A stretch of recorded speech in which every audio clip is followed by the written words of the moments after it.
So I get off at probably like 5, 6. Just a good time to chill, watch a movie and shit.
Peace, peace. What's happening, y'all? I ain't even see y'all come in. I'm out here sharing my live. See who all in here. Health, wealth. What's happening? Perks by Shavon. What's good? Peace, peace, y'all. Finish sharing out my live real quick.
I know some people still at work. We already know how that go. We back on live in the afternoon. Shout out to everybody that's in here, man. I appreciate y'all for tuning in. Like the live, share the live, hit that repost button. Divine love in the building. What's happening? Peace, peace. Just trying to get this paper plane together real quick while we waiting on some more people to get in here.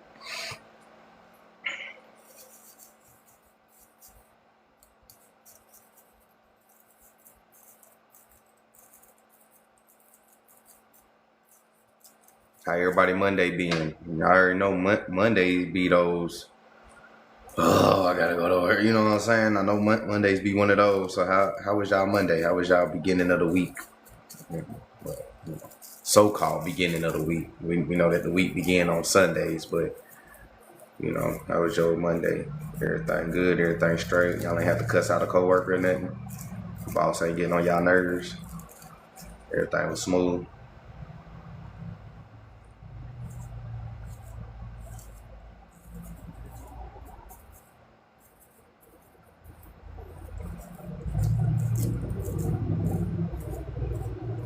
Appreciate the gift. Said it was good. Health? Okay. Glad it was good on your end. Anybody else? How y'all Monday been?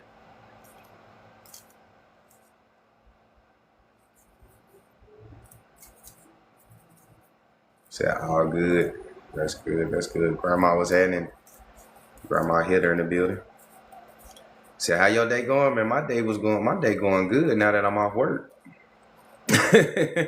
Now that I'm off work, my day going good, man. Work was so slow today.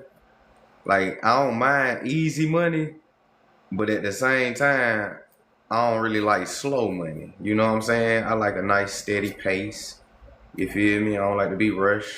Don't want it too slow, just want it nice and good. But today was real slow today. Felt like time was dragging and moving fast at the same time, which is weird. But other than that, man, my day been good. You know, my day been good. Peace, peace. He said, keep going. Definitely. I'm definitely gonna keep going, fam. Always. Shout out to everybody that's in here, man. Y'all haven't hit that repost button. Make sure y'all hit that repost button for me. You know what I'm saying? Let everybody know that we on live.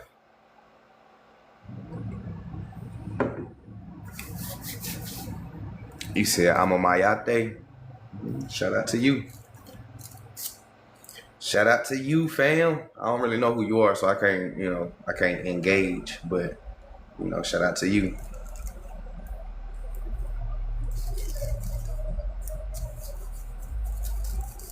Appreciate the repost. We're gonna get started in just a second, y'all. We're gonna let some more people get in here. Let me get my paper planes together. Y'all know how we get down, how I learn a book club. If y'all at home, roll it if you got it, or it if you got it. If you at work, shit, just wait till you get home, but I got you virtually.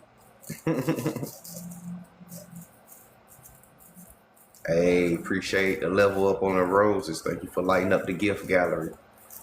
Thank y'all for lighting up the gift gallery. That helps the engagement and the algorithm and all of that type of stuff.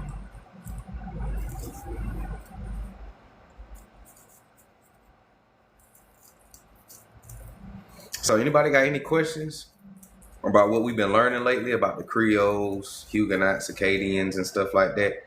And remember, I told you that we can't learn about the Cajuns without learning about the Creoles. So today gonna be a Creole live, technically. All right, it's technically gonna be a Creole live. And we just gonna go back and forth between Cajuns and Creoles. If it gets a little bit too much, y'all let me know, and I can just focus on one subject this whole week. But I want to cover both of them simultaneously because they kind of happen simultaneously at the same time. They both was born around the same time. So, so today we're going to recap for those who just now tuning in to me, following my page and haven't been around for a while. We're going to recap a little Creole history. So we're going to take this back to the beginning, just like we did the Cajun history, right? So shout out to everybody that's in here, man. I appreciate y'all for tuning in. And before we get into any of that, we got to understand the cultural fusion. Got to understand the cultural fusion that happened between the two. All right. So peace. What's happening, Luke? Pop, what's good? Appreciate it. Glad y'all can tune in.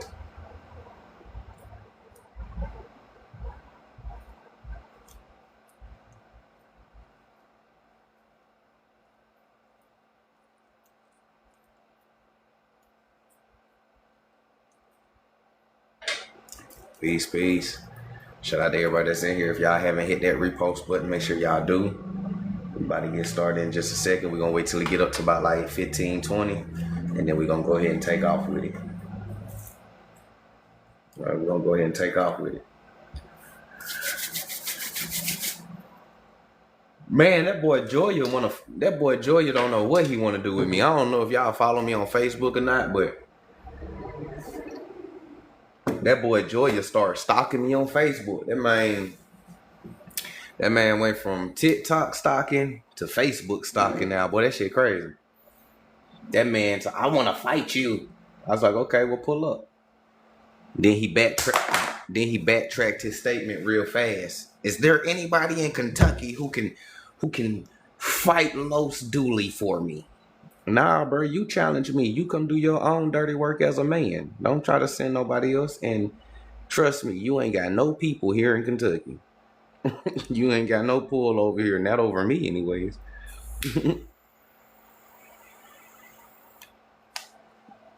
What's that in Utopia? Peace. But it's crazy. The crazy thing is, which actually tells on itself, is that we telling the truth, because who wants to fight somebody because they reading books?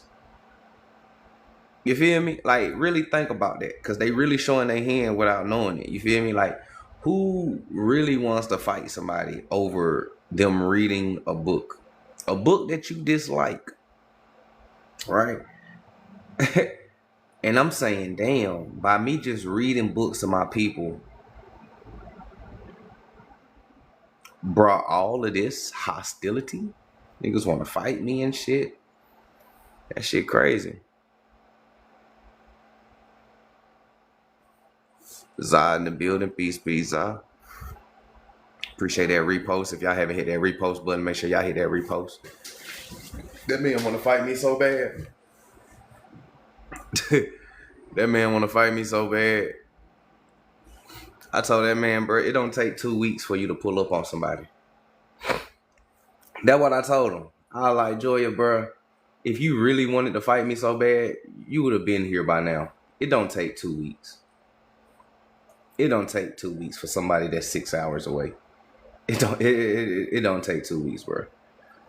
If you really wanted to fight me for real, you would have been pulled up and did it. This is why I don't really jaw jack or tongue wrestle with motherfuckers. You know, I let them talk. I have fun. I clown them. And I keep it pushing. Because I know these people won't bust a grape. I know these niggas won't bust a grape in a food fight. I'm saying that OG Tribe, peace. Thank you for the repost. You know, I know these people will not bust a grape in a food fight, bro. So I just be letting these niggas talk. They can make all the threats and comments that they want, but making a threat over online don't really bother me. Now pulling up and putting your hands on me, now that's a whole different story. But I know these people would never do that. You said fight me for what? Joy, you want to fight me because I'm doing what I'm doing right now, teaching y'all and reading books.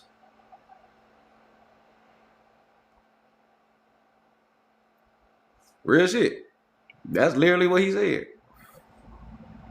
That boy want to fight me because I'm reading too many books and I'm teaching y'all too much information.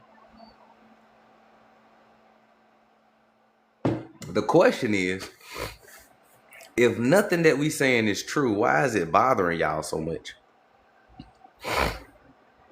You know what I'm saying? If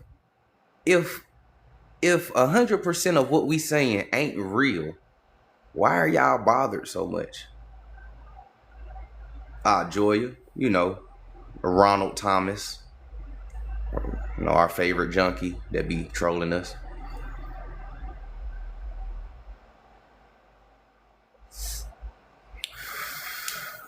He really mad because he can't keep up with the information and flip it. Nah, he can't.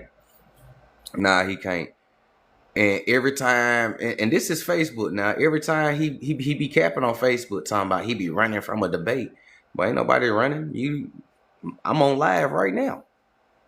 And I shared it to my Facebook, and you be stalking my Facebook page, so you know when I'm on live every time. You don't come in. You don't hit the panel. So I can't run from a debate if there's no debate. And I really don't want to waste my time debating you, bro. That's like you arguing with the junkie at the corner store. I don't really argue with junkies, bro. I give them loose change and keep moving.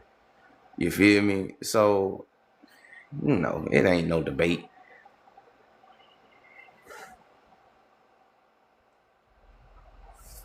Yahweh was in. Shout out to everybody that's in here. We got 40 people in here. Let's get 40 reposts jumping. Let's get 40 reposts jumping. 40 shares jumping. 40 gifts slanging in the area. Start the week off right. We got enough people in here. We about to go ahead and turn up on these people, right? Said, tell it, bro. Tell it all. Man, I'm no holds bar. I'm telling everything. I'm snitching. When it comes to this history, I'm snitching. Best believe I'm snitching when it comes to this history. They did it. They lying. Them niggas over there. Yeah, I'm snitching when it comes to this history. For real. Straight up. I ain't playing no game.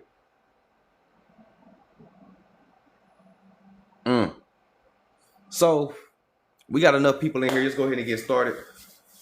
Y'all know I gotta do my introduction for YouTube. So, what's happening? It's your boy Signs Up for the Conscious Mind checking in. You already know what it is when I come across your For You page. Start, tap in. Dope gems, dope historical facts. You feel me? If you are new to my page and you stumbled into my live, it was meant for you to be here. Let me know that you're new to my page. Hit that follow button so you'll be notified every time I go live. If you're an OG or in between and you just now start supporting your boy, hit that repost button if you haven't. Let's go ahead and get into it.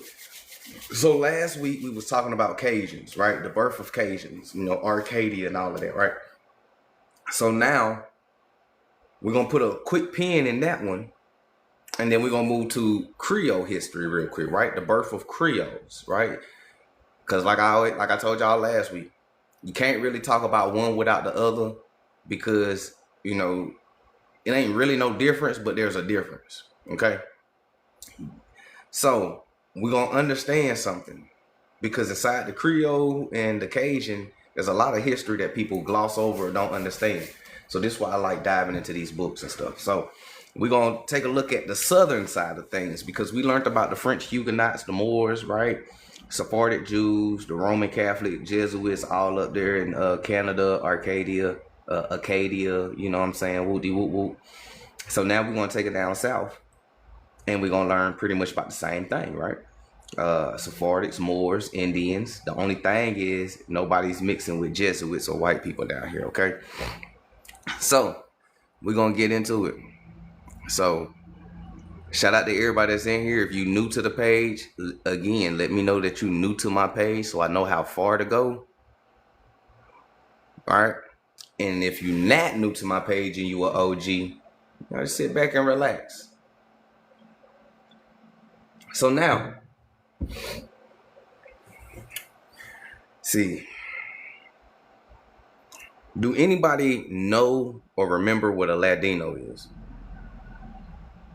Oh, I post my lives on YouTube. I just posted a past live on my YouTube now. The Birth of the Cajuns Part 1. It's on my YouTube right now. I posted. I'm shadow banned from all platforms, so you gotta like physically type in my name, Signs for the Conscious Mind, to get my videos. Right. So what's happening, Moon? So how many of y'all know what a Ladino is? And how many of y'all remember what a Ladino is? Let's start right there.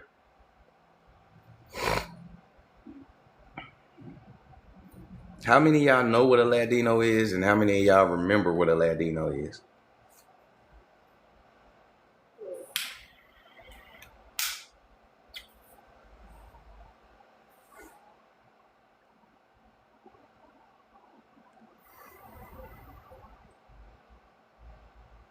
You said that ain't no Sephardic? Huh?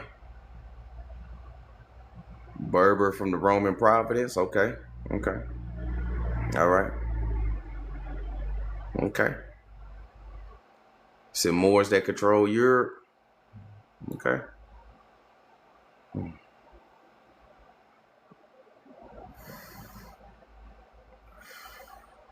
Got one more?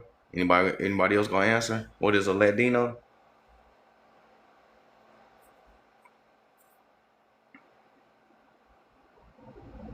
So somebody said Moors that control Europe. One Berber from the Roman Providence. Okay.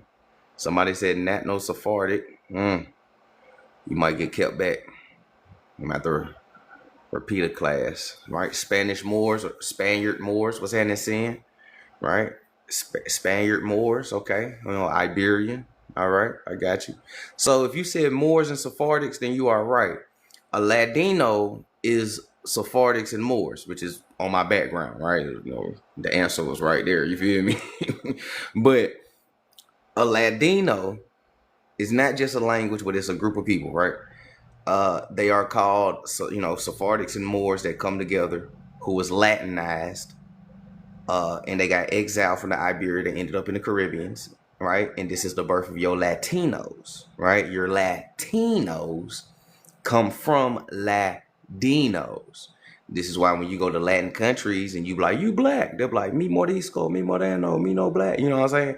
They telling you, I descend from Moors, I descend from Conversos, I descend from Sephardics. They still descend from El Negros, but black was a derogatory term. And it still is a derogatory term. So, of course, they're going to say me no black, but they're going to give you who they really are, which is what everybody should be doing for real. So, the Dominicans had it right. You dig what I'm saying? So, let's keep going, though. All right, let's keep going. Appreciate the gifts, y'all. All right, the original Latinos, you can say that. You can say that. What's happening? Native history. All right. So let's go into this book right here, because I'm gonna show you the definition. This is one of my favorite books right here, top 10. This book is called Blackness in Latin America and the Caribbean. If y'all want a screenshot, go ahead and get your screenshots on. Any information I put on my background, fair use. You can screenshot it and repost it and use it yourself. Okay? So, Blackness in the Latin and Caribbeans, right? This is a top 5 book. Everybody should have this in their collection. Okay? What's happening, Jen? Let me put that Blackie ball out. I don't want that no more. Y'all know what I want. I just got off work. You feel me? I just got off work. I don't want no black and mild. Y'all know what I want, real indigenous. Roll it if you got it. We about to get started.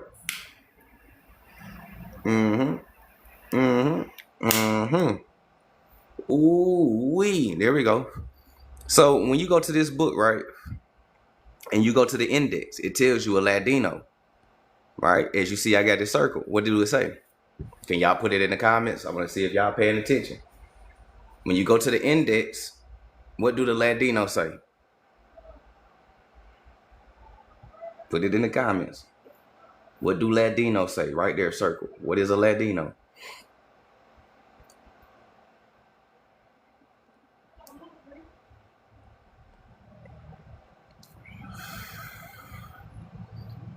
Excuse me.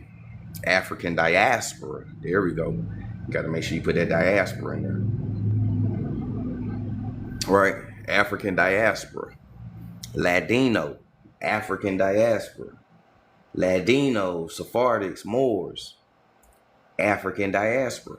So a lot of people in today's time who be talking about African diaspora, they don't really know what they be talking about. They be talking about African diaspora and talking about some Nigeria and Ghana and shit. And that's not what colonial so-called African diaspora is. The African diaspora is the Moors and the Sephardics. The reason why is because colonial Africa is not the same as modern Africa. And you can look that shit up yourself, right? But colonial Africa deals with the Roman province / country, so-called Africa, right? Which is the northern part of that landmass that stretches all the way up to the Iberia, South France, Sicily, Corsica, etc., etc., etc., right? That is what Africa was in colonial times, not what you think it is today in modern times. So when they was grabbing so-called Africans, they was grabbing them from the northern part of that continent and the Iberia and, you know, et cetera, South France, Huguenots, et cetera, right? Because why? They was being exiled. The exile of the Sephardics and Moors literally turns into the transatlantic slave trade. Literally, right? The exile of the Sephardics and Moors literally turns into the so-called African slave trade. All right. Everybody got it? Y'all need me to clarify a little bit more?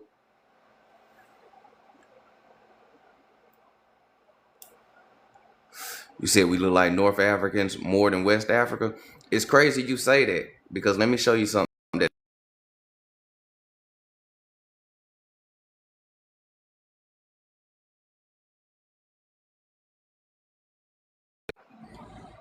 you will be correct. When you when you say North Africans look like us, you will be correct. There it is. Oh shit. There it is right there. Yep, it's gonna be a good live. Gonna be a good live. We always been original. What's happening? Right? When you look at pictures of North Africans, they do resemble us. Right? But a lot of people don't know that North Africans look like us because people think North Africans are white people. Just like how they think Native Americans are white people, or how they think European Egyptians are white folks. You know what I'm saying? So when you do a mainstream search for the Google scholars, it's going to show you white people in North Africa, of course, right? Pretending to be African, right? But sadly, You have to put black North Africans and black Mauritanians. And sadly, you got to put that black shit in front of stuff to get the original people, right? So when you dive into Mauritanian, like this woman on my background is a Berber or Amazigh. She's from Mauritania. All right. She looked like somebody y'all done went to school with. She probably looked like some of y'all cousins, baby mamas. You know what I'm saying? She looked, you know what I'm saying? So peak game. So we definitely don't look like West Africans, but we definitely resemble Sephardics, Moors, and American Indians, right? So let's keep going, right? So when we talk about Berbers and Moors and so-called African diaspora, right? We talking about North Africans, Iberians, all right? Most Berbers I know are dark. If they are light, they say they mix with Arab. That is a fact. That is a fact. A lot, a nice number of them are mixed with the white Arab, right? Closer to the out of Asia theory than the out of Africa. Yeah, I like out of America a little bit better. We've been original. I like the out of America theory. All right. But I see what you're talking about. Right? All right. That's that gas. Yeah. Expeditiously. So now we know, right? So-called African diaspora is really a Moorish Sephardic diaspora. All right. So just get into some reading real quick so we can break this down. All right. You start breaking this down, right? Just get into some reading. Courtney Jones doesn't look like a North African. I don't know who Courtney Jones is. If that's a celebrity, then I don't know who the fuck that is. Ryan Destiny don't look North. I don't know who that is. If you guys are naming celebrities as examples, you are still lost in the sauce. Because if you're new to my page, How I Learn a Book Club, and this is your first time, excuse my language, but I don't give a fuck about celebrities. Most of the celebrities aren't black Americans anyway. They're cosplaying us. A lot of them are black, British, third and fourth generation Africans. You know what I'm saying? I don't care about celebrities for real. So using celebrities as examples is a horrible thing. I like to use my community. You dig what I'm saying? So please refrain from using celebrities unless we know that the celebrity is a real black American. You know what I'm saying? Outside of that, what's that opium? All right. So outside of that, I don't know none of them people that you just named. So just get into it. You said who's the author of the book? The author of the book is, let me find it. I think I got it. It is, the author of the book is Norman E. Whitten Jr. and Arlene Torres. Okay. So let's go ahead and get into some reading real quick because we got a lot to cover today. It's Monday. Welcome to class. Y'all know how it is when you go to school. We got a lot to cover on Mondays. Got to get ready for the test Friday. All right. So before we continue though, y'all got the idea of what I'm saying about Latinos, Sephardics, Moors, right? So when we come across the term Ladino, just plug it in with Moor, or I'll probably plug it in for you as I read. But when we come across it, just know. All right. So let's get into it. Yeah, that's a Sephardic last name. That's a Sephardic Jew last name. So, and it says, quote, well, not quote, but the year was 1992. Did witness an upspewing of serious research and publications on the subject of these volumes, though nothing came forth compared to the Fouché on Europeans and the quote-unquote disappearing Indians, right? The disappearing Indians, right? An important complement to these volumes is the slim but powerful publication of the North American Congress of Latin America, the Black Americas. Mm. Latin America used to be called the Black Americas, right? Listen. The publication of the North American Congress on Latin America, the Black Americas, 1492 to 1992. Also, the editors of the Encyclopedia of World Cultures commissioned a few chapters on quote unquote blackness in the Americas, including Venezuela, Colombia, Ecuador, Bolivia, and Brazil. These are all places where they say so-called African slaves went, right? But what did we just learn a few seconds ago about these African slaves, huh? They was really Sephardics and Moors. Okay? Peep game. For its volume on South America. Nevertheless, on the volume 13 map of the cultural areas with 456 peoples of South America presented, the only quote-unquote black people listed are Sarmaca and Suriname. Not a single other African American culture. African American culture. South America. I thought African American was some United States shit. Nah. Jesse Jackson got it from somewhere. Jesse Jackson ain't smart enough to come up with some shit. You just be called African Americans, y'all. He ain't smart enough to come up with no shit like that. He got that from somewhere. Most of the stuff came from South America and the West Indies, just like the Black Power movement, right? Martin Luther King never commissioned us to call ourselves Black or no Black Power movement. That came from the West Indians.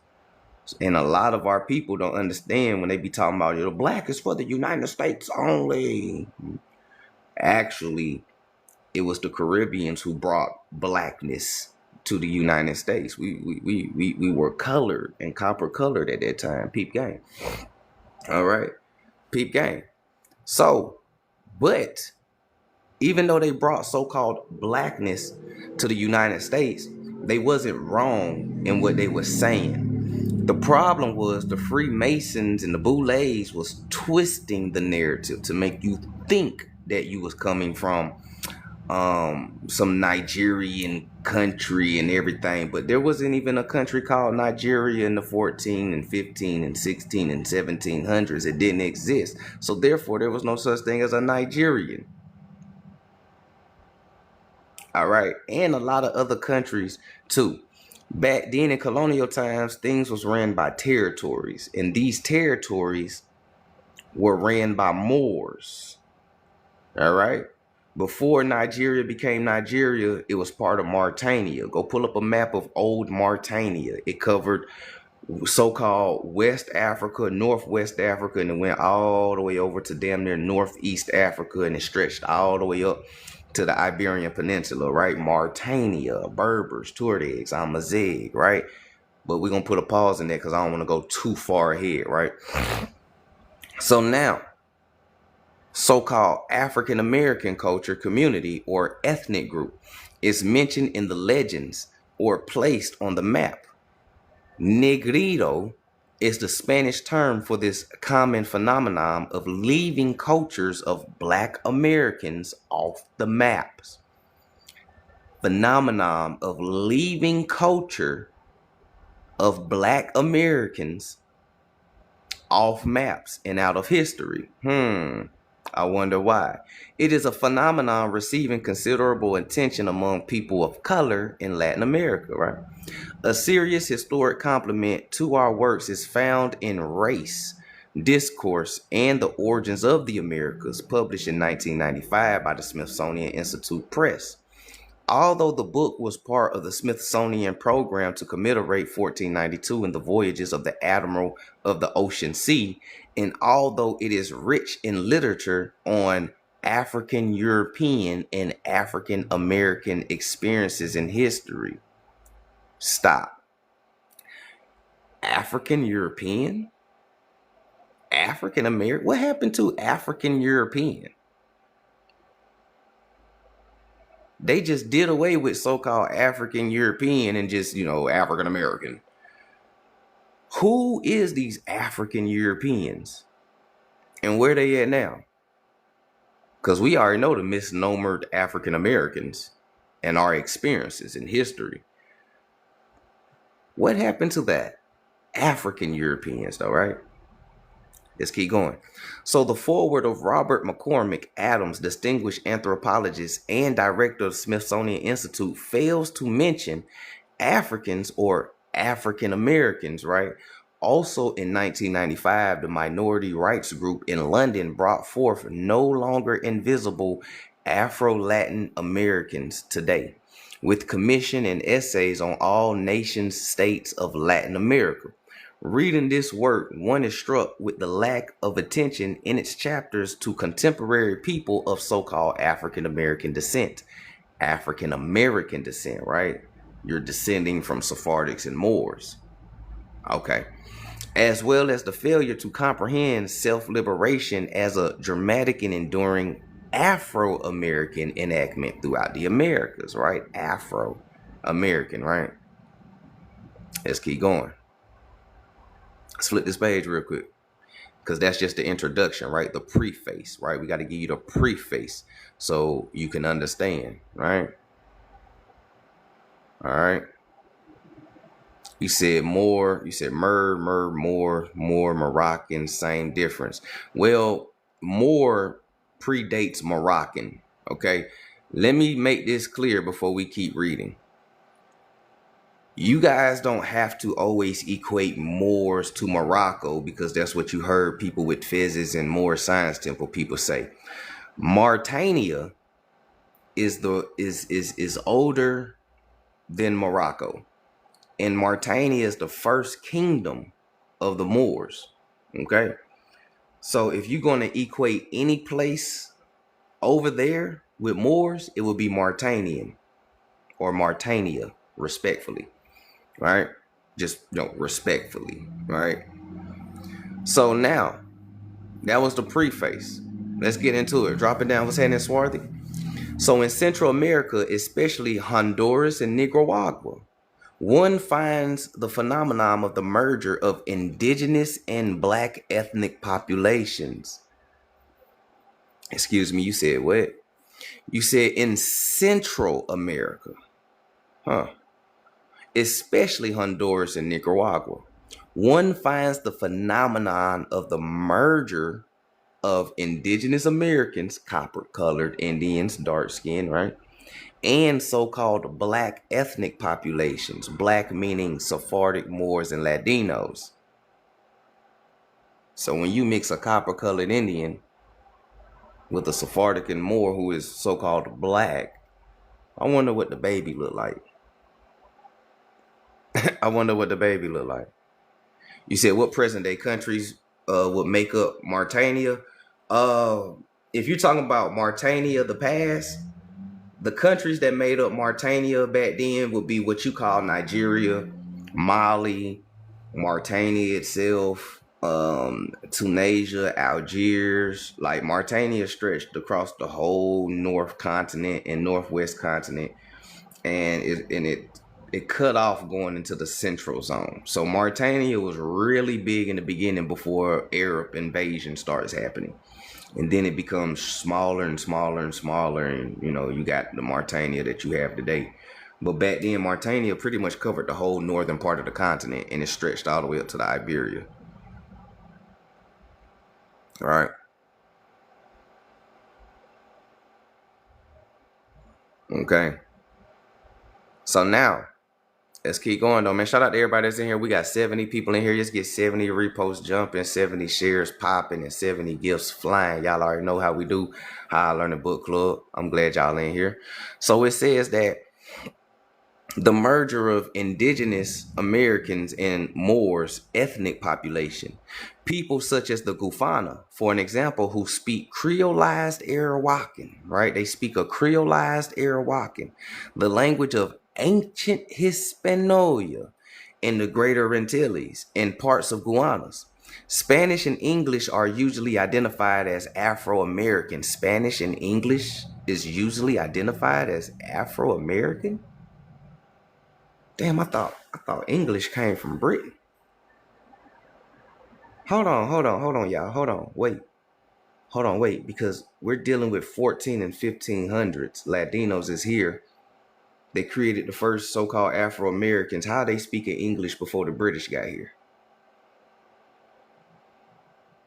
How are the children of this fusion, so-called Afro-Americans, how are they speaking English before the British even got here? And how are they speaking English in Latin Spanish countries, such as Honduras in South America? We got to think about that, right? So Spanish and English are usually identified as Afro-American.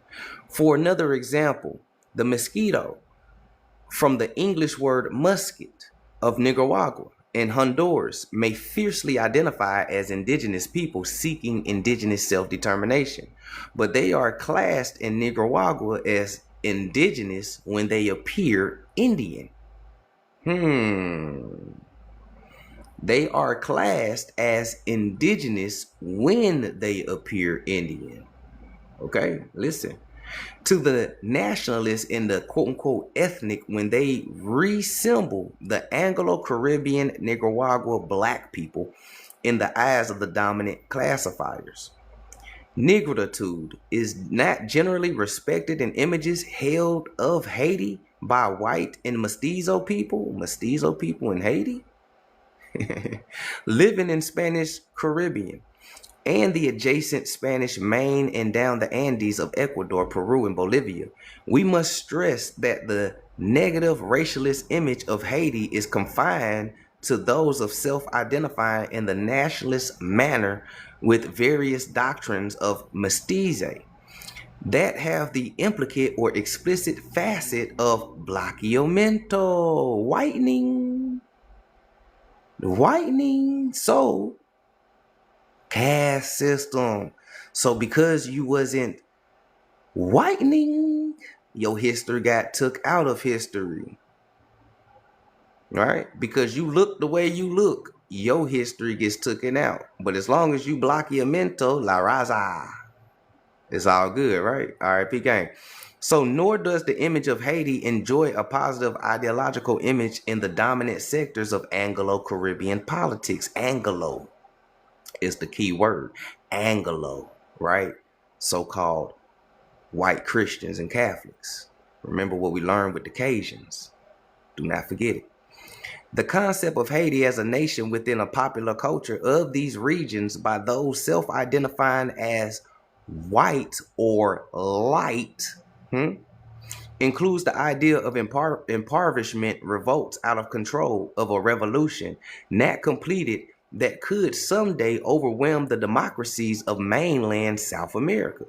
The imagery of Black Haiti held in the mainland South American whites or mestizos, listen, they called the mestizos whites. What's that in Dark Mother? They called the mestizos whites, the South American whites, mestizos, suggest an undesirable power of blackness within the mestizae that is to be feared and controlled. So you got two different mestizos. You got white mestizos, right? White passing mestizos, blanqueamiento. And then you have dark mestizos that look like us, right? Remember I showed y'all that?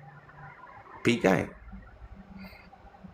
All right. Shout out to everybody that's in here. Thank you for the shares and reposts, y'all. Hope y'all enjoying the live. Just keep flipping because it's about to get juicy. All right. Let's talk about this cultural fusion.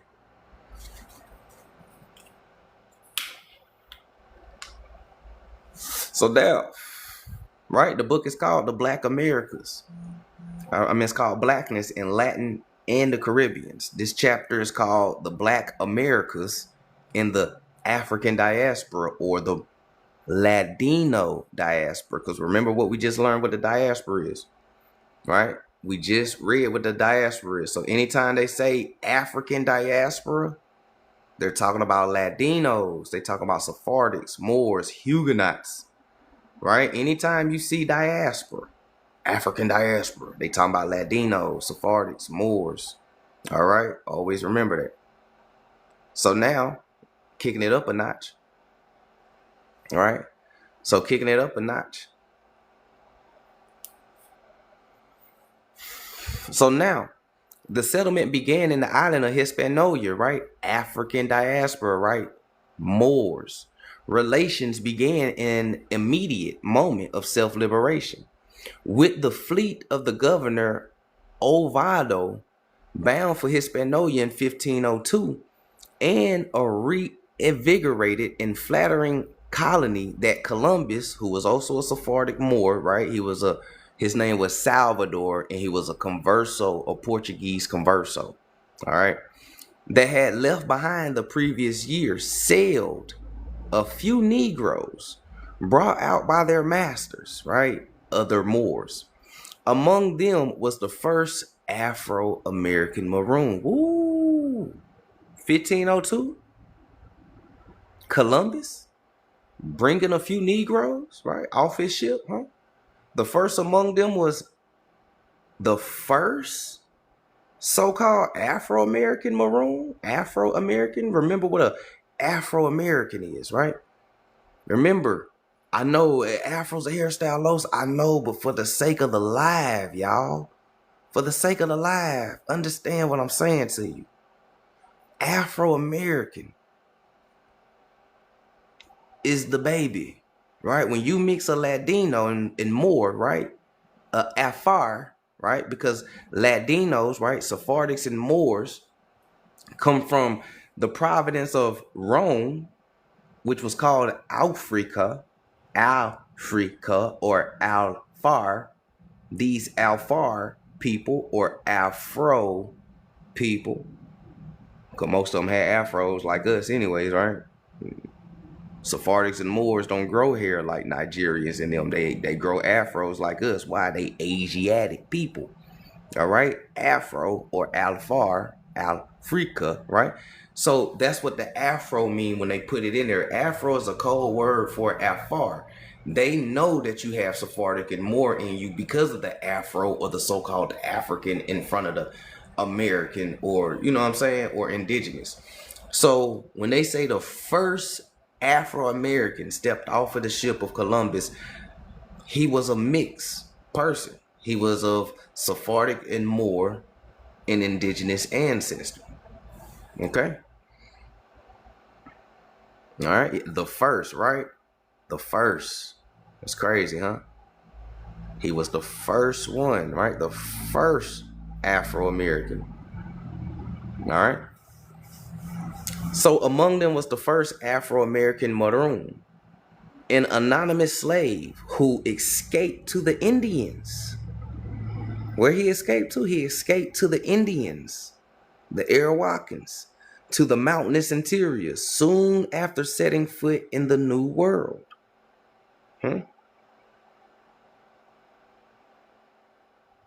As soon as he got his big toe on the soil, he ran away. As soon as he set foot, as soon as this Moorish child set foot in the New World, he ran away with the Indians. He escaped to the Indians. That don't sound like a colonizer to me. The Moors enslaved the Indians. How? When the Moors was running to the Indians to be helped. Help us, help us. They whooping our ass. Who's whooping y'all ass? The Catholics and Christians, nigga, they going crazy. We got you. How are they colonizing Indians when they were slaves themselves being brought over here by the conversos? Other Moors who sold out. Other Moors who sold out, conversos. Those who converted to Christianity and Catholicism. Okay? All right. What's happening, Gus? Peace, y'all. Appreciate y'all for tuning in. Thank y'all for the likes, love, the gifts, right? So, in Western Hispaniola were the French, right? The French. Who is these French? Remember, we just talked about the French with the Cajun, right? Who is these French people? Let me see if y'all remember, because we just talked about it yesterday. Let me see if y'all remember. Who is these French people?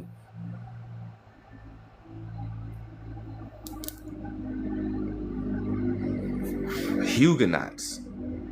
And who are Huguenots?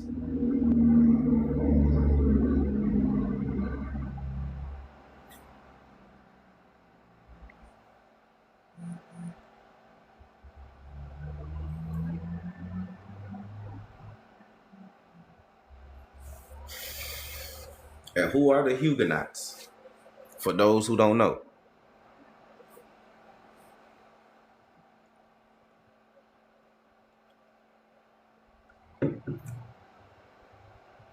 Moors. The Moors. Yeah, they could be Sephardic and Moors. Most time a Huguenot is both of them. Protestants, people who was pretending to be Christians, right? Because that's what a Protestant is. A Protestant is someone who is outwardly Christian, but they're not really Christian, right? In public, to keep from being persecuted by the Catholics and the Christians in the Holy Roman Empire, Jesus. When you go home, Salaikum Salam, Ishalam, Allah Akbar. You know what I'm saying? So a Protestant is somebody who's pretending to be Christian. Outwardly, Jesus, but back at home, Allah Akbar. You know, all of that, right? Shalawam. You know what I'm saying? We doing all that. Okay? So Protestant, right? Moors, right? Moors from France in exile. Okay? So where the French, right, Moors established Colonial Saint Domingo in the interior of the Spanish, right, that ish territory that eventually became the Dominican Republic. Maroonage sustained a liberation atmosphere. Quote, from the first years of slavery on the island, Indians and Moors, or Indians and what they said black slaves, but I'm filling it in, right?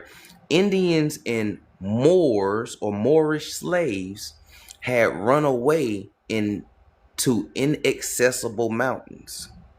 What did they say? They say in the first years of slavery on the island, Indians and Moorish slaves had run away to inaccessible mountains. Indians and Moors, right? Working together. Okay. And throughout the colonial period, every mountain in Haiti was used at one time or another by fugitive slaves, right? Indians and Moors and Sephardic Jews, right? Fugitive slaves, right? Indians, Moors, Sephardic Jews, Latinos in exile. The Puerto Rican historian Jalil Sud Badalo documents the process of slavery, self-liberation, right? Semeronage, okay? And indigenous and Moorish rebellion, and the consequences for people in Europe, Africa, and America. In meticulous detail in Puerto Rico Negro, or Black Puerto Rico, his documents the first active indigenous and Moorish revolution in 1514 on the island of Puerto Rico. In this revolt, two Arawakan chiefs or caciques and their people allied with the Latinos, right? They allied with the Moors and Sephardics, right? To fight actively against the government representatives of the Spanish crown, the Jesuits, the Catholics, the Christians, the conversos, and white folks. That's who he was fighting against when they say governmental representatives. So you got Indians and Sephardics and Moors who refused to sell out, fighting against governmental representatives such as your Jesuits, white and black, right? Your Holy Roman Empire, white and black, right? Conversos who sold out, and Anglo-Saxons or Germanic people from the Holy Roman Empire, right? Peak game. So this was the beginning of the Maroon in Puerto Rico. This is the beginning of the Maroon in Puerto Rico. The Maroon in Puerto Rico, huh? Sud Badelo also documented a second major uprising in 1531 involving the enslaved Moorish population or enslaved black population, right?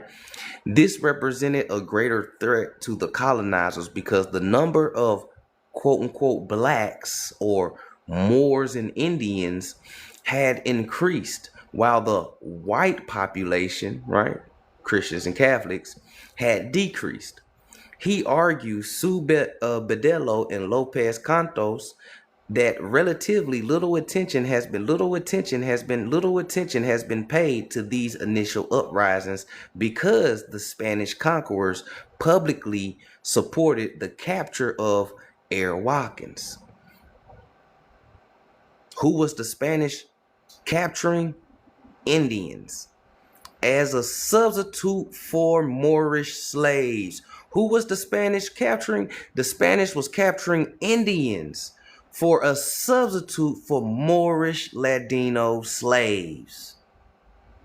Okay, the Caribs were regarded as captives of just war, whereas so-called black slaves or Ladino slaves were regarded as inferior beings.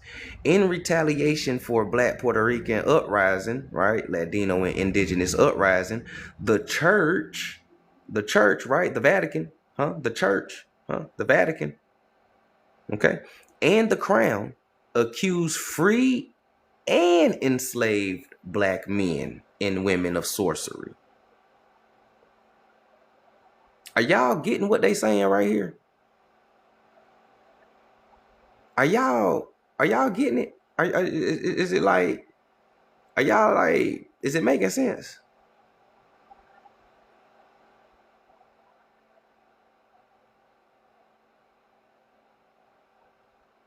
What's happening midnight? Peace, peace. Essence was good. Thank y'all for the gifts. Appreciate the gifts, OG. He said, been trying to say it.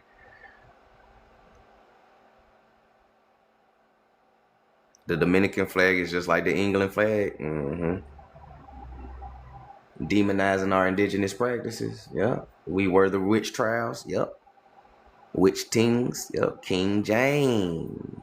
Yeah, King James was around this time. So was Queen Anne, Princess Elizabeth I, who became Queen Elizabeth I, King Ferdinand, right? Queen Isabella. And the crazy thing is, all of these royal families are swarthy so-called black people. King James is a black man.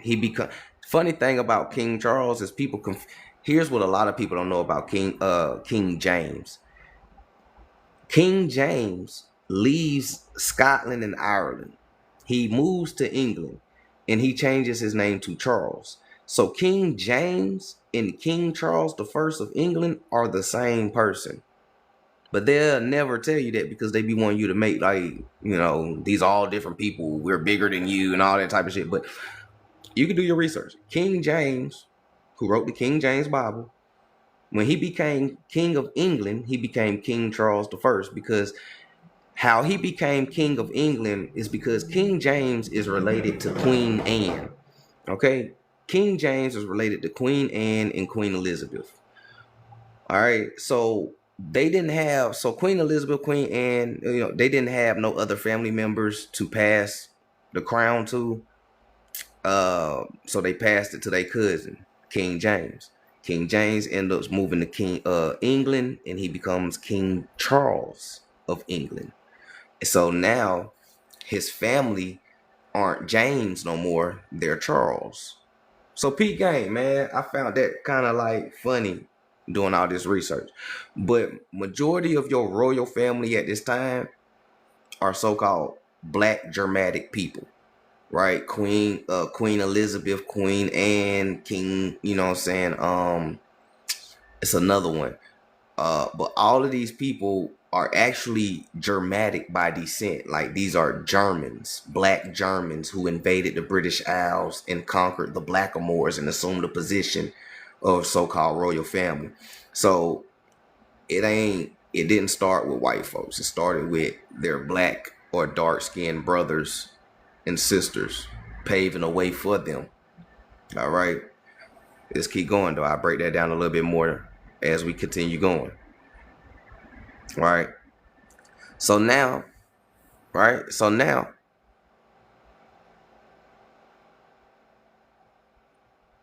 all right.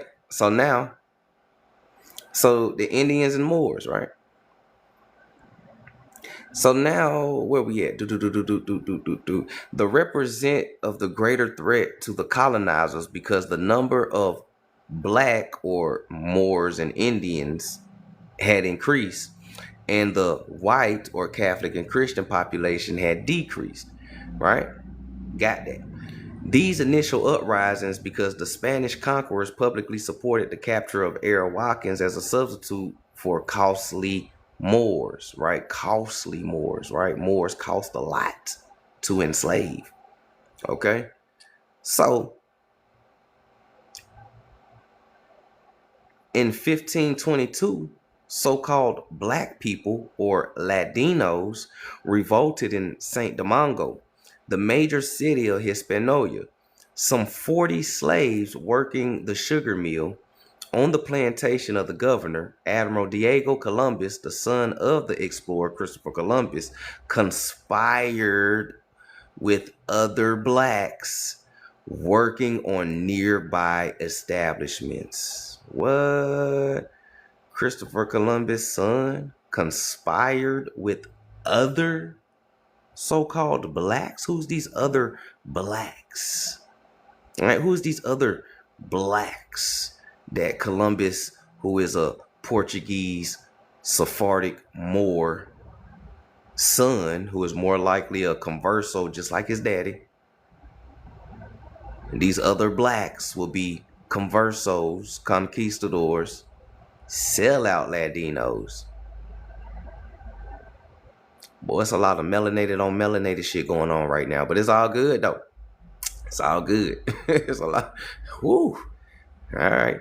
Here we go. Here we go with that diaspora again. So he thinks of the African diaspora, but let me substitute it though, right? One thinks of the Moorish diaspora primarily in the terms of Black Atlantic. One thinks of the Moorish and Sephardic diaspora primarily in the terms of Black Atlantic. One comes to deal heavily with the escalation of slavery in British, French, and Dutch domains. Such immersion of slavery literature is essential, right? But it can lead the scholar with Western historical orientation to view blackness itself primarily in the terms of Northern European, right? So-called African colonial colonist dynamics of profit of slavery. That's the shit that they give you in school. It can screw attention away from Spanish and Portuguese dominated situations of the 15th and 16th century, restricting modesty not only to the Northern Europe, but also to the later colonial centuries.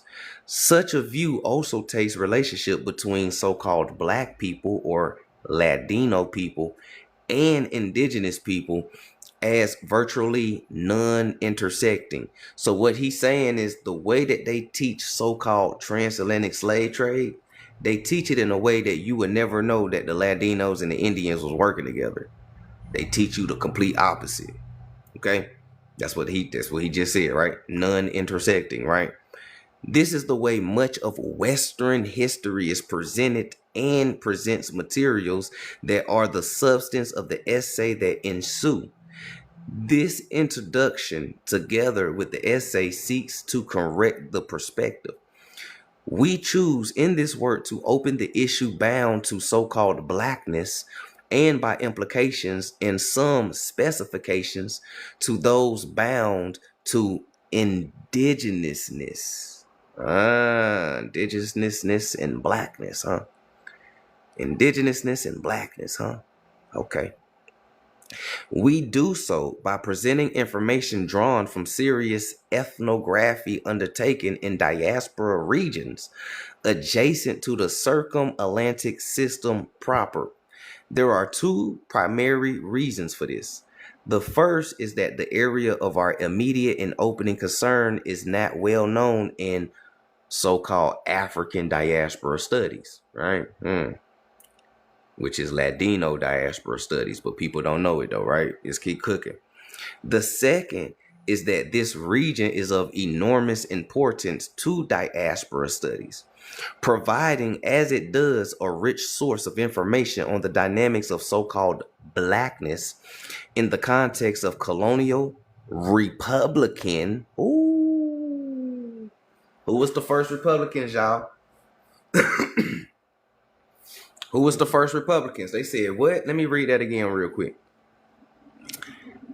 They said that the second is that of this region of the enormous importance of diaspora studies, Latinos and Indians, providing as it does a rich source of information on the dynamics of so-called blackness, Sephardics, Moors, and Indians, in the context of colonial, Republican, and contemporary nation-state struggles for identity, freedom, and democracy, huh? Ooh, they trying to flip it on you. In so much as the region is undergoing attention to the substance of our central concern in the 1990s, we try now to contextualize previous works. In 1975, Norman Whitten and Nina S.D. Friedman drew together material on the culture and history of a significant sector. What's happening, Lou? Wang Wang, right? Of a significant sector of this region. Both of them had undertaken serious ethnography.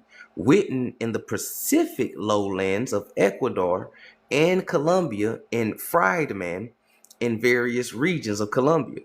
They pulled in an extant article, all right? An extant article.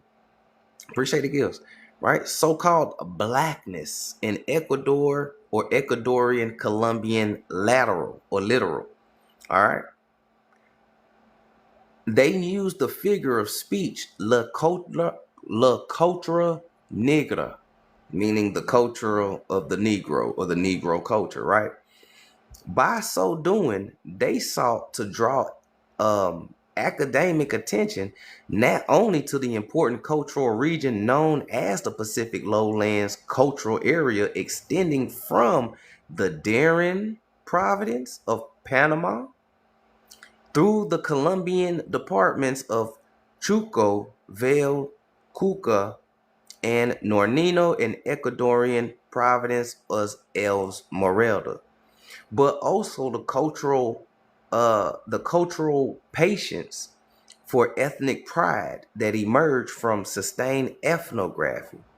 That work stressing so-called black culture, which now we know black culture is what? Ladino and Indian culture fused, right? Creole, huh? And a professional Latin American ethnographical journal marked a transition point in Latin America and North American scholarship applied to so-called African American peoples of Latin America. African American peoples of Latin America. Okay. Up until the early 1960s. What was going on in the 1960s? African American peoples of Latin America. And then in 1960s, put it together. The few Afro-Latin American studies that existed provided data-rich, small-scale ethnographic, suspended in time, and ethnographic present. Such studies were treated to historical distributional analysis that determined the number and complexity of Ladino traits, so-called African, right? But we know this African is what? Ladino, Sephardics, and Moors, right? So Ladino and Moorish traits in Latin America, aka Afro-Latin America to be specific. Afro-Latin America. It's crazy because we got a lot of people in Afro-Latin America that look just like us. And you got people on this app that think they full-blood Indians. A real black American is a full-blooded Indian. Shit. Maybe at once upon a time.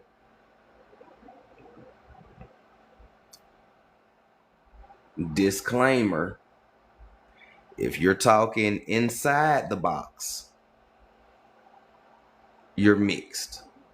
Now, if you're talking outside the box on some deeper shit, you're not mixed in. So I can rock with it. It's just depending on how you're doing it. If you breaking down genealogy and history and people who's not well versed in that part yet, just keep it simple. Bro, we mix with Latinos, Moors, and American Indians. Then once we get to the next level, we can show them how Sephardics, Moors, and Indians are the same people technically. So you ain't really mixed. This is why your melanin's still worth 600 per gram.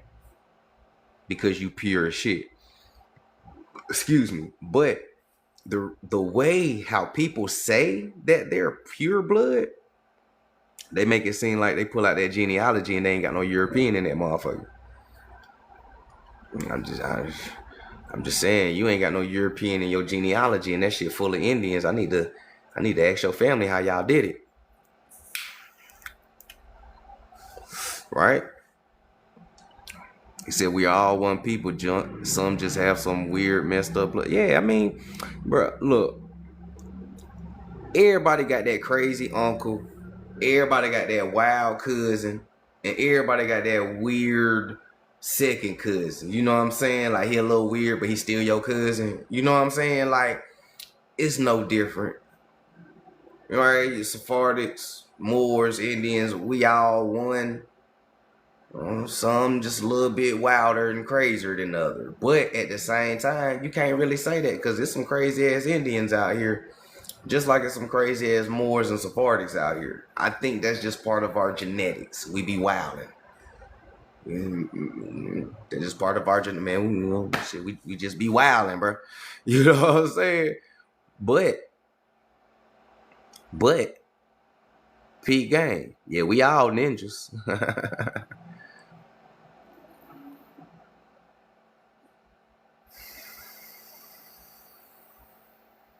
All right. How can we tell the difference between the Indian and Sephardic? There is no difference. No. Sephardic, Moors, and Indians, the same people. We do the same traditions and customs. This is why when James Adair and all of them was coming over here, they was like, damn, the Indians doing the same shit we do. Shit, some of them pray 5 times a day to the east. Shit, some of them take a Shabbat, and circumcision and shit. They do the same shit we do. That's crazy. They might be our lost cousins. But actually, y'all was the lost cousins, nigga. We always been home in America. All y'all had to do is just come back. So in reality, y'all the lost cousins that came back. The Indians always been here. But there's no difference between Sephardics, Moors, and Indians. Even though people would like to be a difference because they have a narrative to upkeep and teach for their platform. But if you a real teacher, a real scholar who teaches with integrity, there's no difference between them. This is why you can find turbans on Moors, turbans on Sephardics, and turbans on Mayans. There's Mayan hieroglyphics with us wearing turbans. You know, sitting Indian style. You know, some of us pray to the east 5 times a day, depending on your tribe. Some tribes believe in more than one wife. Some of us believed in one wife. You know, it's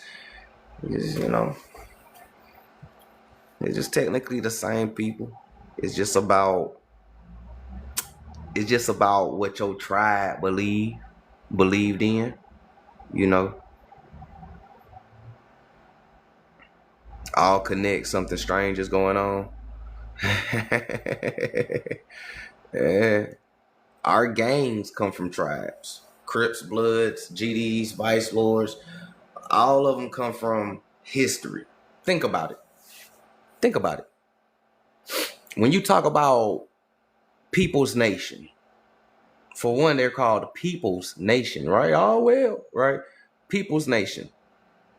Look at the symbols: crescent moon, stars, pyramids, eyes, bunny rabbit, Cain, you know what I'm saying? And then when you break down who's inside this People Nations, right? Latin kings, right? You get the Moes. Moes is short for Moors, right? You get the Vice Lords, you know what I'm saying? Et cetera, et cetera.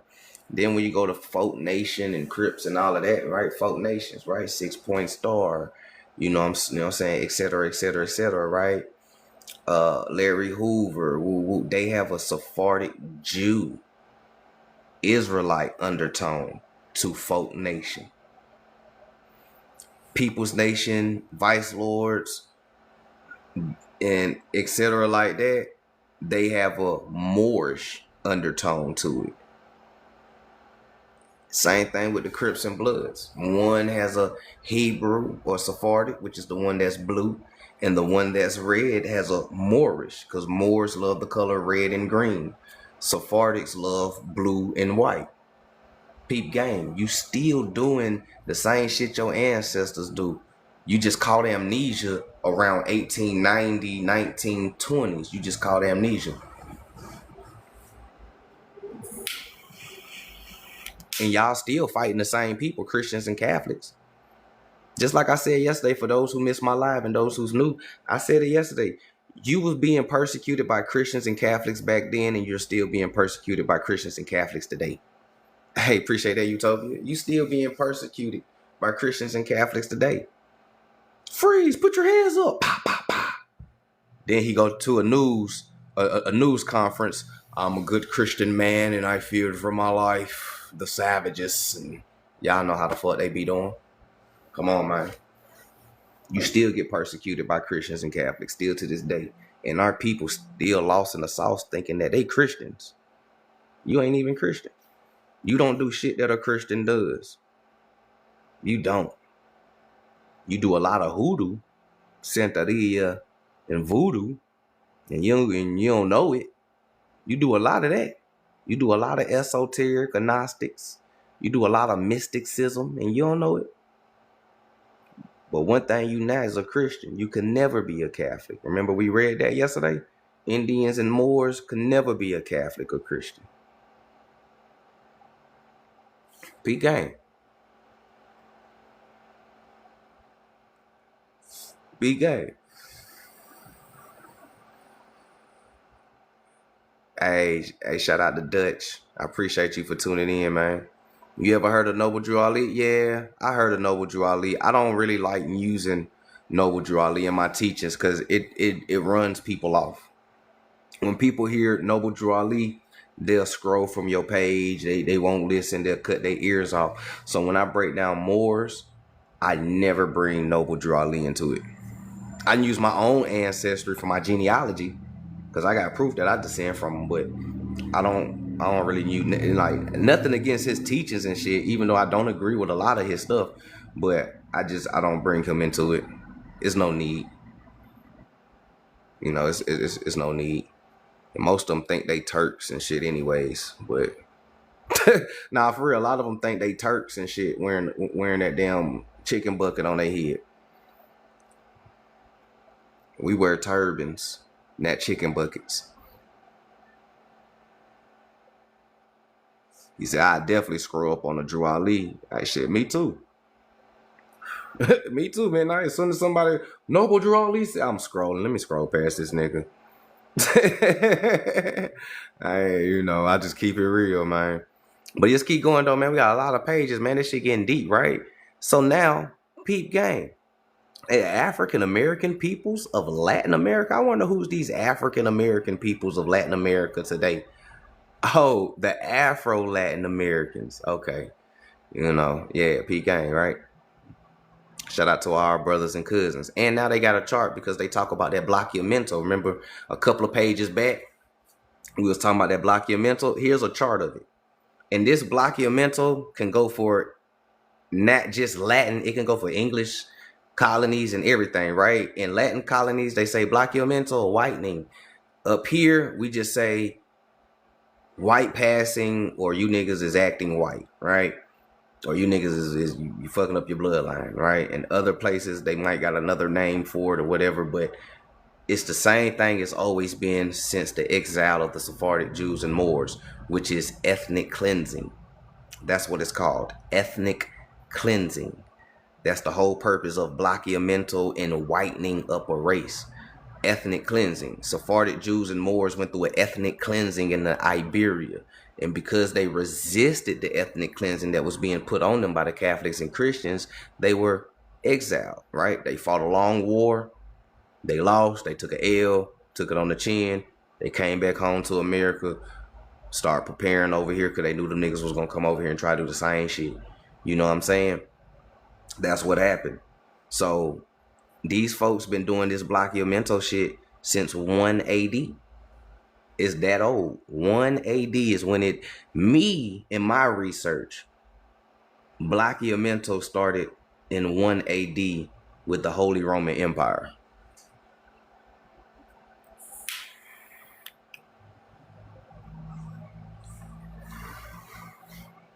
You know what I'm saying?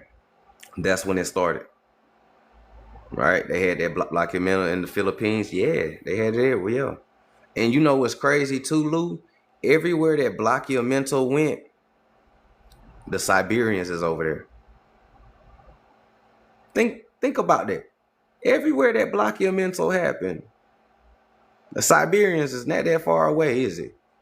Philippines, Hawaii, all right, Polynesia, South America, the Yucatan, Mexico.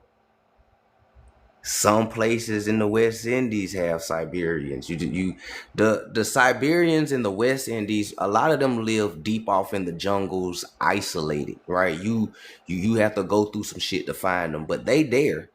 They there. They stay hidden though, but they there. Trust me, they there.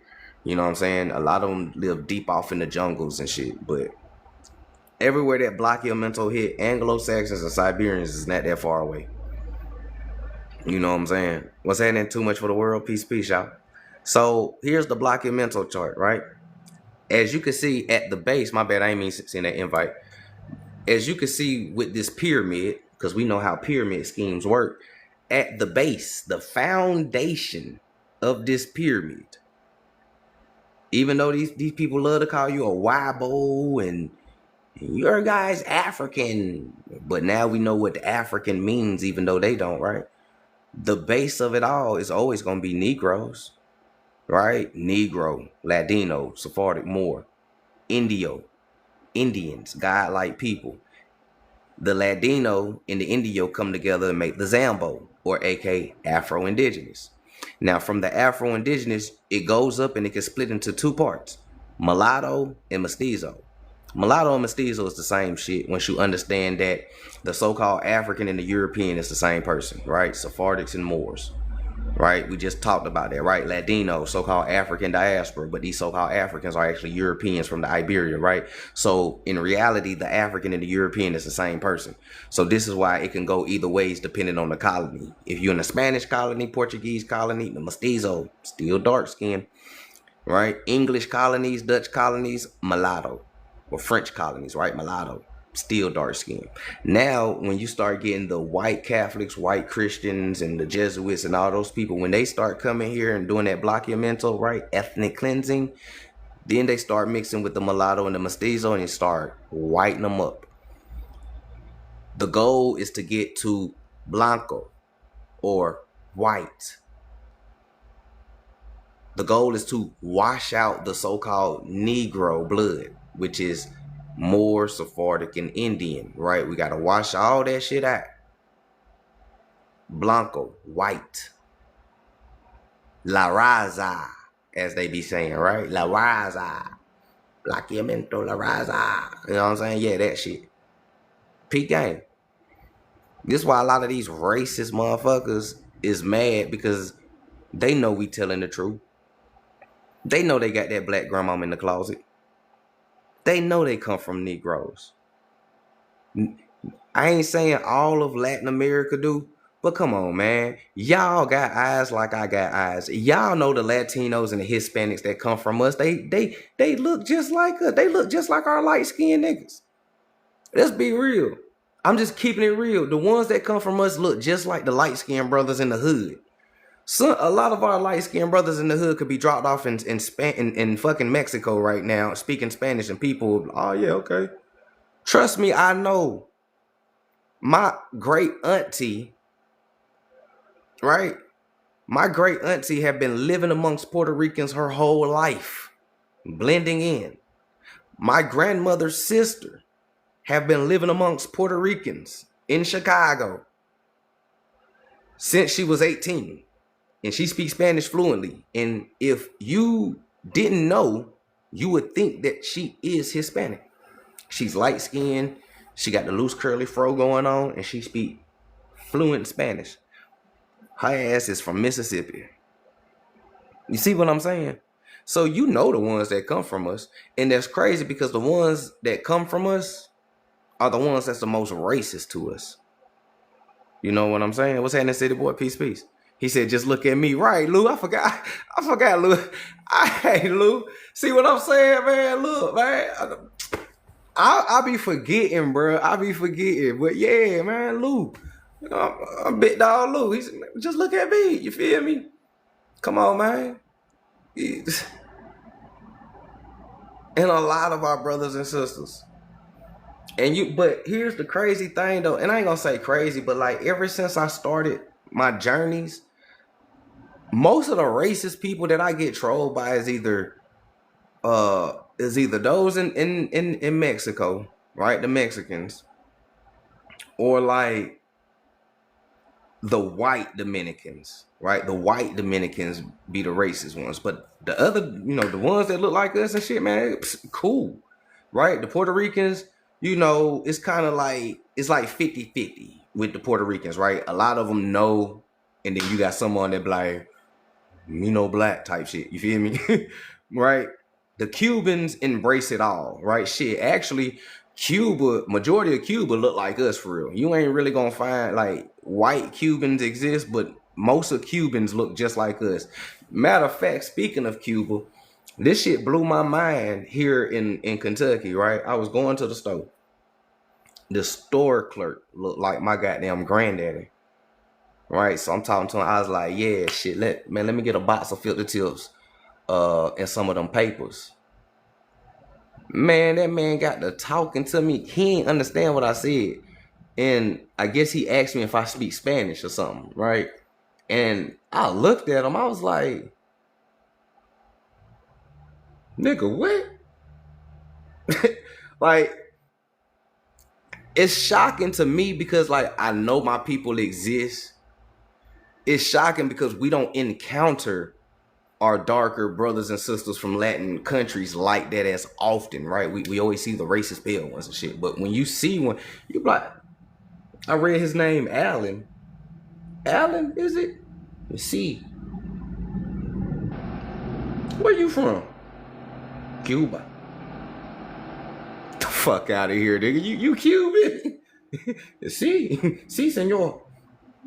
Nigga, you look like my granddaddy. Boy, that what's happening. What's up, man? Let me go and get some black and mild, man. Some filter tip, bro. It's good seeing other niggas, man. From other dynamics, bro. What's happening, bro? You liking it? It's cool. So I'm talking to the nigga and shit. He's still speaking Spanish to me. I don't know what the fuck he's saying. I just want to talk to the nigga. You feel me? But it's cool though. You feel me? The Panamanians is cool. A lot of the Panamanians know this information as well.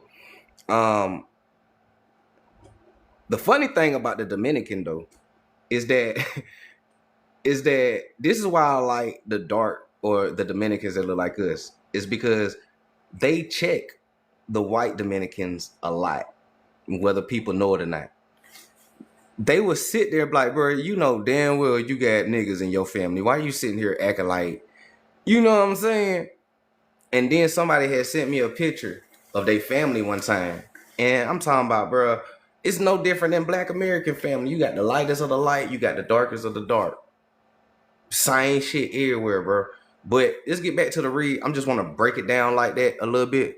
But we're going to read this real quick. So now it says that 3 urban streams exist in the Guayaquil, the largest city of Ecuador.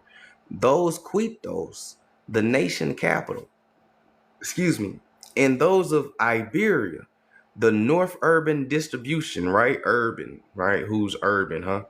Urban distribution point. So-called black people, right? Sephardics, Moors, and Indians, right? Black people have also emerged in virtually every area of Ecuador. Though its entire history, we treat the three rural regions briefly and then commented the rest of Ecuador. Esmeralda, a regional blackness as a force of self-liberation in Ecuador begins in Esmeralda, and its origins occurred during a violent tropical storm and a movement of so-called African rebellion, right? Ladino rebellion, Sephardic Moor rebellion, rebelling against the Catholics and Christians and Jesuits. Okay.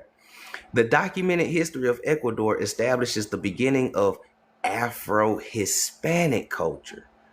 So the last page we was talking about Afro-Latin culture. Now Afro-Hispanic culture. Can somebody do me a favor? What's the difference between Afro-Hispanic and Afro-Latin? What's the difference? Somebody let me know.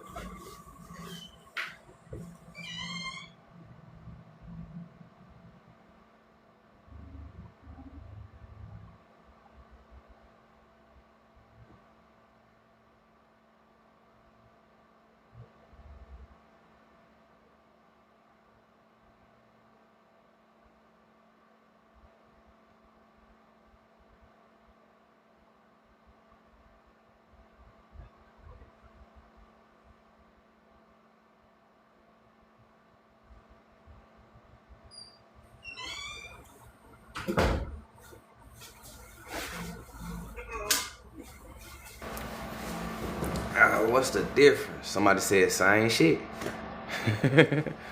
Genius Music said nothing. Said no difference. Bass people. Atlantis, what's happening, fam? They say the place that colonized them. Afro-Latin Americas, Afro-Spanish Spaniards. There you go. The difference is that Afro-Hispanics are Afro-Spanish. Afro-Latin will be more of a... So we know the difference between Spaniard and Spanish. Hispanics are they're Spanish. Latin is more of a Spaniard, right? The Moor, the Sephardic, the Indian, right? Real Negro. You feel me? When you get into the Hispanic, you get more of a Blockiomental, fresh from Spanish type shit going on, right? If that makes sense to anybody, I don't want to, lose nobody. And then the Latin is those who come from, speak of the Latin languages or mainly colonized by the Roman Providence. Okay?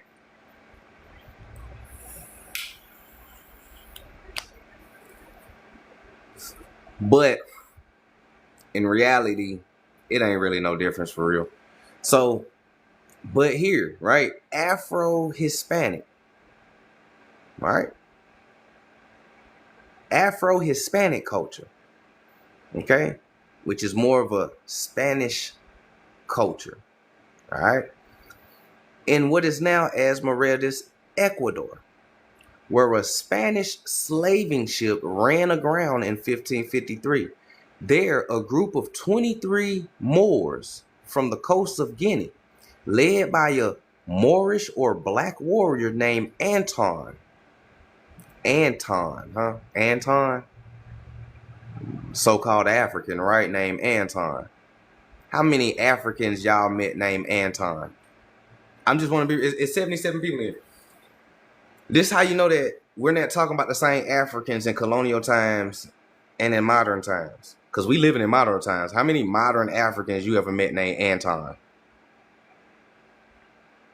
Okay. How many black Americans have y'all met named Anton?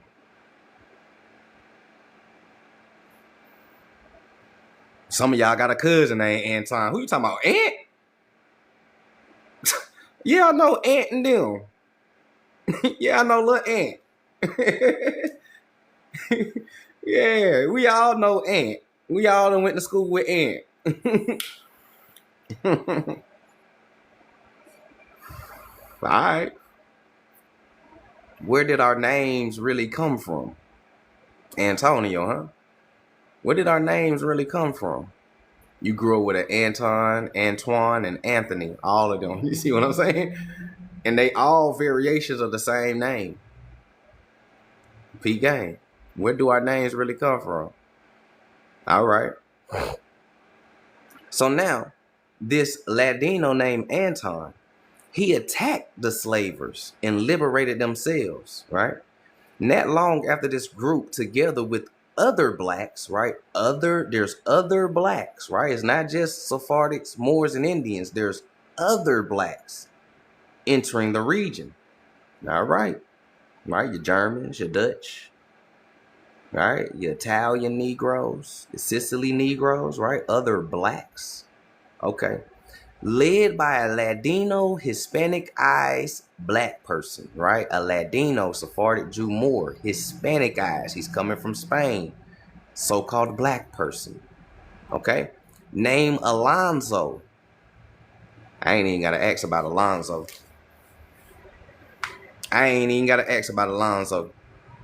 We know ain't no African walking around with the name Alonzo. We talking about Zoe? Ain't nobody walking around with the name Zoe. My uncle named Alonzo. Real shit. My daddy's brother name is Alonzo. That shit blew my mind. Nah, like my uncle got a whole Spanish ass name. That shit blew my mind. I was like, Alonzo. The fuck? But anyway, let's keep going though, right? So his name was Alonzo de Elias or El Cas. Came to dominate the region from northern Manabee north to what is now called Africa. Right? These are North Africans. Right? Remember, Ladino is the African diaspora. So anytime people talk about African diaspora, they don't know that they talking about the diaspora of Sephardics and Moors. They think they talking about some random Nigerian and Gambina and Ghana and Congolese and the South African and Zulu and Yoruba and Igbo and Fulani and Hausa and bruh.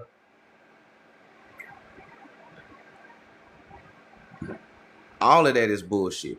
The reason why I know that's bullshit, because Africans today themselves don't even mix outside of their tribe. Listen to what and you can ask any African this. Africans today, modern Africans, they don't mix outside their tribe. So it would be literally impossible and not even realistic for so-called black Americans to be mixed with Igbo and Yoruba and Fulani and Dogon and Hausa and Zulu and Congolese. Man, get the fuck out of here. That shit don't even make sense. That shit don't even make sense. Come on, man. So now you know that the real so-called African diaspora are Latinos, Sephardics, Moors, Sephardics. Nothing more, nothing less. All right, the last page I'm going to give you till we bounce to another book is this one right here. So now, in addition to his designation as a bearer of Christ, right, Columbus demanded and was granted the secular title of Admiral of the Ocean Sea. He, in error, also named the inhabitants of the entire continent of diverse native people as Indio of the Indies, which we know is not true. Let's keep going, right? Of the Indios, of the Indies, from which came the French Indians, the German Indians, and the English Indians.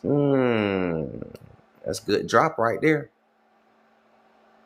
French Indians, Cajun and Creole Indians, huh? Sephardic Jews, Moors, Indians, but their ancestors come from Huguenots, South France, okay. German Indians, which is American Indians, Sephardics, Jews, Moors, but the Sephardics and Moors are coming from Germany, okay. English Indians, still Sephardic Jews and Moors, but these Sephardic Jews and Moors are coming from England, London and Britain, right? Your Blackamoors, right? Your British Indians, right? Remember we read British Indians? Peep game, all right? And you also got your Irish Indians, your Scottish Indians, etc., right? So most common representation used today in most of the world for so-called Native Americans or American Indians burdened by the crushing weight of the old world. All right. Columbus clearly, quote, marked the beginning of moral sanctions, unquote. With his designation Indio, godlike people, not long after Bartholomew de las Casas defended the humanity of the Indios, godlike people.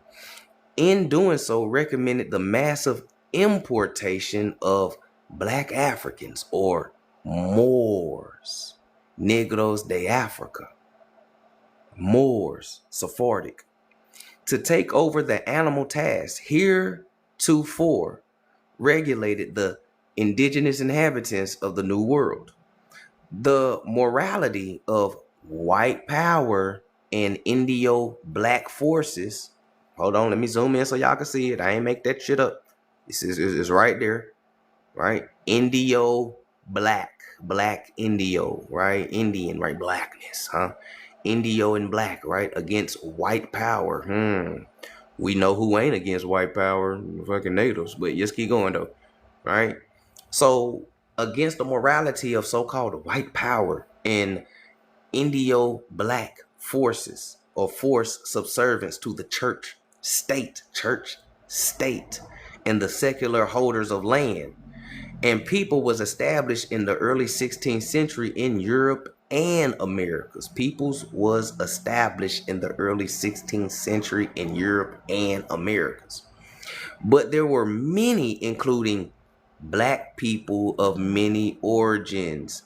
Black people of many origins, so-called black people of many origins, meaning we all don't come from Africa. Many origins, meaning all black people don't come from Africa. Right? Many origins. Some, like I just read to you, some of them came from Germany, some of them French, English, Dutch, Swede, Italy, Sicily, Corsica, Mediterranean region, Mauritania, Tunisia, Algiers, Morocco, Egypt, Ethiopia, Negritos, Filipinos, Moros, come on, man, different origins. Black people, as they call it, right? Black people, huh? Who traveled far and wide in the New World. We quote from here a piece of so-called fiction based upon archival documents. How can this be fiction if you have archival documents? Read between the lines. To allow the reader to capture something of the flavor of such ventures in the early explorations and conquests of America, right? Peep game. Peace. However, Coma in the building. Hope I said that right. Yeah, fiction in the archives, crazy. But listen to what they said though. So here's the story. He says, I, Estevan, a black man from Azamor in Morocco, right? This is a so-called black man from Morocco, right? He's a Moor, right? Remember the first so-called Afro-American, right? Estevan. And for those who don't know who Estevan is, let me enlighten y'all real quick so y'all can put the face with the name, right? A lot of y'all know, a lot of y'all don't. But Estevan, they even have a statue of him in Mexico. Mexico! They got a statue of Estevan. He was a Moor. Real Negro, right? They say that the Moors wasn't here in America. The Moors wasn't here in America. Then who in the fuck is this? You see the beard? A lot of our brothers got the beard. I'm sorry, brothers, but that beard that you grow, Rick Rawson, that come from your Moorish ancestors and your Sephardic ancestors. It does. It does. This is why you guys will look real Moorish If you grow your beard out like Rick Ross and put a turban on your head and walk into the smoke shop and look how they look at you, you will look like the original Moor. Full beard, turban on your head, and go speak Arabic to them niggas. I promise you, you'll get that Henny at a discount. Salaikum salam, my brother. You know what I'm saying? For real. All right. So Estevan, who is a Moor from Morocco, who is the first so-called African American. When you do a Google surface research on Estevan, they're going to call him the first African American in America. But I'm reading you his history. He is a Moor from Morocco. So one have to ask, what the fuck is an African American code for? Because they speak in code and everything is a coded language. African American, African, Sephardics and Moors, American Indian. This is why I hate to say it, but a lot of Moors wasn't really wrong when it was like, we're Moorish American. They wasn't wrong. A lot of people don't know how to decode African American. They're telling you without telling you. Now I'm telling you, fill it in. African. We just read what an African is, right? Latinos, right? Sephardics, Moors, American, indigenous people, Indians. What is a so-called African American? They once called you an Afro-American. What is an Afro-American? A person who is mixed with Sephardic, Moor, and Indian.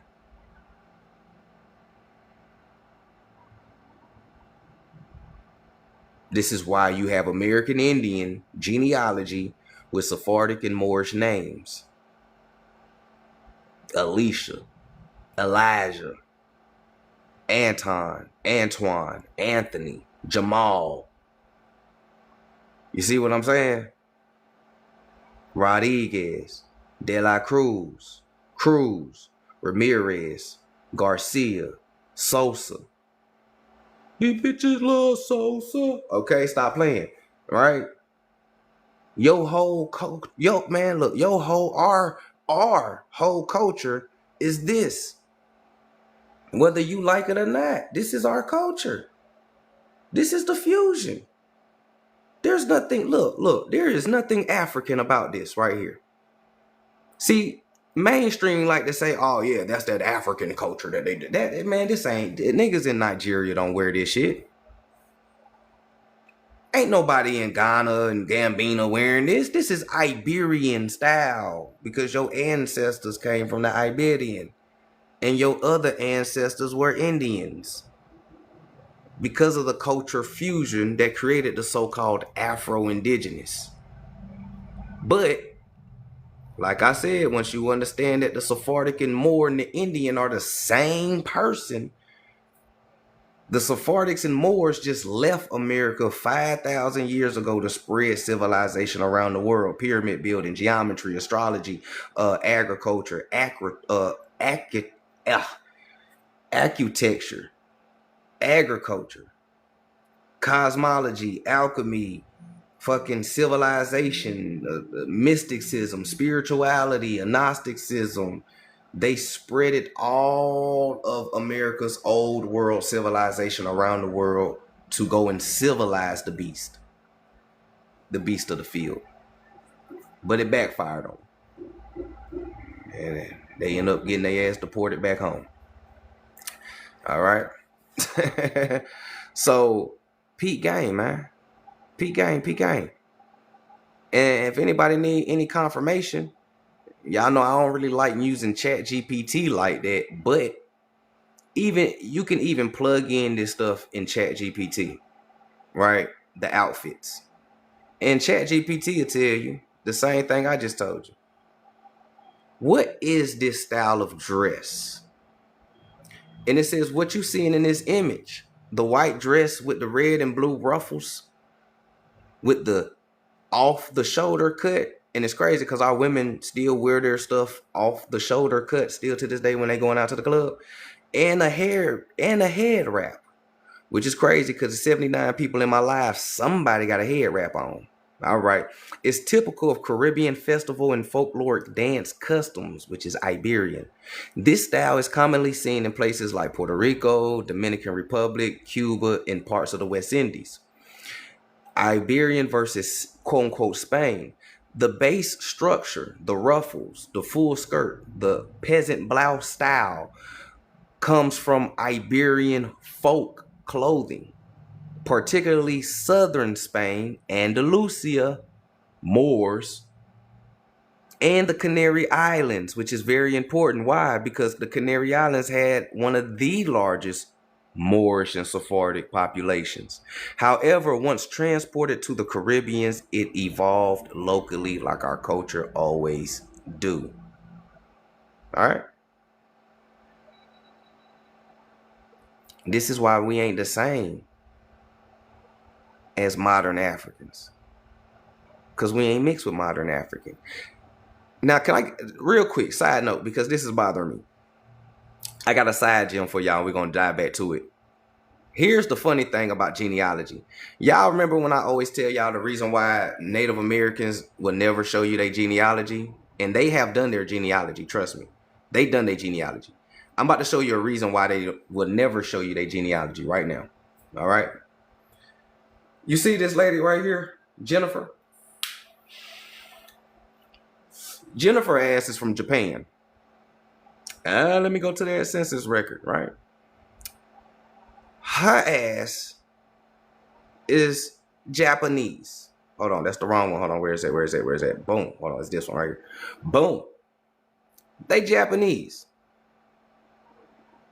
Here we go. Boom. Here we go. They Japanese like a motherfucker. And they got sent to the Navajo Reservation, right? Moqui Indian Reservation, Navajo. And they went there as pupils. As you see it right there, the far right, pupil. Now, in our census record, our relationship says family members, right? Father, mother, children. Theirs say pupil. A pupil is a student. Because as you see, they went to a Moquet training school, right? Training how to be a goddamn Indian. And these are Japanese people. Look at the names. These are Japanese names, y'all. Right? Stella Talahaka, right? Vola Sihanka, right? Vinavi, however you pronounce this shit. These are goddamn Japanese people, man. Going to training schools on Indian reservations. She's one of them. And her yearbook date is 1966. And there's other census records like this one right here. You got Kali Flusmania, however you pronounce that. She was on the Hopi Indian Reservation. She was born in Austria.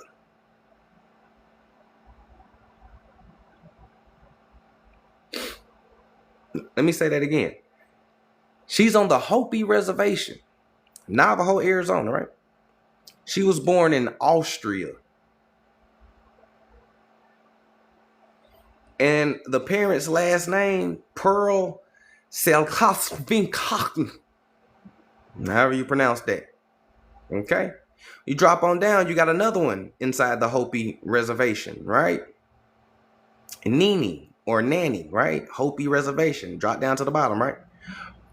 Birth 1896. She was born in Austria as well. Right? They were born in Austria as well. This is why they'll never show you their genealogy, I swear to God.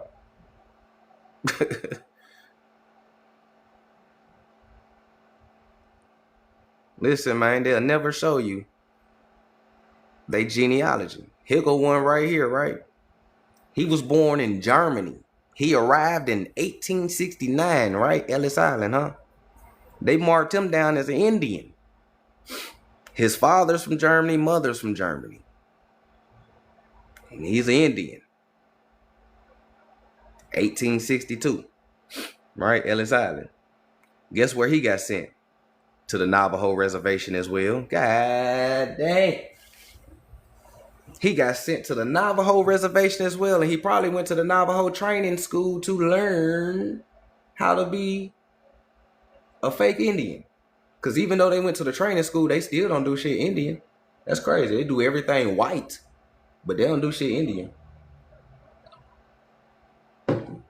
Right? Check it out. I got some more for y'all.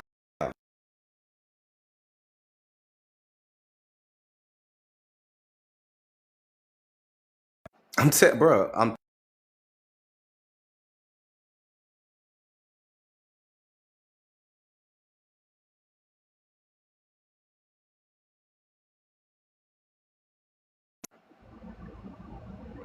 And here go another one. Right? Yeah. Even after the training school, they just ended up assimilating with whiteness. Yeah. Matter. Yeah. I'm telling you, Native Americans will never show you their census records, and this is historically proven and fact.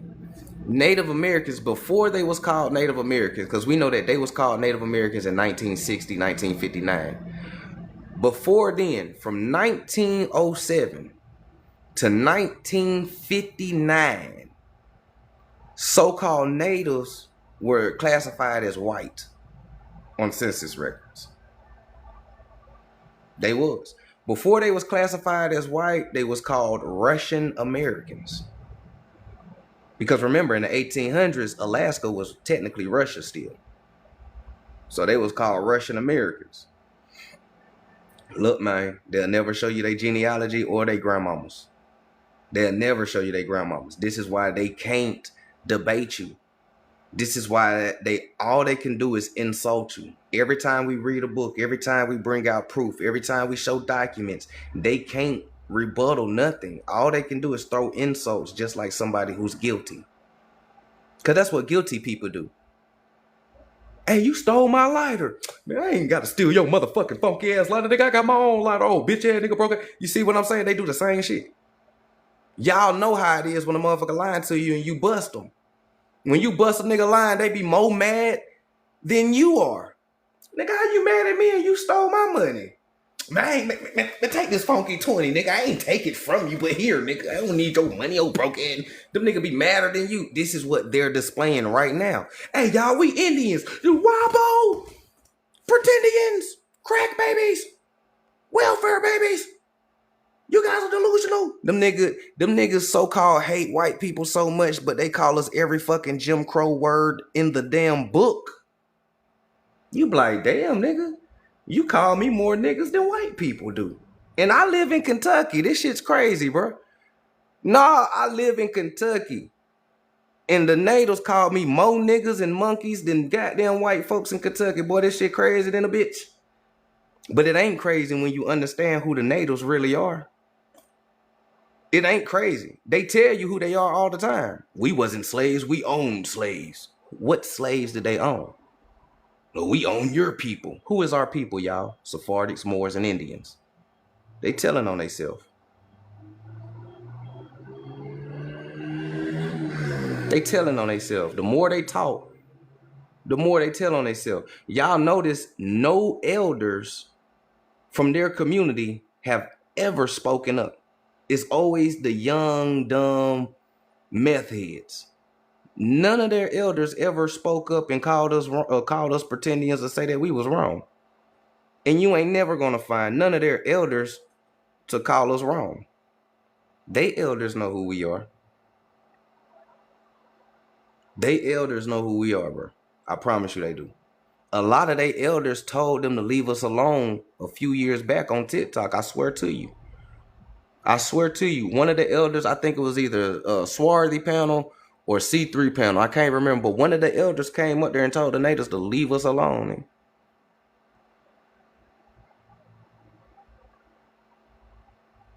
They always talking about how they gonna call the federal government. It's illegal to pretend to be an Indian. It is illegal.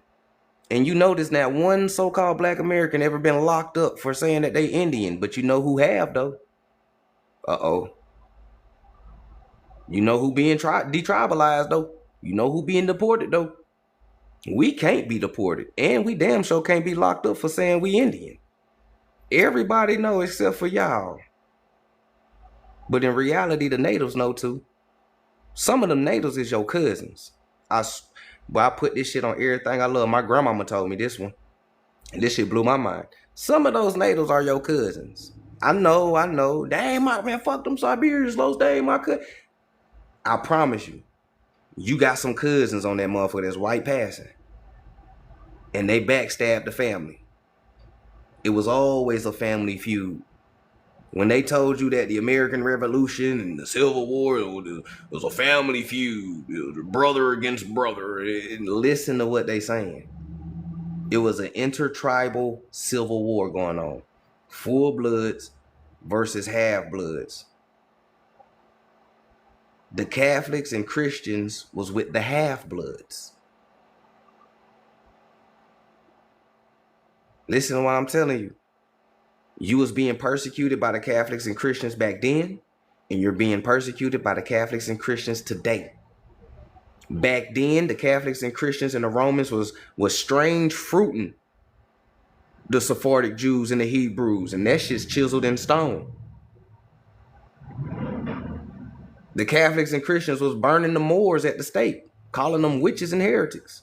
Now, when you fast forward to the Jim Crow era, niggas was burning us and strange fruiting us, and they all said that they was Christians. Niggas with the fucking Klan mask on and everything. I'm a good Christian.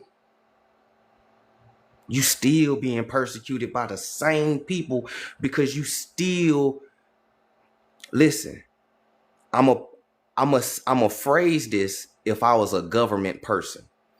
You are still being persecuted because you still hard-headed. You still don't want to assimilate into white society. You still rebellious. Can't nobody tell you shit. You still smoking bud, doing whatever the fuck you want to do. Can't nobody control you. Nigga, this is why they call you ghetto. Ghetto is another word for unassimilatable. They tried and it didn't work. I'm telling you some real shit. This is what irritates society about you, because you don't want to go with the program. Society hate that about you. Man, why you guys can't just follow the laws? Oh my God, why can't you guys just be like normal people? Because we ain't fucking normal. We are very unique. Why are you following laws? Just because something is legal don't mean it's right.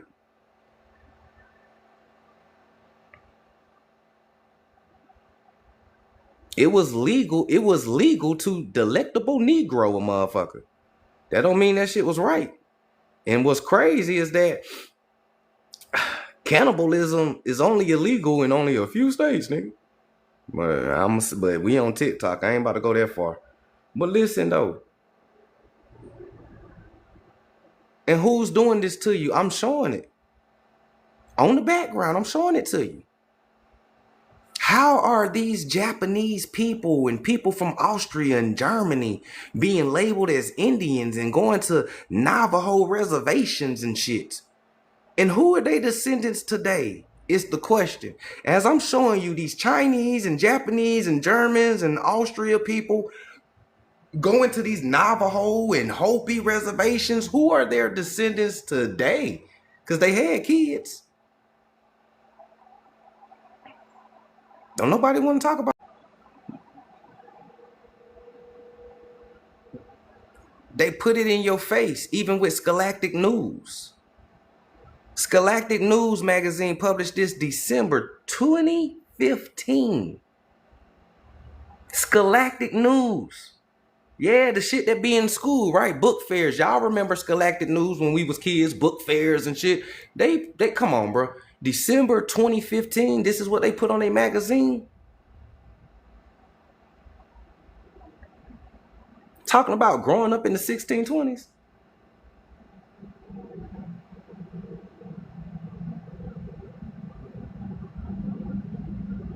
What's happening, Capri?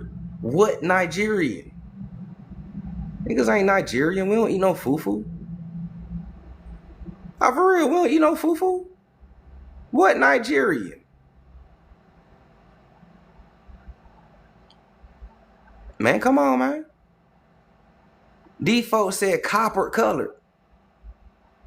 Now, for the people that's in the back that failed pre-K, and I hate to say it like this, but for the people in the back that failed pre-K, because I swore we learned our colors in pre-K and shit, but people are looking at brown people, calling them black. Are you sure you passed the eye exam?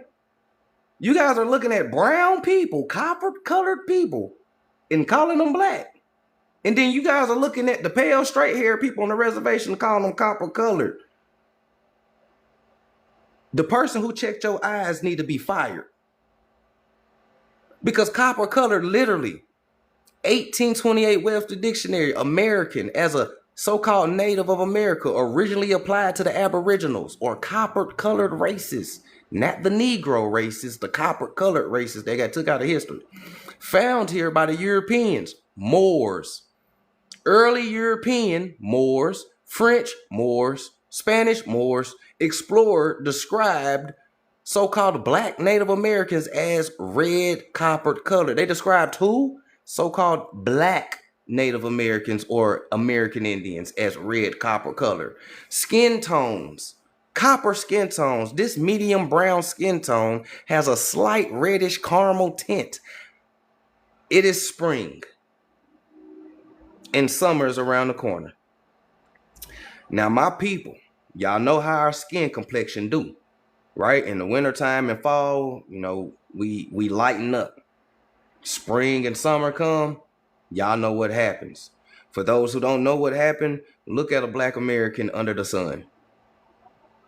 And you will see that red tint underneath our skin. Okay? Africans have a blue tint to them. They so dark that they look blue, but they are a darker brown because nobody is literally black unless you get hyperpigmentation, right?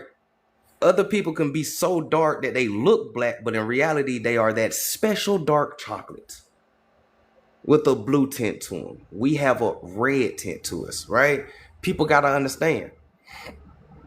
Okay, now here are different shades of brown. And it's sad that our people who call themselves black would describe themselves as one of these colors. Hey, what's your skin tone? Ah, shit, man, you know, I'm kind of caramel, but I'm black, though. What? Hey, what's your skin tone? You know, I'm cinnamon. You know, black power, though. Hold on, whoa. Slow it down, bro. Huh? Oh, I got that mocha skin tone. You know we black though, right? Oh, here this nigga go. And then when you tell them that you're brown, they look at you like you crazy. This is how psychological colonization work. It's crazy. I go up to my people, I'm like, y'all know our skin tone brown, right? Here this nigga go. This nigga don't like being black. Bro, I'm looking at myself, bro. I'm not black. What are you talking? What? Cause see, this why I don't debate Pan-Africans, because that should have given me a headache. Y'all can have fun with 05 and them. And then here's what's crazy. If we wasn't copper, then why the hell are we on copper magazines? Nah, for real. If we not the copper-colored races, then why are we on copper magazines? Man, let me spark my paper plane, man. Roll it if you got it. Y'all know how we get down. High Learning Book Club. We study high, take the test high, get high scores, right? Right. All right. Roll it if you got it, man. All right. Man, we on copper magazines. We on ebony magazine, jet magazine, all these different skin tone magazines and shit, right? Come on, man. I appreciated the gifts, man. Appreciate the gifts. Let's get back into the book real quick. We just had to take a little intermission. Y'all know how we do. Y'all know how we do. Right? So, diving back into it. They was talking about Estevan. Is this the book about him that I got? Yep, here we go. So, they mentioned Estevan, right? The Sephardic, the Moor, right? The first so-called African-American from Morocco, huh? The Moor, right? So, let's get into this book called Negro Companions of the Spanish Explorers. Go and get your screenshots. Appreciate everybody for tuning in. Shout out to all the new people that's in here too, man. I hope y'all enjoying the live. We do this every day when I get off work. You know, I try to be on about 4 or 5 o'clock p.m. So I hope y'all enjoying the live. Hope to see y'all again in future lives as well too. So this is called Negro Companions of the Spanish Explorers by R.R. Wright. And it says the fact seems to be well established that Negroes were introduced into the New World with the first discoverers and explorers. The Negroes they talking about is, of course, Moors.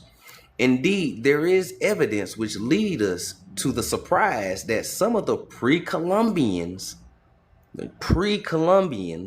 may have been Negroes. Peter Martyr, a learned historian and acquaintance of Columbia's, mentions, quote, a region in that 2 days journey from Creoles territory in Duran district of South America, where Balboa, the illustrations discoverer of the Pacific Ocean, find a race of black men, right? They found a race of black men who were conjectured. Conjecture mean guessing, right? They guessed that they came from Africa. They don't know. These are indigenous, all right? And to have been shipwrecked on the coast. In connections with this statement may be noted a report by the Bureau of Ethnology which describes, quote, early American pottery with physiognomies of decided so-called African lineaments, right?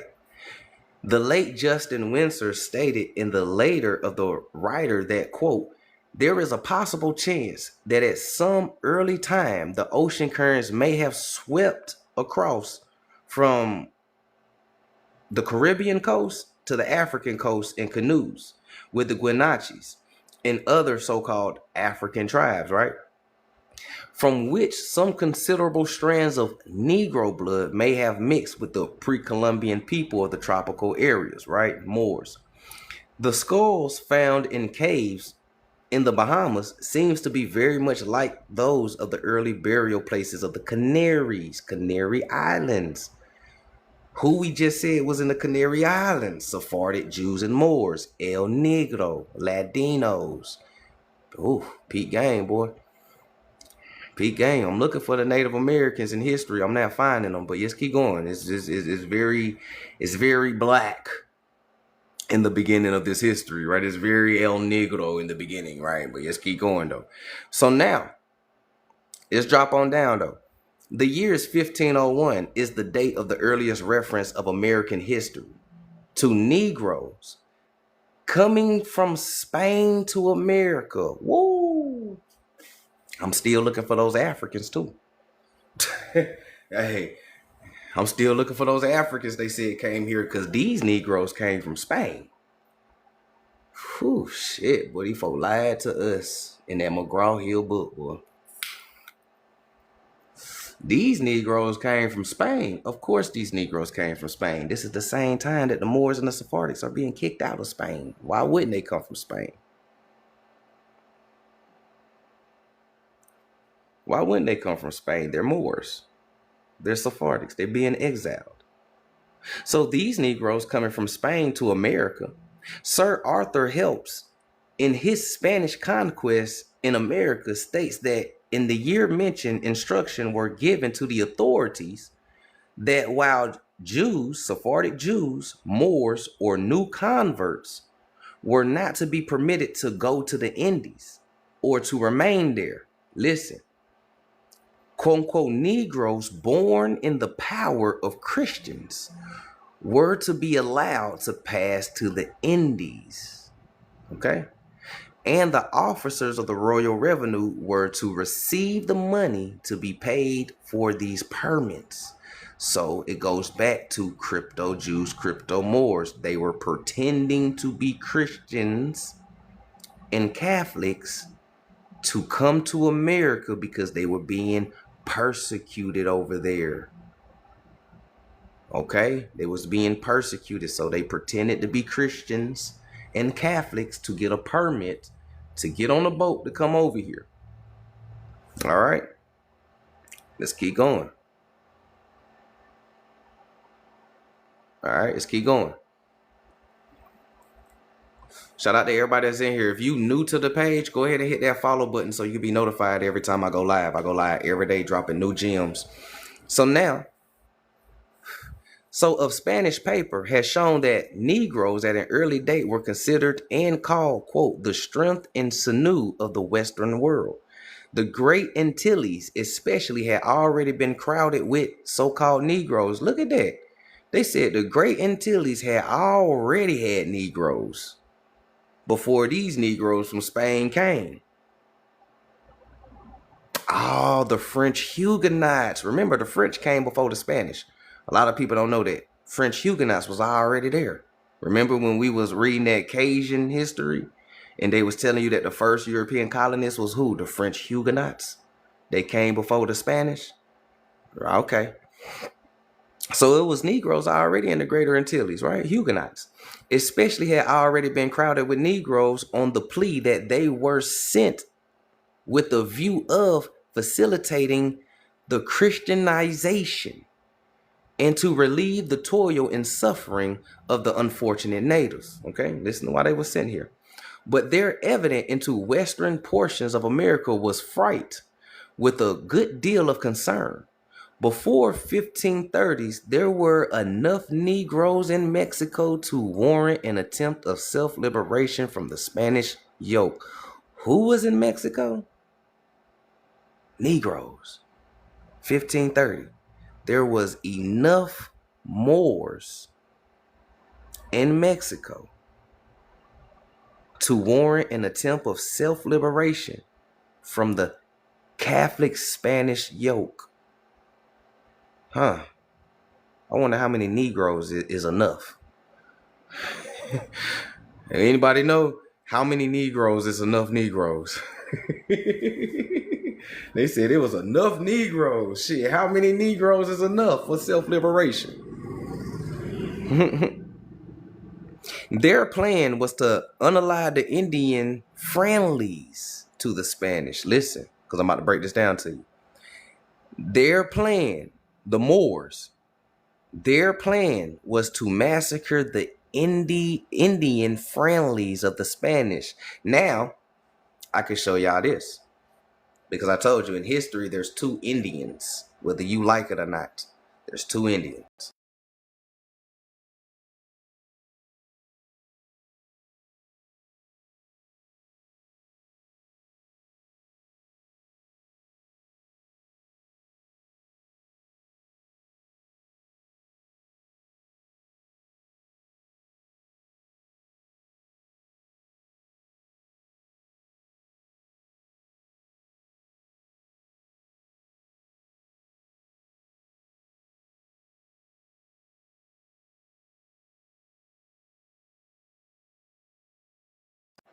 So, if y'all want to screenshot this, you can. I'm going to zoom out.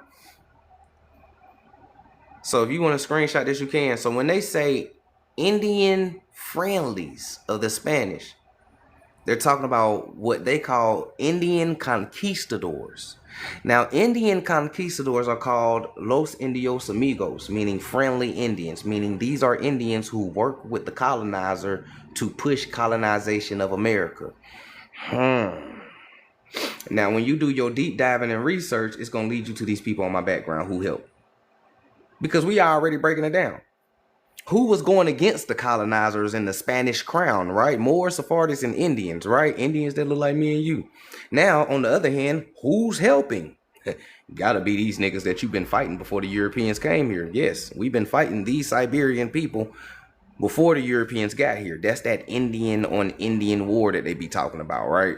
But it was us versus Siberians. And then when the Catholics and Christians came, these people sided with the Catholics and Christians, or white man. Okay? White man. All right? And you know that this is true because you can find hella pictures of this. Niggas just kicking it, having a beer together. You feel me? You can find hella pictures like this. Them niggas kicking it, having a beer together and shit. TPs, you know what I'm saying? And niggas marrying with each other, having babies and shit.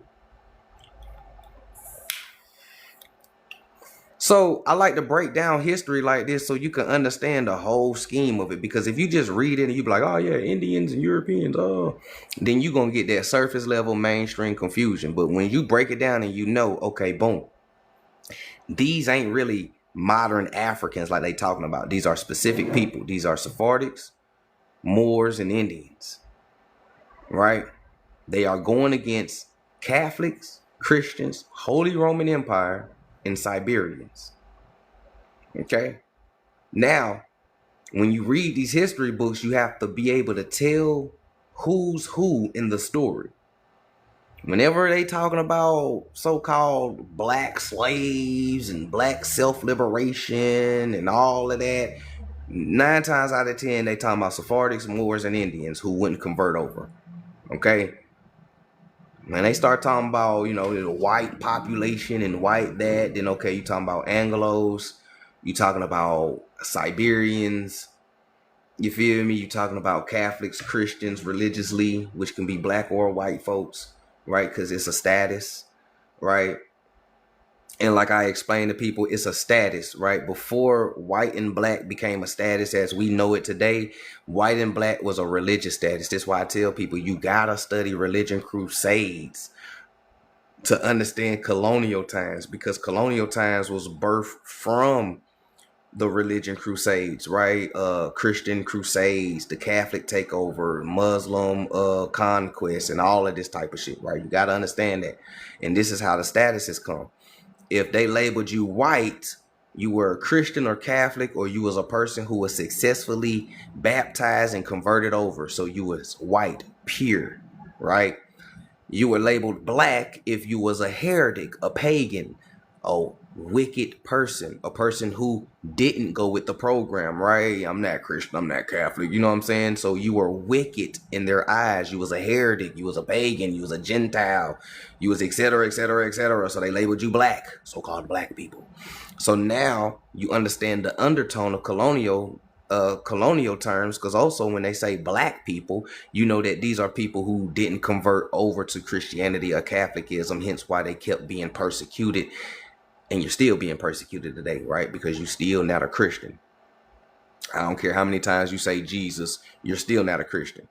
Monday through Friday, you cussing people out, you stepping over homeless people, you're smoking, you're drinking, you're fornicating, you know what I'm saying? You don't listen to authority, right? Roman law or none of that type of shit, right? You're not a Christian. And I wish our people would stop calling themselves Christians, right? Because you're not. You don't do shit Christian. All right. Or Catholic for that matters, right? The rosary beads are cool looking, but you're not Catholic either, right? If you want to know what you was before they colonized you, some of us was Judaic, some of us was Mohammedan, some of us was just good old American Indian spirituality, which deals with nature, universe, energies, frequencies, vibrations, esoteric, et cetera, et cetera, et cetera, right? Holistic healing, right? This is the type of stuff that we was into. This is the type of stuff that they, the witch, all of that type of stuff, right? So peak game, man, peak game. Ain't nothing really changed but the name on the mail. But these people was friendly Indians. They helped the colonizer, right? They helped the colonizer. Clear as day, plain and simple. All right. Everybody good? Y'all following me real quick? I know I've been talking a lot, reading a lot. Let me just check in. Y'all straight?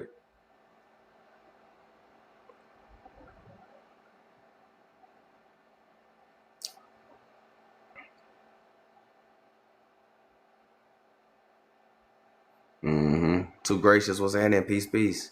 Shout out to everybody that's in here, man. I appreciate y'all for tuning in. And that's why they try to put it in the old English dictionary, what black means. Ain't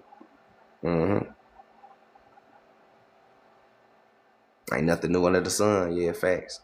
All right, so let's get back to the story now, since we kind of could put the faces with the names. So now, diving back into the book, let me go back to it and see where was we. We ain't that far yet. All right, yeah, we right here. All right, so boom. So check it. So now, there were enough Negroes in Mexico to warrant an attempt of self-liberation from the Spanish yoke.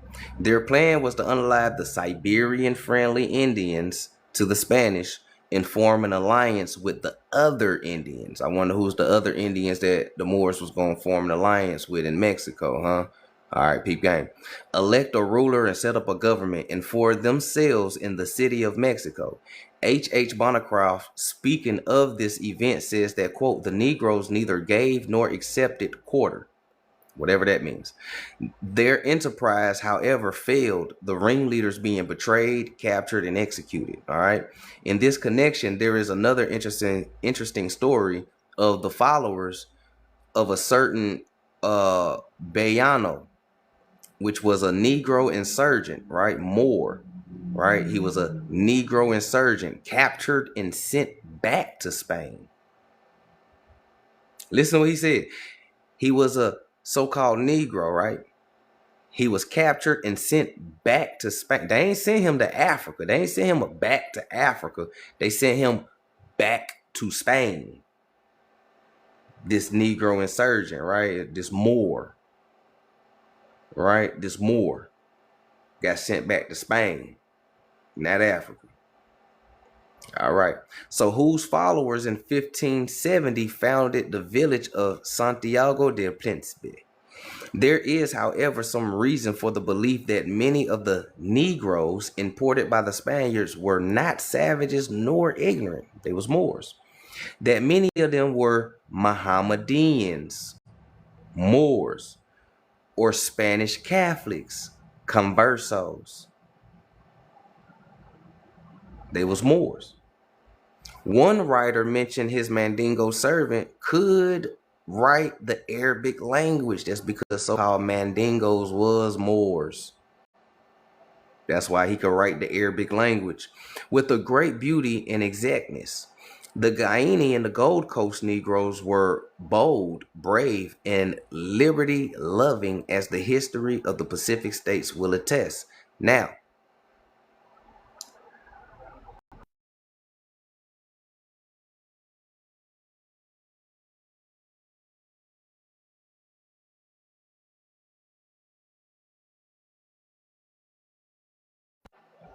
y'all know I don't really like doing Google overview, but this is just for the sake of time, and y'all can screenshot this, or we'll talk more about this in the future.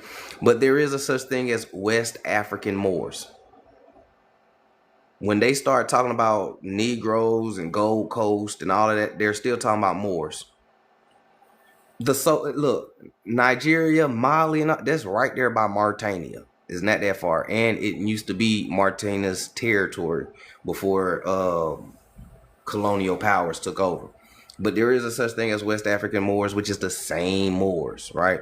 But West African Moors are a distinct, predominantly Muslim, Berber, Arabic ethnic group inhabiting Mauritania, Western Sahara, and surrounding regions, often divided into white Moors, which is your white Arabs that's inside your smoke shop, and so-called black Moors, right?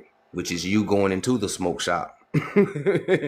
They play a key role in the spread of Islam and North African trade and possesses a unique heretical culture and heritage.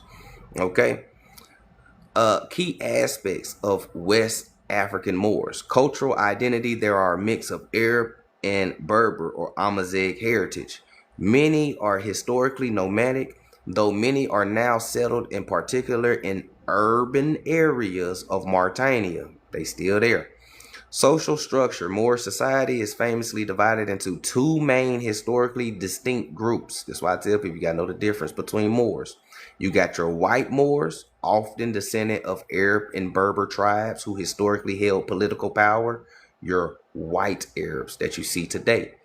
And then you have so-called black Moors, which is the original descendants of the first historical ancient Moors, right? Peep game. All right. So I just want to make that distinction real quick while we was reading that and they was talking about Gold Coast and all of that, right? We still talking about Moors and Sephardics. They was all through that place. All right. So now that Bandler says that the most interesting period in the history of the discoveries on the American continent was during that part of the 16th century when the efforts of the Spaniards were directed from the already settled coast. Okay? All right. The already settled coast. Here we go with Estevan. So in history, Estevan was born as a Moor, right? As a Moor, right? As a Moor. He was born in Azamor. Huh. That kind of sounds like a slang phrase that we say. As a bird. As a Moor, right? Okay. So he was born as a Moor. One of the principal cities of Morocco, Africa, right? What Africa? It may be supposed to have been about 28 or 30 years of age when he joined the expedition of Narvaez, which sailed from San Lucas, Spain, in June 17, 1527, with the first fleet of 506 persons. After landing on the coast of Florida, they wandered through the country, harassed by the Indians until they had lost all but 240 of their numbers. Damn. Then about September 22nd, they set sail in a number of boats in the Gulf of Mexico. Narvaez, as usual, proved a poor leader. Misfortune befell on him and his men. At the end of the year, only 4 survived. Damn. Y'all started off with 506 people and there's only 4 of y'all? Shit. Man, let me hit the ganja real quick off of that one. 506 of y'all, and only 4 is left. The Indians was whooping y'all ass. The Indians was whooping y'all ass, boy. Y'all didn't cut through Florida. That what the problem is. Y'all boy cut through Florida. Got the Tamaqua Indians down there. You feel me? You got some of them Geechee down there. You got Yamasee. You know what I'm saying? You boy, shit. Y'all should have cut through Georgia. Georgia rough too, but we a little bit more hospitable. We probably the most. Honestly, Georgia's probably the most hospitable place in the South. All the rest of our cousins and shit, they boy look. Southern hospitality don't really live there. I'm telling you. You should have cut through Georgia. We probably would have let you swing to Alabama. Yeah, you know what I'm saying? So, it was only 4 of them left. These 4 men discovered and landed upon the coast of Texas. Okay? They strove to keep together so that they might render mutual aid, but find this to be impossible. After 8 years, they wandered amongst the savages, and it is evident that the Negro manifests fully as much tact and ability as the white man for self-maintenance among the savages, right, Siberians, and for exploration. Each of these unfortunate Spanish wanderers, the Negro included, Spanish wanderer, labored as a slave. Each one of these unfortunate Spanish wanderers labored as a slave. Who's enslaving them? And all finally became medicine men. The Indians enslaved them. The Indians enslaved the Spaniards first. And they don't tell that part of the story, do they? They don't tell you that the Indians enslaved the Europeans when they got here. It's crazy, right? All right. So because they was enslaved or they was living amongst the so-called Indians or whatever, after a time they finally became medicine men, right? Of a distinction among the indigenous or the natives. They are reported to have become so expert in healing the sick that the Indians came from great distances to be cured and followed crowds, or crowds followed them from place to place. The black explorer, who was a Moor, right? The Moor explorer was as successful as his white brothers, the white Moors.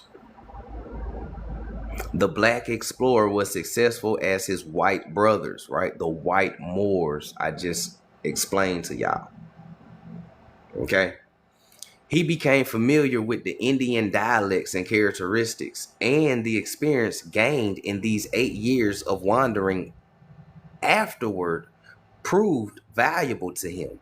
On the condition of their marvelous journey, Estevan, right? Remember Estevan, the first African American, right?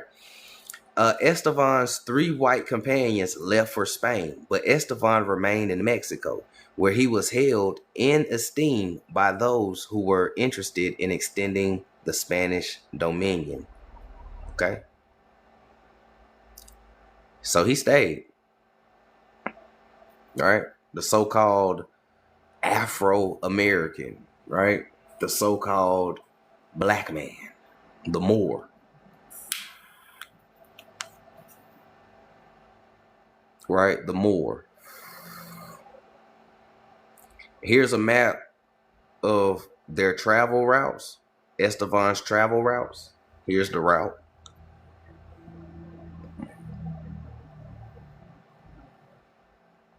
Appreciate that charging me up, man. I appreciate y'all. Y'all the real MVPs. Hold on, let me do these challenges real quick. Hold on, let me go and do this.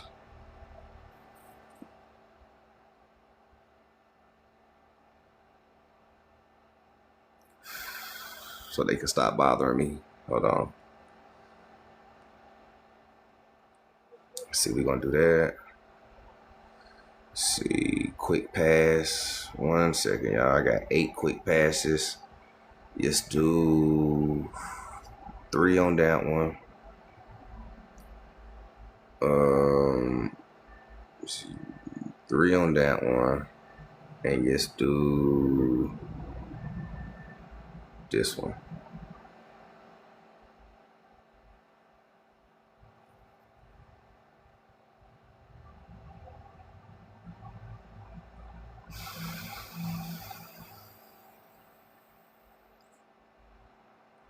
Okay. Hold on, y'all. Give me 1 second. 1 second. TikTok got me doing some shit real quick. Hold on. They just rude. You interrupted my live.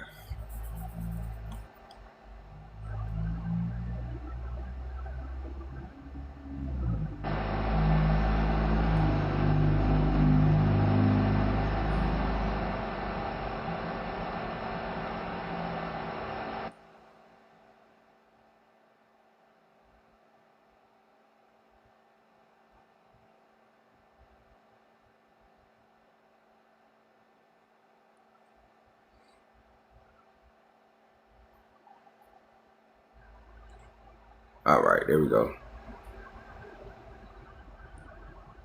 All right. My bad, y'all.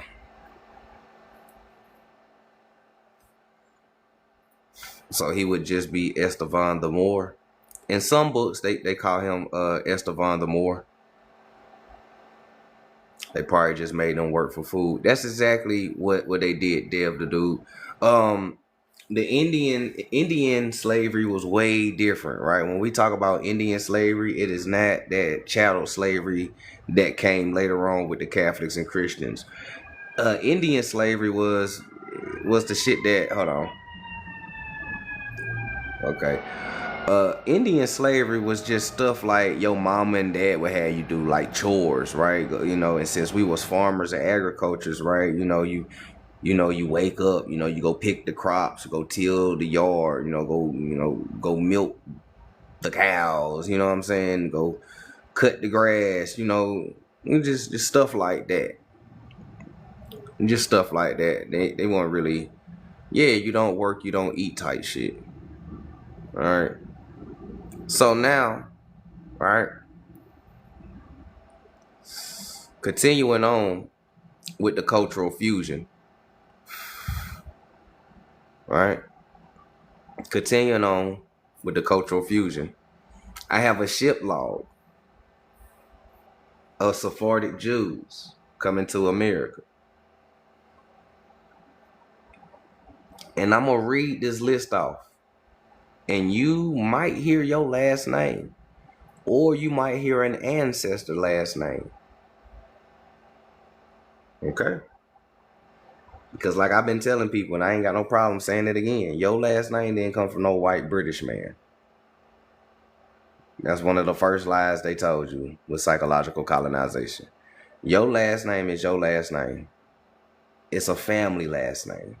and it's been passed on through generations and generations. Okay, your last name is your last name. It didn't come from no white man, and we know that because what the first European colonists were so-called black, Negroes, Moors, Sephardics, Indians mixing, having babies, right? So Pete Gang, your name is your name. So in this book,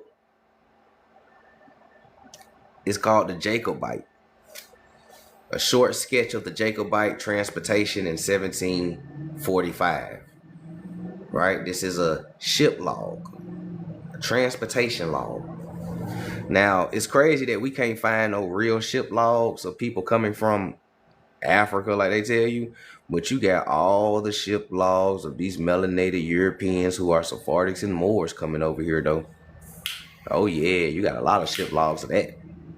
You ain't got no ship logs of no random person from Nigeria coming over here. Now, Jacobite. How do I know that these are Sephardic Jews? Jacob. That's how. Jacob. Oh, shit. There it is. Oh, shit. Whew. Hit that blinker then. Man, I like that. I might start using that. Hit that blinker. So don't hurt yourself now, Unc. Oh, nah. Oh, I'm 36 years old. Am I really Unc status now? Damn, I was just big bruh. I done graduated to Unc status. That's crazy. But how do I know that these are Sephardic Jews? Right? Jacobites. Jacob had his name changed to Israel. So if we substitute Jacob with Israel, this is an Israelite gleanings. A short sketch into Israelites, Jacobites, right? Jacobites, Israelites. This is a literal ship log of Israelites or so-called Sephardic Jews.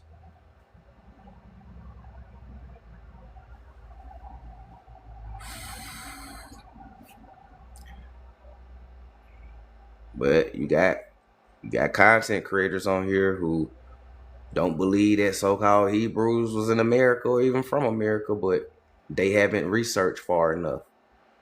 They only, a lot of content creators who call themselves trying to teach Indian history or just history period, they only read enough that feeds a narrative that will gain clicks and views. Me personally, and a few others of my colleagues, we don't care about clicks and views. You're going to get the real history whether you like it or not. Right? So just be wary of those. Just watch out for those, right? And I ain't, I'm not here to, stain nobody's name, but use your discernment is all I'm saying. All right, and start asking people, man, where you get the information at? Can you put the source on the background? Most of them ain't even got the source that they telling you. So let's flip the page though. Let's flip the page. So in this Jacobite transportation of Sephardic Jews coming to America, right? They were called privateers. Okay, these were privateers, right? This ship had 150 rebel prisoners. It's another thing mainstream history twist, confuse, and don't tell you. Right? 150 rebel prisoners. What are they rebelling from? Catholics and Christianity. Who are these people? Sephardic Jews and Moors, exiles, right? Okay. You have people with the last name Adam, William Bell, Douglas Campbell, Alex Campbell, John Campbell or Campbell, Alex Cameron or Cameron, however your accent go, Will Dixon, Alex Davidson, Andrews Edwards, John Gordon. These are Sephardic Jews, y'all, just to let y'all know. Oh, and they're all described, the descriptions is all the way to the right. They're all described brown, black, ruddy, brown, ruddy, black, brown, black, brown, ruddy, black, thin, pale, sickly, black, very strong, brown, long chin. My nigga got a long chin.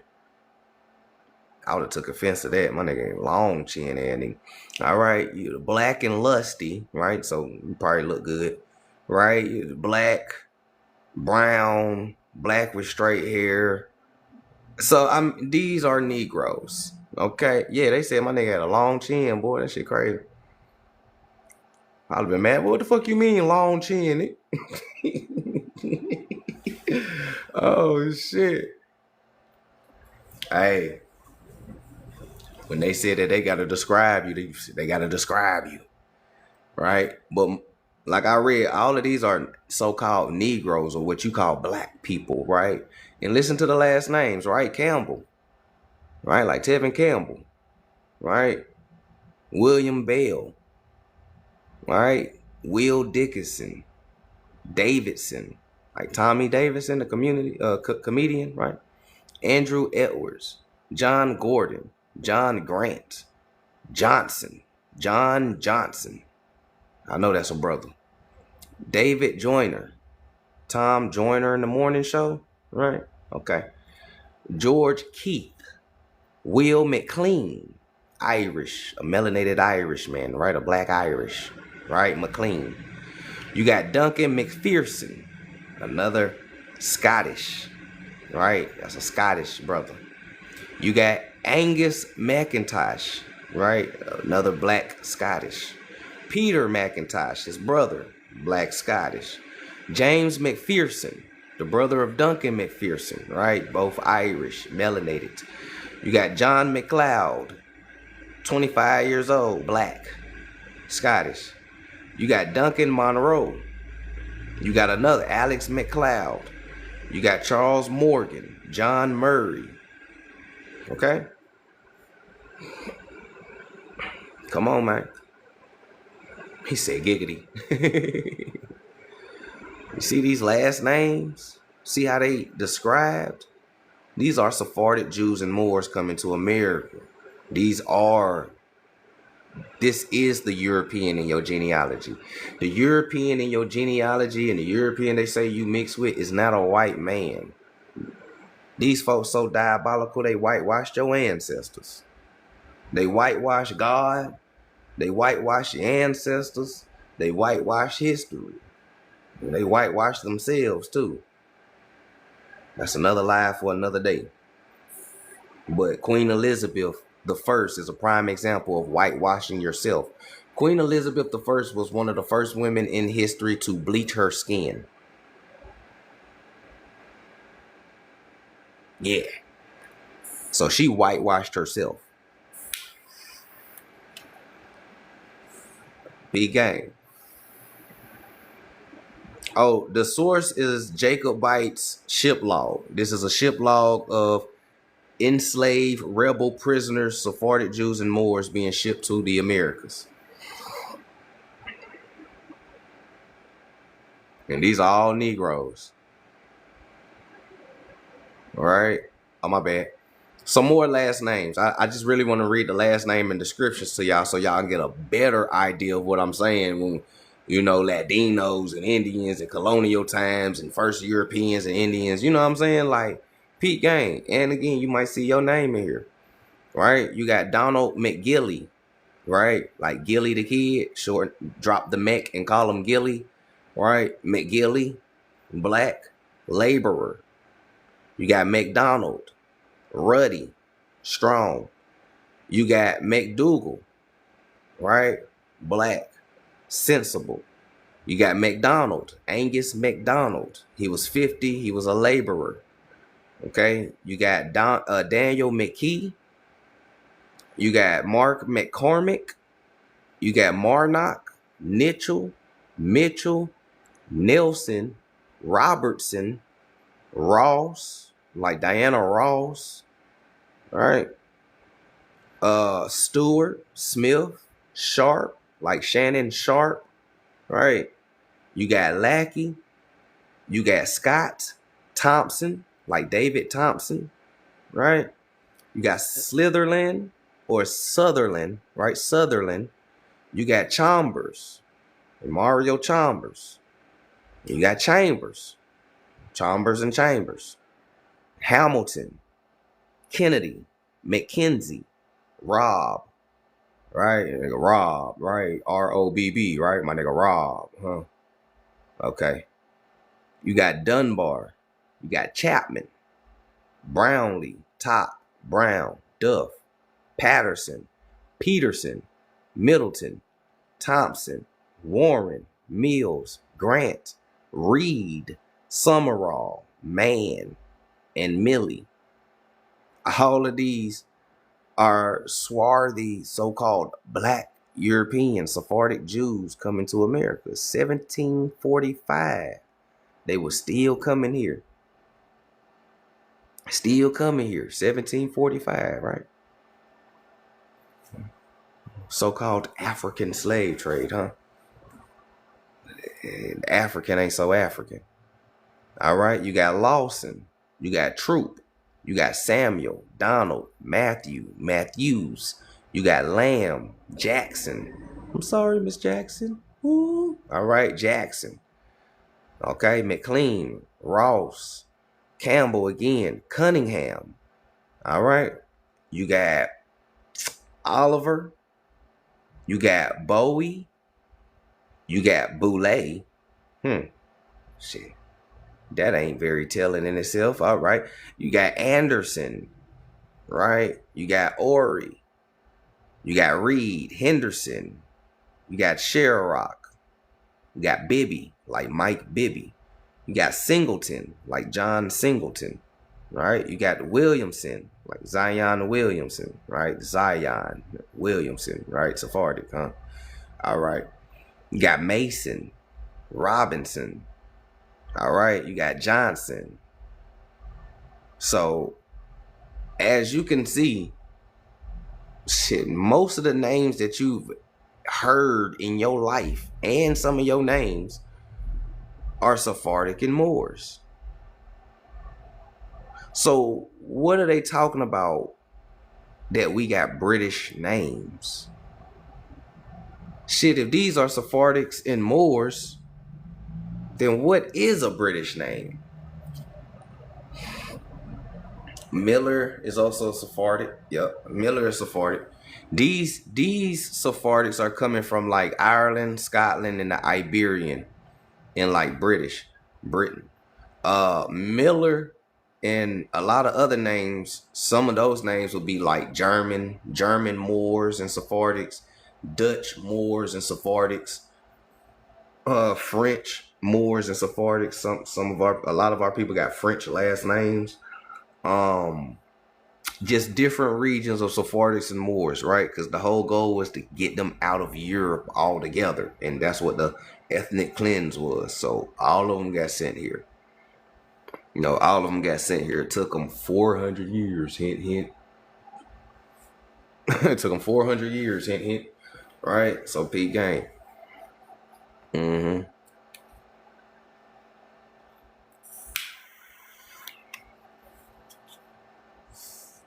So you saying everyone can be deported off the land? Huh? Where you get that from? Yep, Davis. Davis is short for Davison. So one of the Sephardic ancestors who was probably just changing his name to hide from persecution, who was probably named Davidson at one point, he just shorted up and was Davis. Just like how some of the Moors will be like Morrison, and they'll change or migrate and they'll just be like Morris. You know what I'm saying?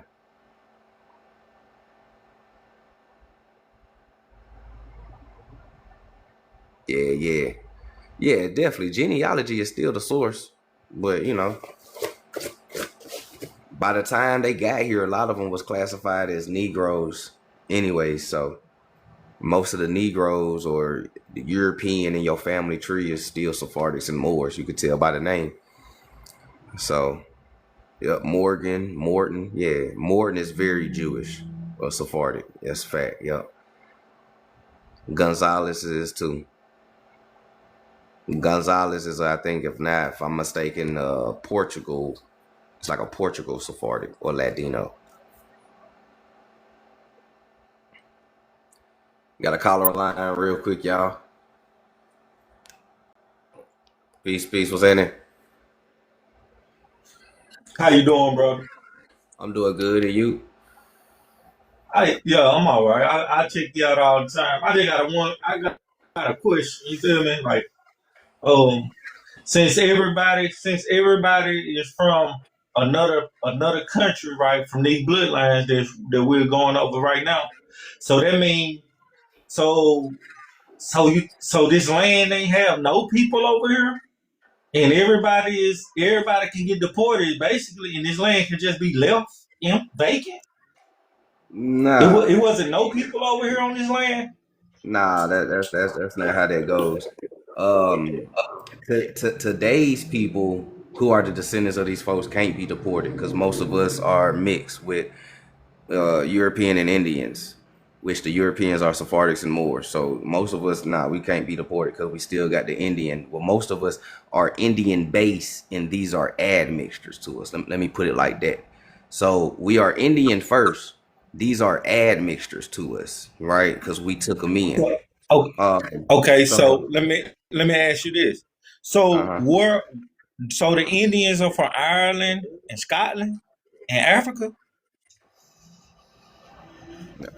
Where you I'm get that only from? asking a question, brother. I ain't trying to interrupt your panel. I'm just going by what I'm hearing you saying. Because Nah, from the history, the Indians is from here. So, that's what I've always said. Indians are from here.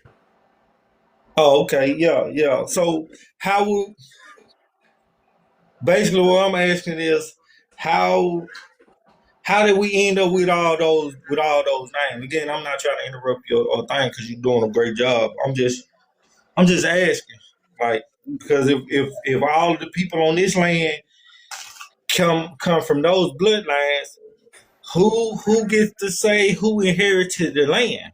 Because we know that the land is inherited and you can't buy it. You have to inherit it. You have to pass it down through generations. So We still who we is the still rightful landowners?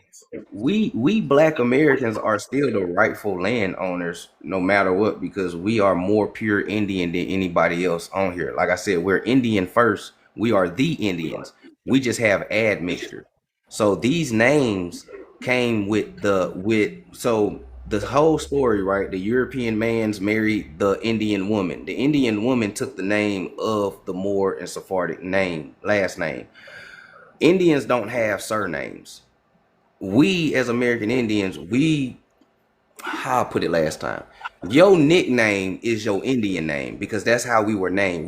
We name ourselves off of what we do, right? Like if this man hunt bears, oh, that's little hunt bear or bear hunting or whatever the case may be, right?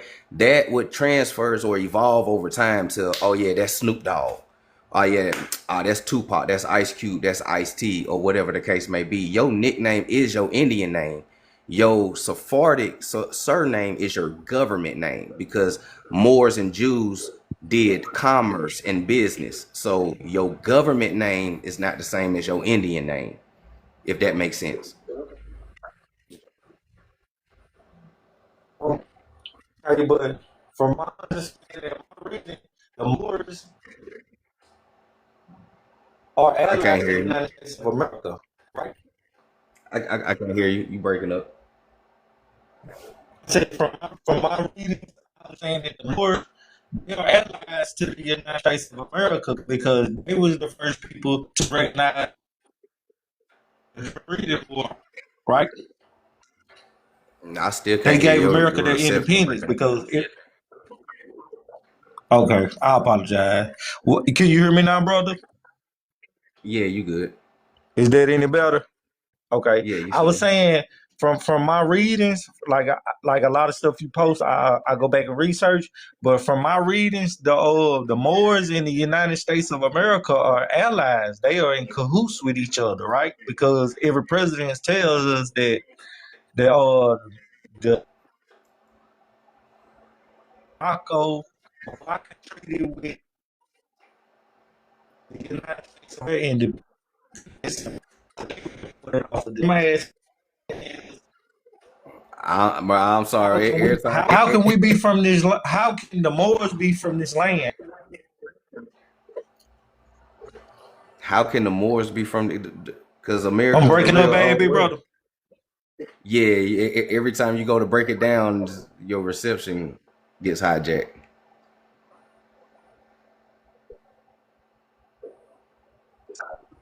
Okay, brother, I apologize. Continue.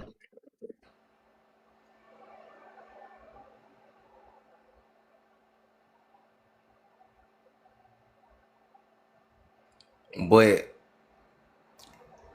to understand how the Moors are from America, you got to go way before colonization and all of that. Because the Moors and Sephardics are just American Indians that left 5,000 years ago to spread civilization around the world. And the people that they encountered around the world called them many different things based off of where they come from, which is America.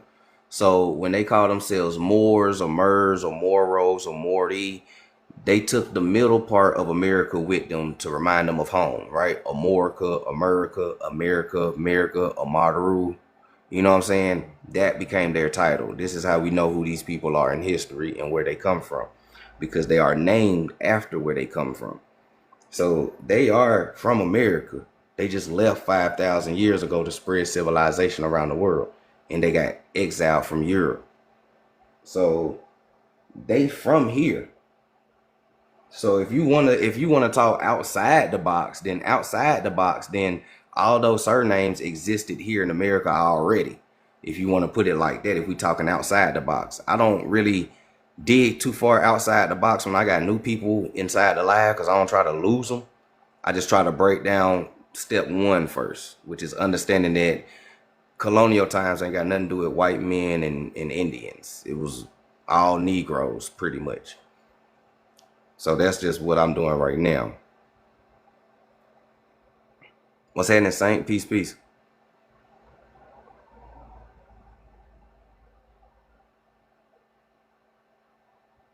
It's all good, bro. Ah, shit. I ain't even know he was about to talk. My bad. I ain't mean to drop you, fam. I ain't know you was. I ain't know you was about to say anything. So nicknames our family give us as our Indian names. Yeah. Mm-hmm. Your nicknames that your family give you is your Indian name. This is why when you around your family, they call you your Indian name. They don't call you, you know what I'm saying, your government name or no shit like that. It's always your Indian name, whatever it may be. You know what I'm saying? You know, you got a name from your grandmama, you got a name from your mama, your cousins might call you something different. Your daddy might call you something different. Your granddaddy, your pawpaw, you know, big aunt, big auntie. You know what I'm saying? Everybody got a name for you, and who's calling you and exact, et cetera, et cetera. Your government name is your so-called Sephardic and Moorish name that you use to do commerce and business, right? When you go and get when you going to buy a car, when you go into court, when you get a phone bill, paying bills, rent, anything dealing with the United States commerce system, you're using your Sephardic and Moorish name. This is why they always know who you are, right? These people aren't silly. They know who you are. You ain't got to go no paperwork. You ain't got to put them up on notice. These niggas know who you are. They did it to you, right? So just understand that's how the names work. You know, if any of that makes sense. You know. So now I just want to read this middle passage because they are describing a lot of people, and as you see, they saying that these are black people, black men, brown men, and these wasn't just no regular people, right? Again, these are Sephardics, Moors, you know what I'm saying? Woo de woo woo. They was grabbing sailors, watchmakers, carpenters, whitesmith, peddlers, tallow chandlers, they shoemakers, bakers, bookbinders, flax dressers, nail makers, right? Salons, right? Nail makers, ladies, glovers, gardeners, cooks, tailors, husbandmen, right? The ones who will go marry the Indians, right? Plato, cowherds, right? Which turn into your cowboys, right? Cord winders, and last but not least, barbers. Like, yes, like the nigga at the barber shop that be cutting your hair. Yes, barbers was on the boat. You see, come on, man. So they wasn't grabbing random people and bringing them to America, right? They was grabbing specific people with specific skills and occupations. All right. Sephardics, Moors, Indians. Now, this is just a little sneak preview of a book that we're going to read probably next week. Okay. I just want to read this first page. It says the mound builder. Let's understand who the Indian is, because we already know who the European is. Just understand who the Indian is, right? So, the mound builders. When the Europeans first arrived, right? Moors, Sephardics, right? When they first arrived to what is now southeastern United States, they encountered a Negroid, often described as copper-colored, cultured people that later became known as mound builders. The mound builders is a general term referring to the indigenous inhabitants of North America who constructed various styles of earthen mounds for burial, residential, and ceremonial purposes. The Mississippian mound builders dated from 1000 CE to 1700 CE, refers to Christian or common era, right? That Christian, huh? The Christians came and all that shit, huh? So is the culture that the Europeans encountered. And this culture is considered to be probably the most advanced society that arose in North America. This is the city building society, huh? Supported by agriculture, huh? Farming. All right. And marked by the sun.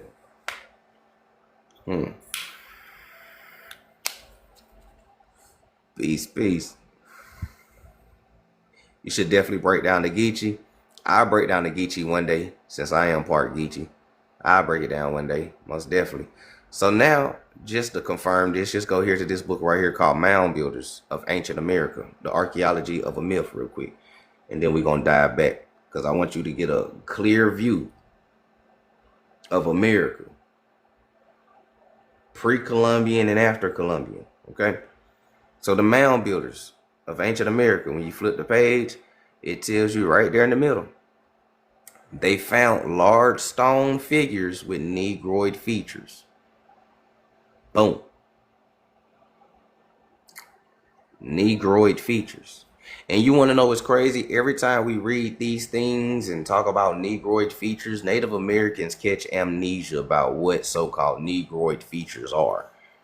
But any other time, they know you so-called African because of your features. But then when we start busting down how the Indians were so-called Negroid and had features, now all of a sudden niggas don't know what Negroid features is. That's us. Stop playing. Ain't nobody gonna look at you and call you a Negro.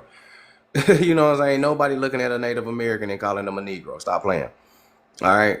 So now, let's get back to it. Estevan. All right, Estevan.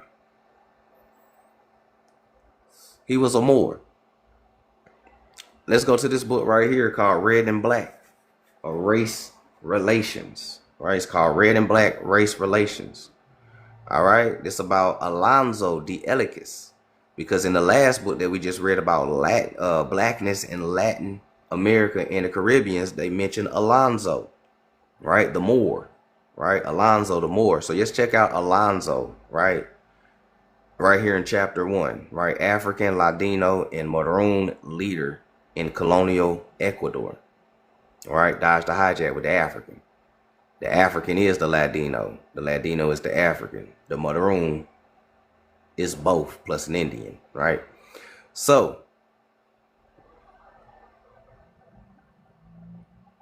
let's start off. Peace, what's energy, wow?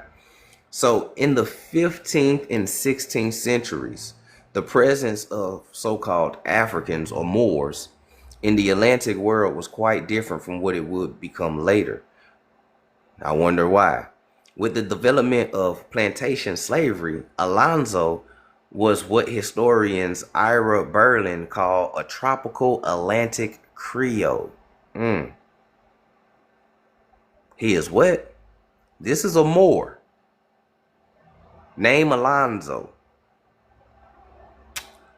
They call him an Atlantic Creole.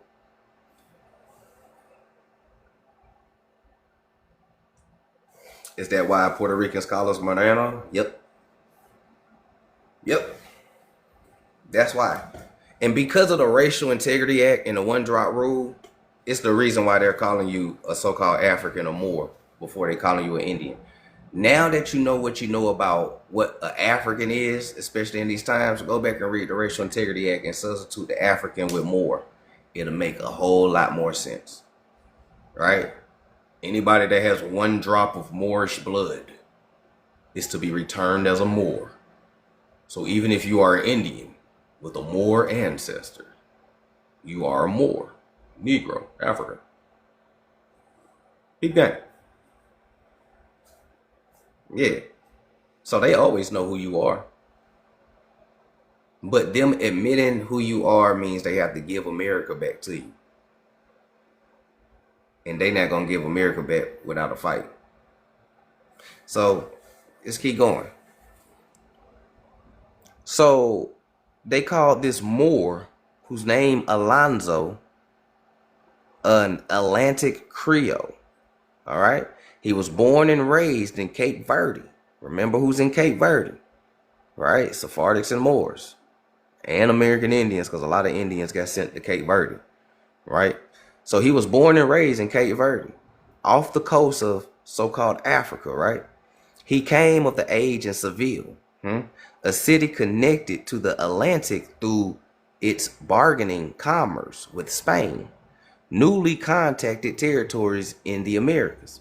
There, Alonzo learned how to play by the emerging Spanish Atlantic Society's rules, which incorporated Moors and their descendants according to color and status. What they said? The Spanish Atlantic Society rules, which incorporated Moors and their descendants according to color and status. Okay?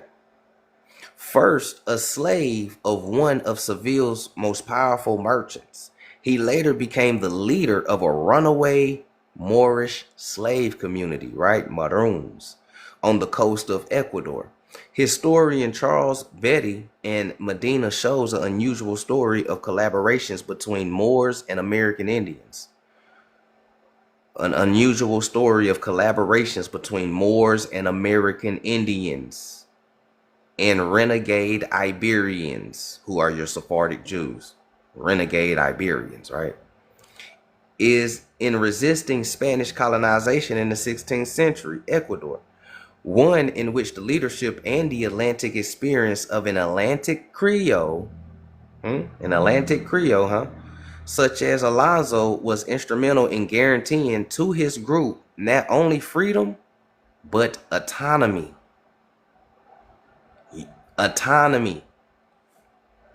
Guaranteeing to his group not only freedom, but autonomy.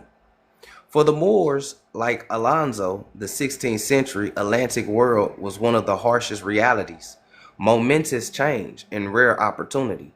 The few pieces of biological information that we have on his earlier life state that he was born in Cape Verde Islands. At the age of 8 or 10, he was taken to live in Seville, where he became a servant to one of the city's powerful merchants. Okay, flipping the page.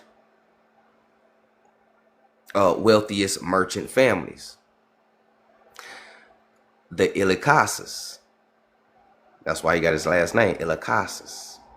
Okay. In Spain, he learned Hispanic traditions.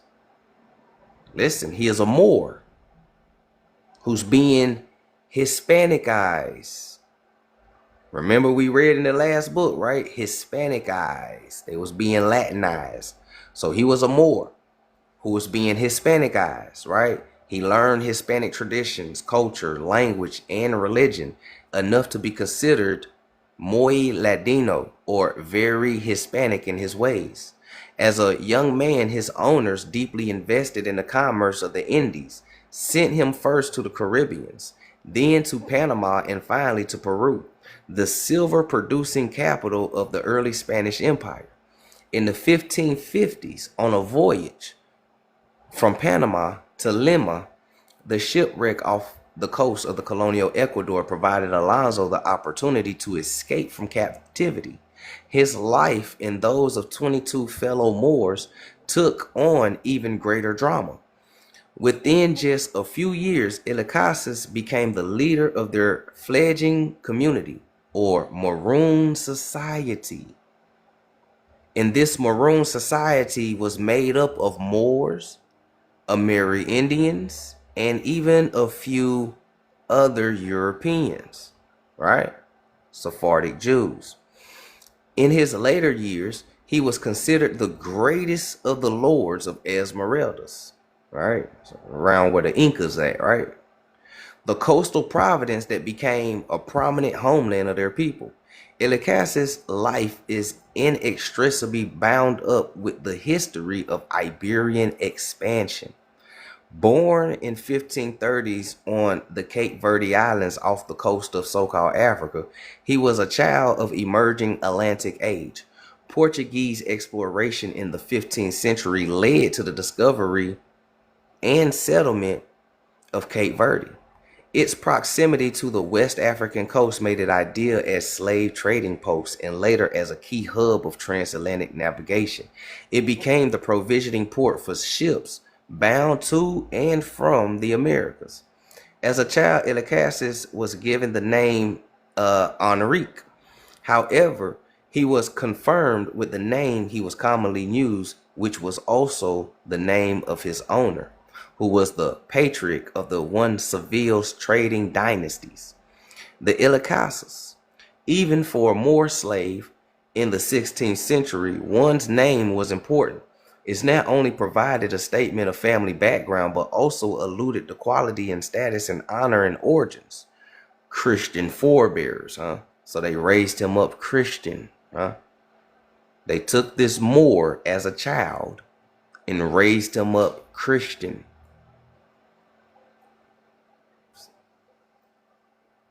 Not everybody sold you out willingly. Some people was brainwashed as a kid. Peep game.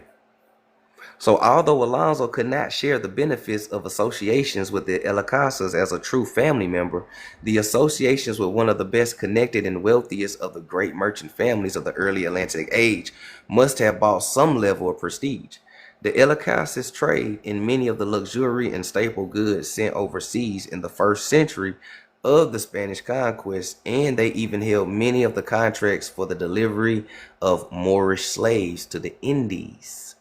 From the time of the earliest discovery until well into the 17th century, as the conquest progressed and expanded, so did Ilicasas' trade work.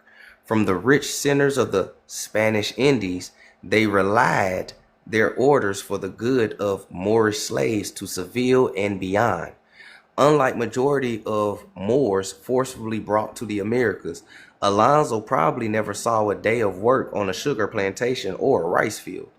Every bit of evidence indicate that he was a trusted personal servant, expected to perform many duties of his owner.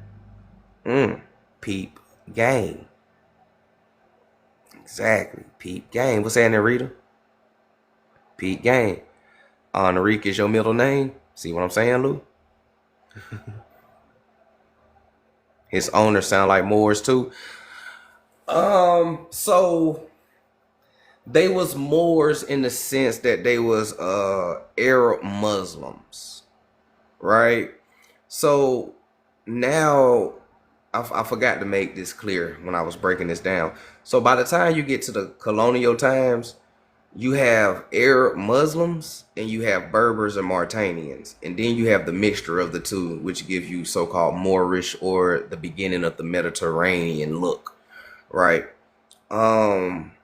So during the Arab invasion and the Muslim conquest, and they came and conquered North Africa right after Rome got done colonizing, they forcefully converted a lot of Berbers, Tuaregs, Mauritanians, or real original Moors into Islam. That's how a lot of them became Islam, or fighting for Mohammedanism, or fighting for the Turks and the Ottomans, and these Muslim Armenians, and what I'm saying, stuff like that.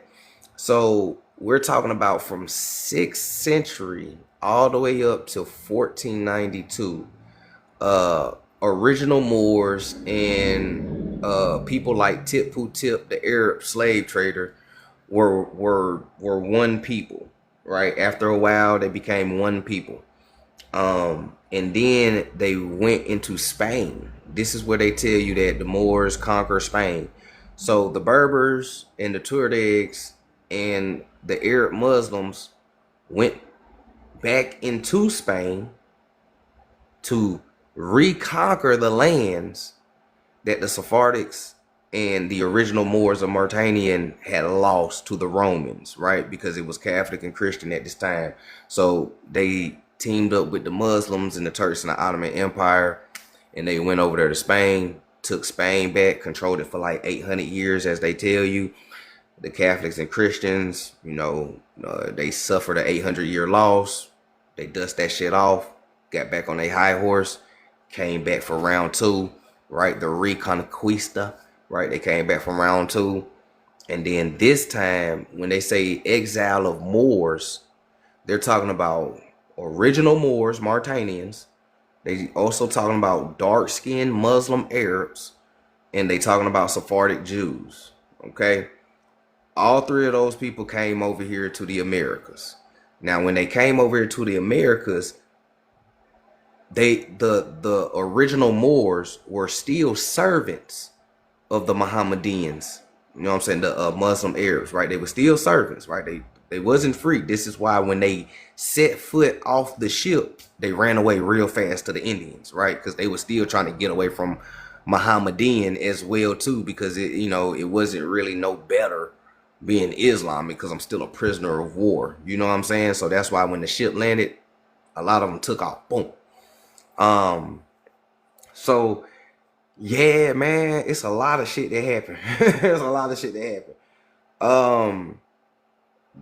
So, but the Moors, the Berbers and Tuaregs and Mauritanians, they kept a loose friendship with the Ottoman Empire and the Mohammedans, right? Anytime the Catholics and Christians was trying to do some fucked up shit to the Indians or the Moors or whatever, the Berbers would, holler at the Ottoman because they had connections with the Ottomans and shit.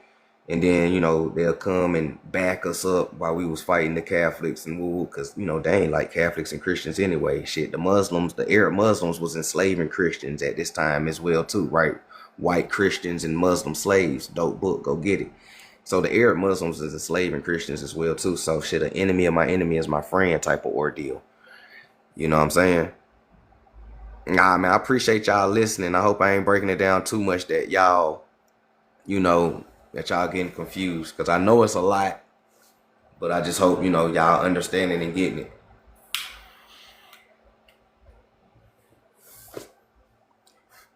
So this is why some Mexicans look Arab.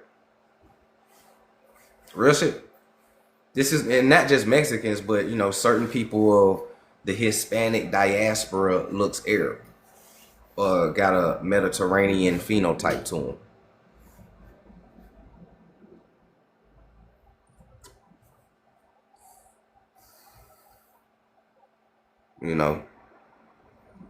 Hey, appreciate that. Appreciate the gifts. That's dope right there.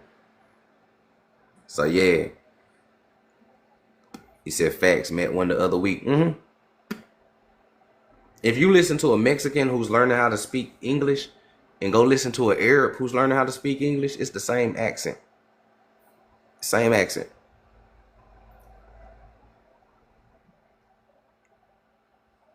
Yeah, they either look Arab or Asian or a combination of the two. There's actually a trend on here. Side note. There's a trend on here, right, on Mexican TikTok. And the trend is, here's what they said.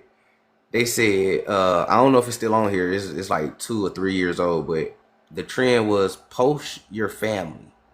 Because every Mexican has one family member that looks Asian and one family member that looks Arab. And then you have one family member that looks like a so-called black person. And then all of them, the ones who did it, and they showed it. And I was sitting here and I was like, and y'all still don't think what we saying is real? But And it's like that a lot in Latin America though. And not just Latin America, but Black America as well too. You know, our family is the same way. We got some inside of our family, we got some family members in Black America who can pass for a dark skinned Arab. You know what I'm saying? Some of our people have like a sandy brown complexion with some loose curls too. It's always that one. You know, or one of them can pass as a light-skinned Latino, you know what I'm saying, from either Puerto Rico or Cuba or Dominican or something like that. More likely Dominican and Puerto Rican are light-skinned people can pass as, you know, so just peep game. That's why this book and this topic, which is on top of Cajun and Creole history, it's also just letting everybody know that it ain't no difference. We all the same people. We just call different things by other people. Some people call us Creole. Some people call us Cajun. Some people call us Afro-American. Some people call us Afro-Latina. Some people call us this.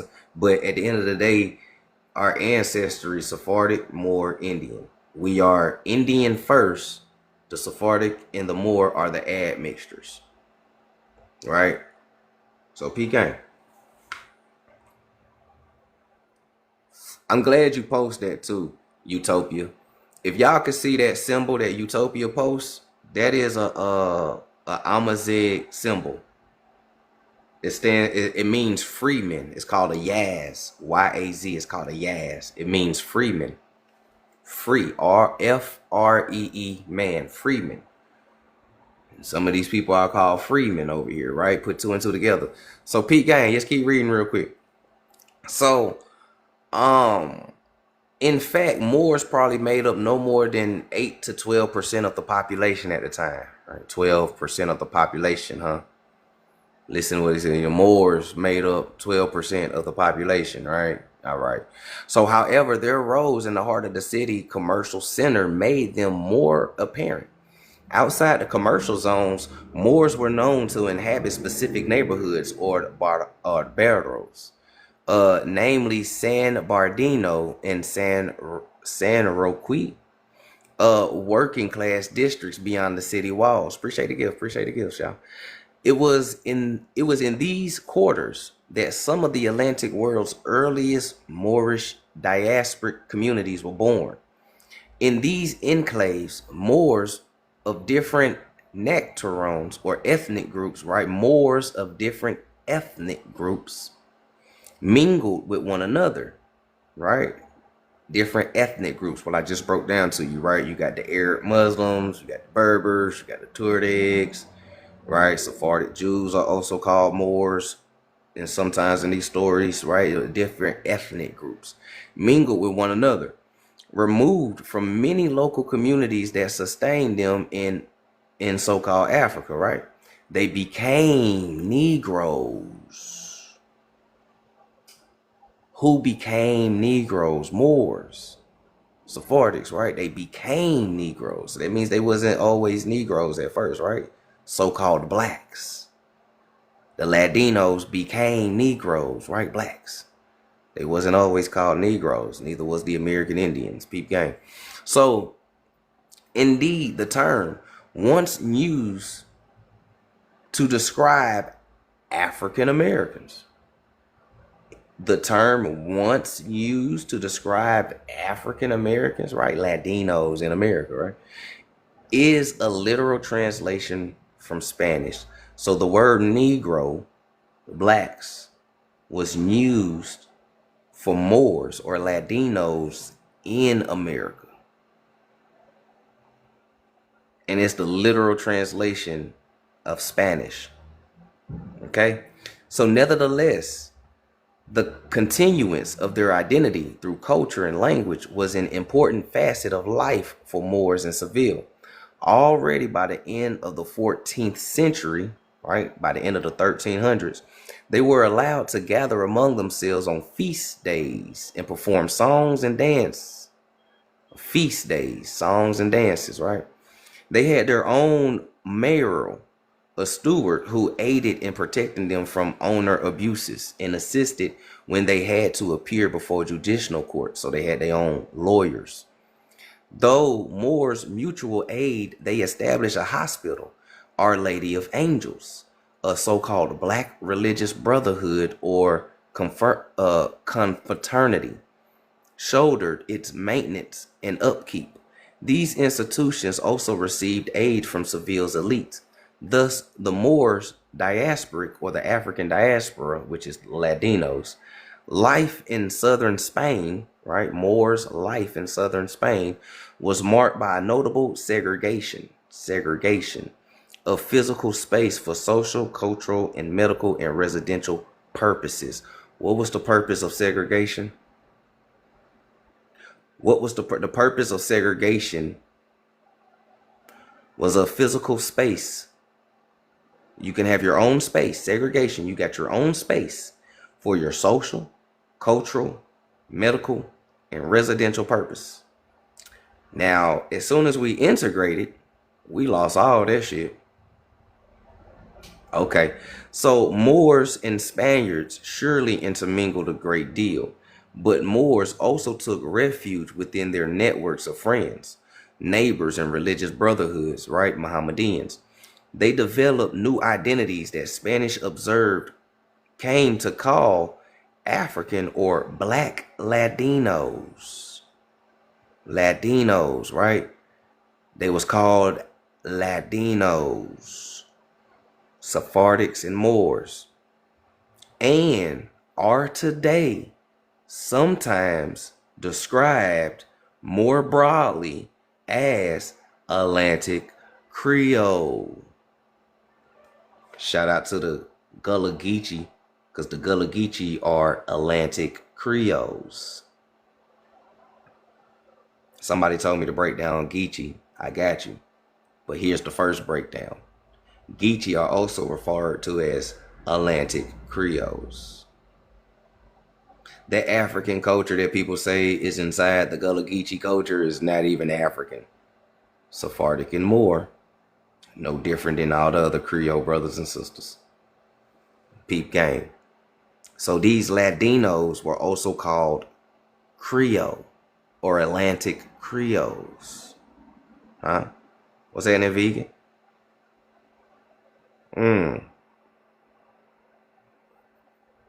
You can find that symbol in etched in one of the stones in the Puerto Rico mountains. Facts.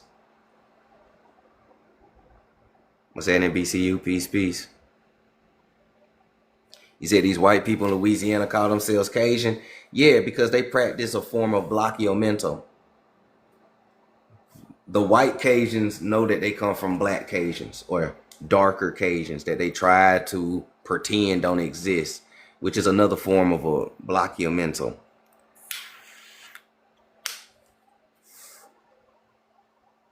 Peace. What's happening? All right.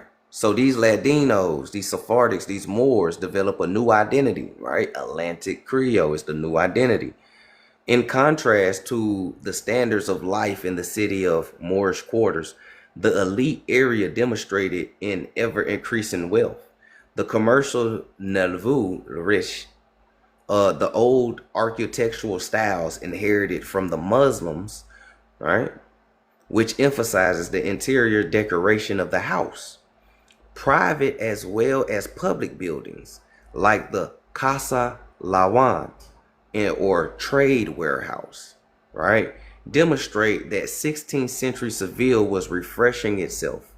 All right, tenement type buildings sprang up in the working class boroughs, while the townhouses of the merchants and elite classes declared a new opulence. Alonso was quite familiar with life in each of these urban settings, right? Right? His owners, the Elicases, were among the richest and most prominent Seville merchant families. It was their charge to train him in Spanish ways and to develop his faith in Christianity.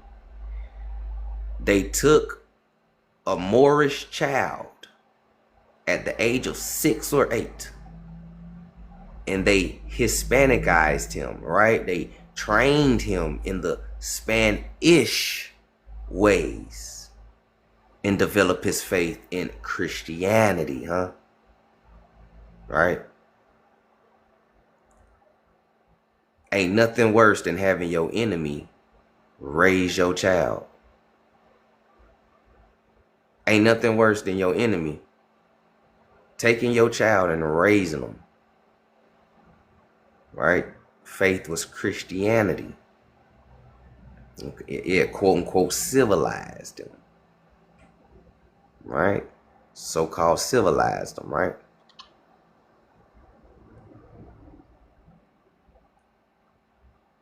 All right. So, exactly, still happening. Facts, still happening. So, notwithstanding the different views held of Creoles, both classes began. Hold on, I got this banner in my way.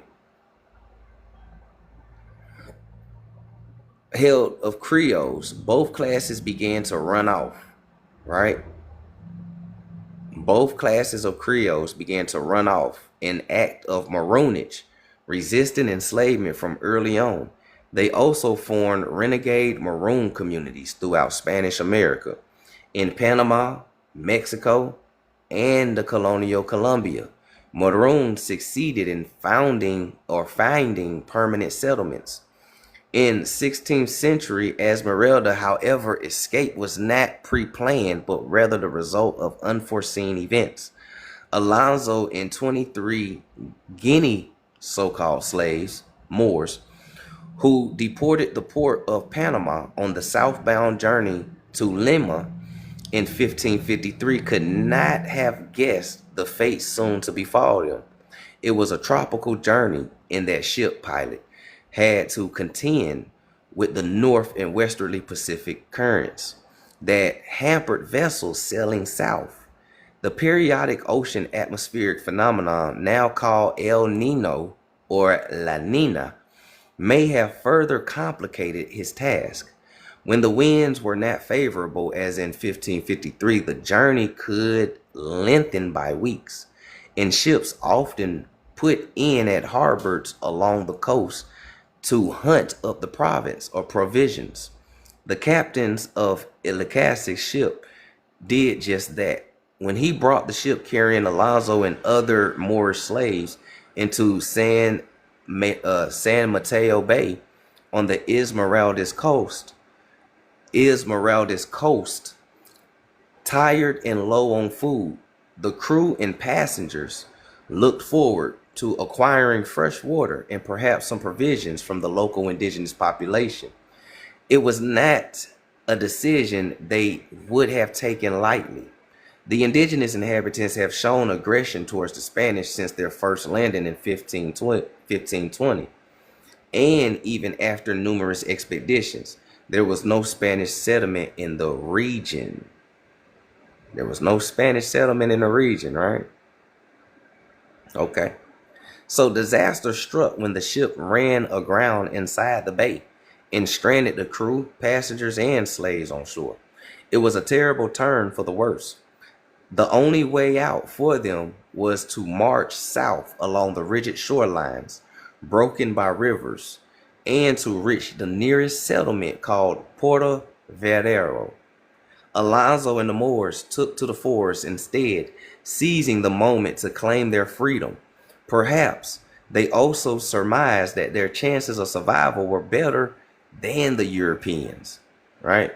The Christians and Catholics, because none of the crew or passengers ever reached Puerto Vero.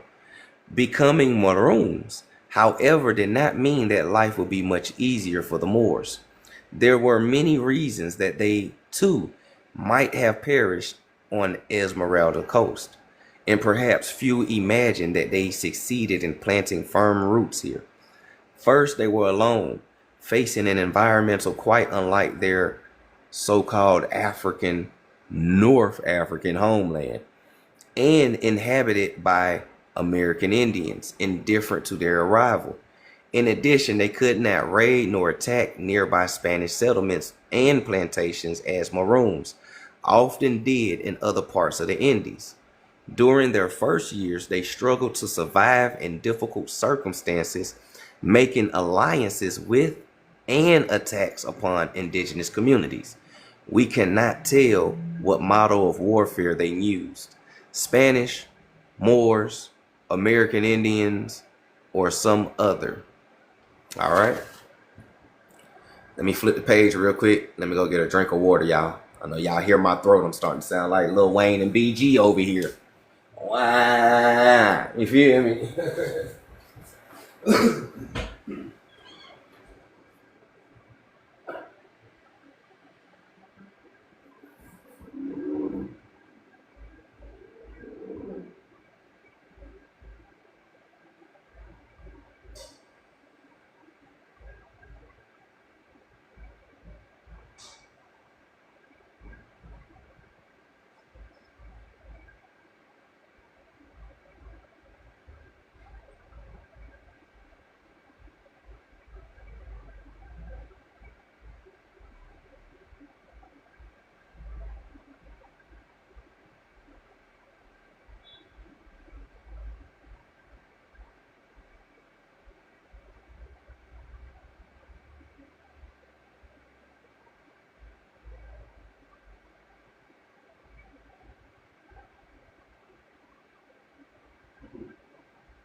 Woo, shit.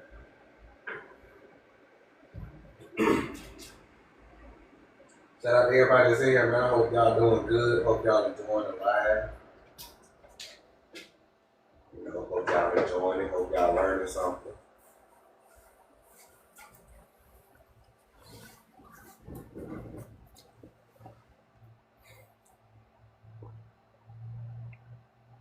He said, quench that thirst, man. You already know. Well, over here like Lil Wayne. Mm-hmm.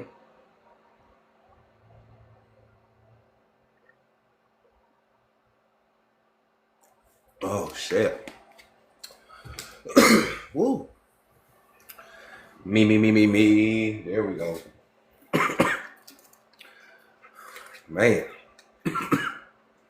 But I love doing this, though. I love teaching and reading to y'all, though. It's dope. And you know what's crazy? At one point in time, they said Negroes don't read at all. Fast forward, now people mad because we reading too much. They gotta make their mind up, man. At one point in time, y'all said we ain't read enough. Now y'all saying we reading too much. Y'all gotta make y'all mind up, man.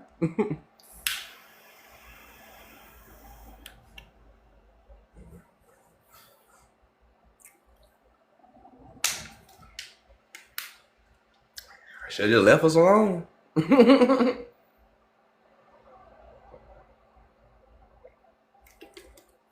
Hey, y'all seen that Shakar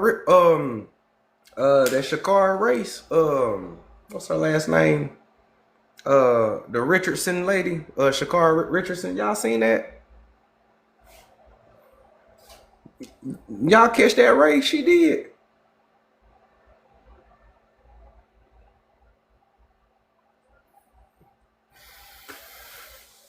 Man, she dusted them folks from behind, G. Them people had a 9-meter head start, fam. Now, I don't know if y'all ever ran track, but 9 meters is a lot of meters in track. These white folks had a 9-meter head start. And she hawked them all down in 100 meters, man. In 100 meters, a football field, she hawked them down with a 9-meter head start. American Indian Contribution said that American Indians was the fastest ones in America. I'm just saying. American Indian Contributions said American Indians are the fastest people on earth. Now, I'm just saying, man, if people want to prove that they Indians and prove that we not, y'all got to beat us in indigenous customs. For real, everybody that be calling us pretendians and shit, man, y'all got to beat us in track, basketball, football, ice hockey, boxing. These are things that they said the American Indian excelled in. They did it like second nature. So, you know, if anybody inside the Reds want to take us up on the challenge to prove who's indigenous. Hey, I'm good on the basketball court and in boxing. I think I want to hit the ring with a lot of you niggas, though, honestly. I don't think I want to hoop with y'all no more. I think I want to hit the boxing ring. I ain't gonna care. I used to want to hoop y'all for the identity. Now I just rather want to box y'all for that bitch. And y'all can thank Joya for that one. I think I just want to box you niggas for the indigenous identity. You know what I'm saying? Keeping it real. You're 12 rounds, even though we ain't gonna make it 12 rounds, but we do 12 rounds.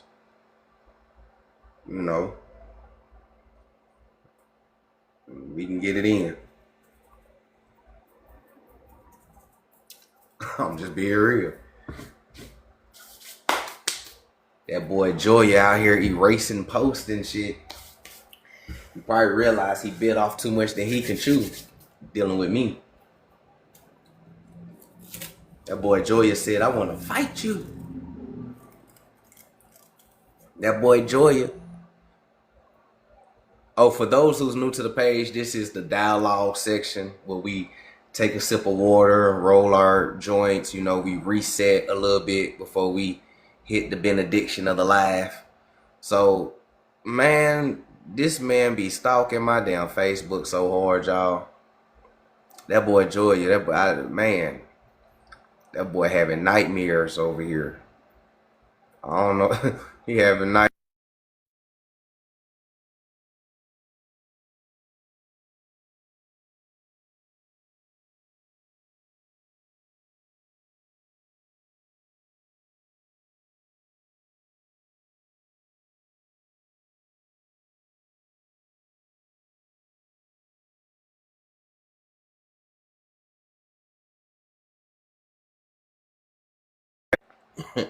Yeah.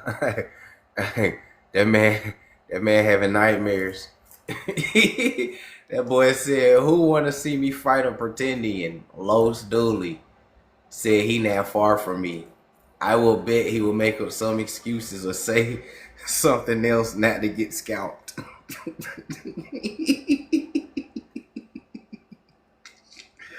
Oh shit. My man. The funny thing about this is that he's the one that made the excuse today, because I got another screenshot where he backpedaled. Right? In this screenshot, he said, who want to see me fight him? The other screenshot, I said, he backpedaled fast. He said, hey, is there anybody in Kentucky who could fight Los for me? I would do it, but I'm in New York. Who making excuses now? You can't fucking with me, bruh. Like, that man can't fucking with me. I didn't even know he had a Facebook.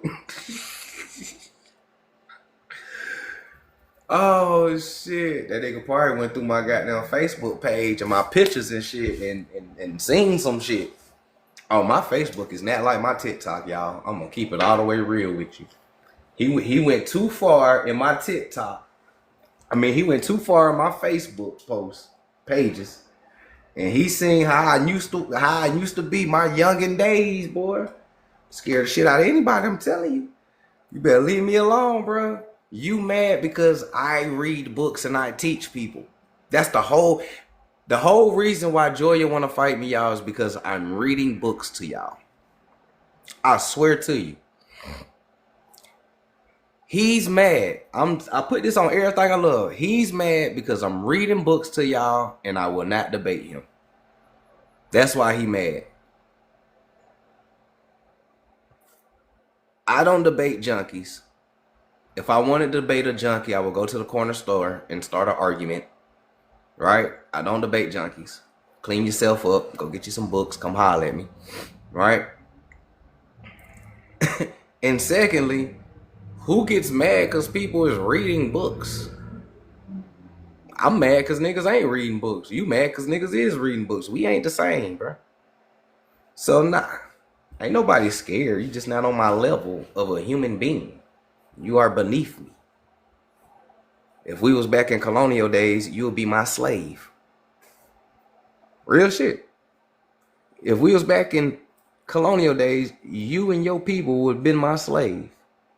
Shout out to my Moorish ancestors, because we own slaves. Oh yeah, I got them documents, boy. We own some slaves. But they was white slaves, though. We ain't own no niggas. My family owned white slaves. I got those documentations, too. That's why I be laughing at people who don't know about white slavery. I literally got documentations. My people used to own white slaves. We used to own like 3, 4 of them. We ain't have a shitload, but we had like 3, 4 of them. Put them niggas in the field. Real shit.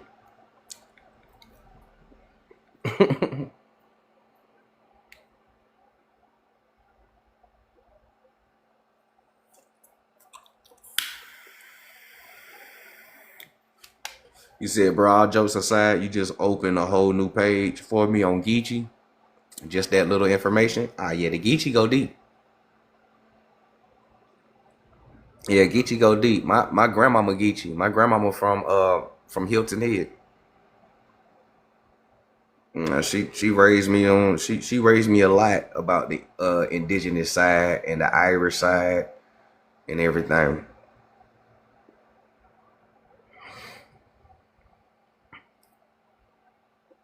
This man said, who wants to see me fight or pretend?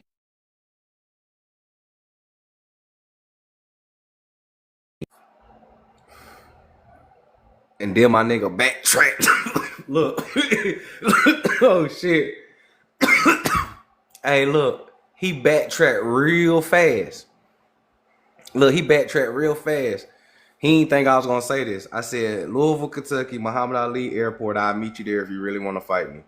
Use your meth money and come see me. He says, you want me to come fly to you? You the one challenging me to a fight, nigga. If you challenge a fight, you supposed to pull up. The fuck? At least that's how I thought it was. If you was challenging a nigga, ain't you supposed to pull up to a nigga? Bro, I told you the airport. I'll meet you at the airport. I'll pick you up myself. You ain't even gotta call an Uber, bro. Look, I'm so civilized. I will pick you up from the airport. We can drive around the corner into the alley. We can scuffle real quick. You know, we could put it on live, or we ain't gotta put it on live. I'm gonna put it on live. You know what I'm saying? We can scuffle, get it in for a quick 2, 3 rounds if you can last, right? And then I'll drop you back off at the airport, bro. I'm real civil. I'll drop you right back off at the airport. Knots and black eye and everything, bro. Seeing you on your merry way back to Buffalo, New York. Fucked up. Oh, what do you think this is? I dropped that shit fast. That ain't my location, but I'll pull up to you. I don't do no jaw jacking, bro. I ain't never been the one to jaw jack. If you say you want to fight me, okay, bro, Louisville, Kentucky, Muhammad Ali. I want to see how much guts you got. You hate me so bad, you all, bro, pull up. If you all gangster and warrior, why are you still on the internet commenting back and forth? I don't lip lock, nigga. You said you want to fight me. There's nothing else to say. Louisville, Kentucky, Muhammad Ali Center, bro. No guns, no nothing. I'm a 90s baby. Straight shoulder action. Straight shoulder action. Right? What Finesse 2 times said, let me feed you. Just let me feed you. You know what I'm saying? Look. Hey, Finesse 2 times. Hey, let me feed you. Just let me feed you. If you grab me, I'm going to bite you. If you grab me, I'm going to bite you. Nigga. Real shit. Look. Oh, man. Yeah, they took it to the book, bro. That shit crazy. That man followed me to the book, bro. I didn't even know he had a Facebook page, bro. You know how you have to really search my page unless I give you my name. This man, I blocked him on TikTok. This nigga found me on Facebook talking about I'm obsessed. I'm obsessed, but you the one that got blocked on TikTok, found me on Facebook, and now you're writing me every morning at 9 o'clock in the morning. You're writing me at 9 o'clock in the morning, bro. My coffee ain't even sit in yet. I just clocked in to work. Like, god damn. Shit, nigga. Hey, peace, mother nurture in the building, y'all. He said, look, he don't want to fight no more. Nah, he don't want to fight no more. Ah, man, look, that boy silly as hell.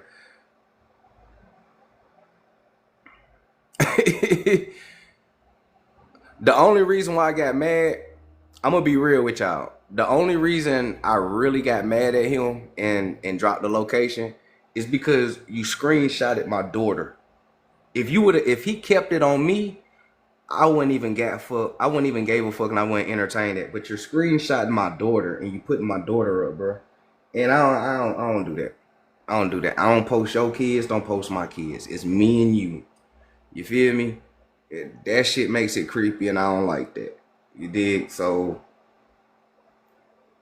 and then, you know what I'm saying? So then he gonna holler about, I just want to debate. Debate is over with. The moment you post my daughter, bro, debate out the window. I don't give a fuck about no debate.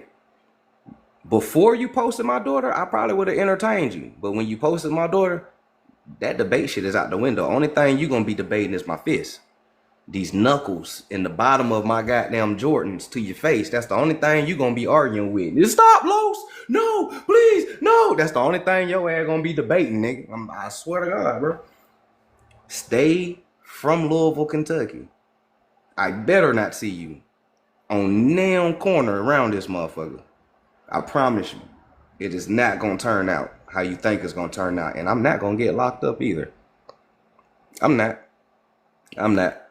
You feel me? But I'm damn sure gonna do a Mississippi burning on your ass. Put your teeth on the curb, nigga. You feel what I'm saying? Come on, bro.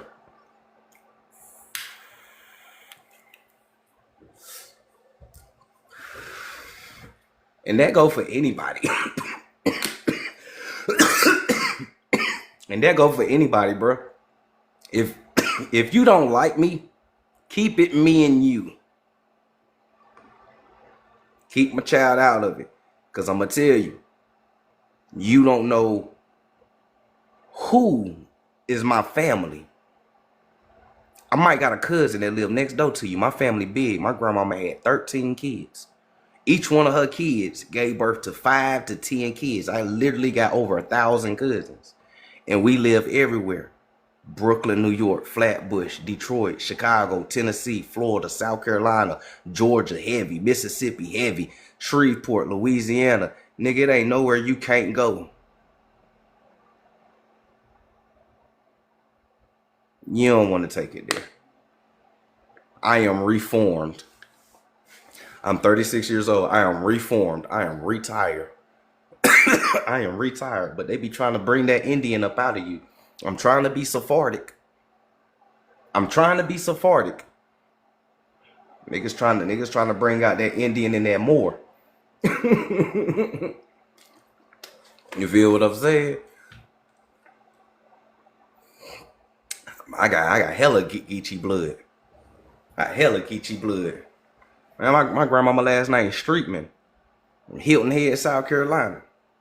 And Charleston, South Carolina. Like, I hella Geechee.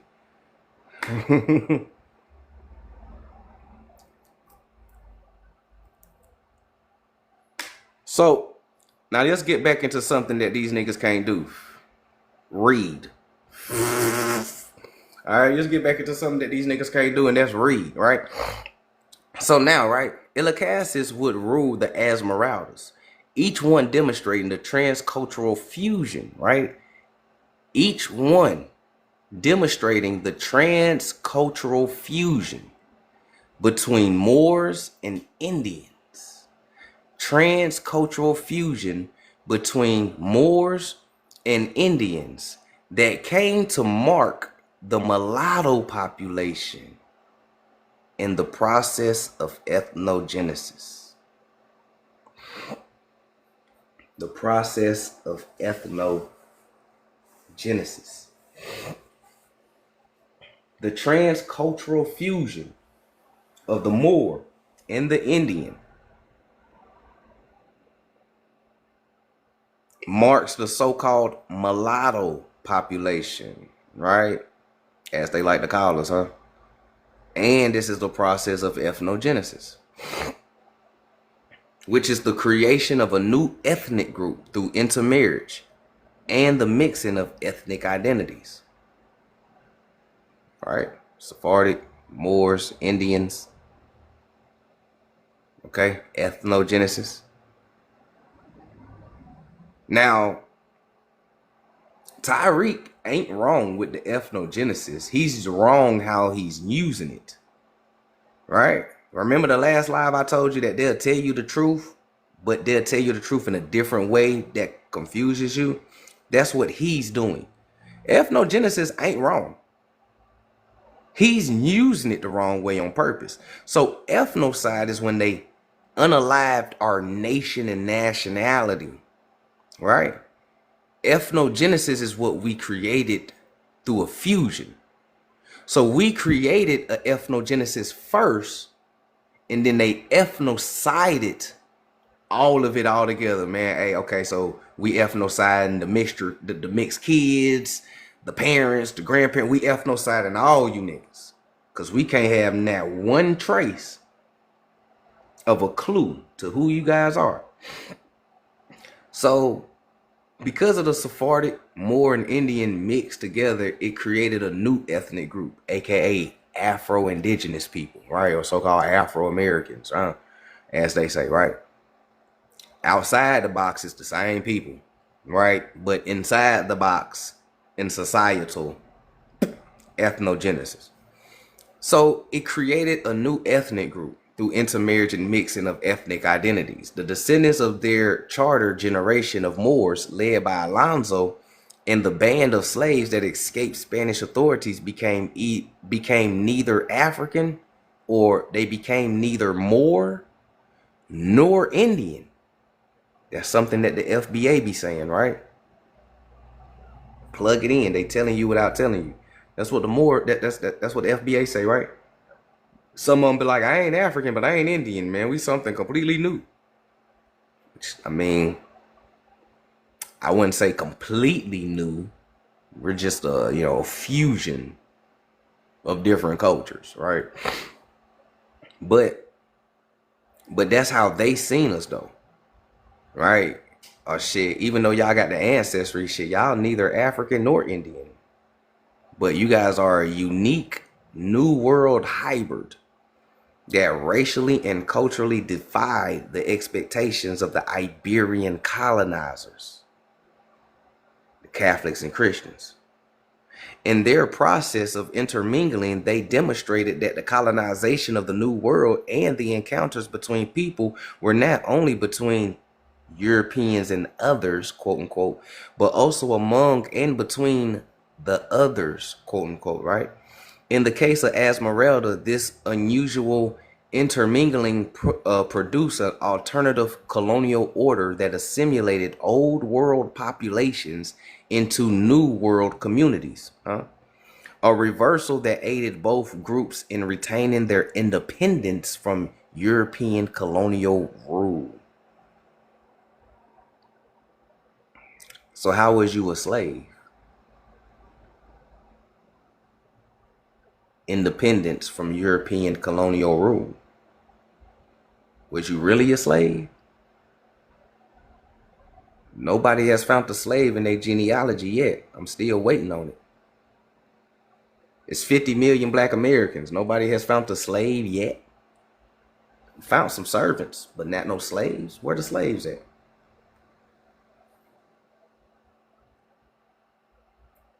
They say African slave trade, but you can't find the African in your genealogy. That's because it wasn't modern Africans like you think they was. The so-called African is the European. Sephardics and Moors, Iberian, South France, Huguenots. The so-called African or the Moor is the European. European and Indian. created an ethnogenesis. All right, what's that? Oh, peace. Right.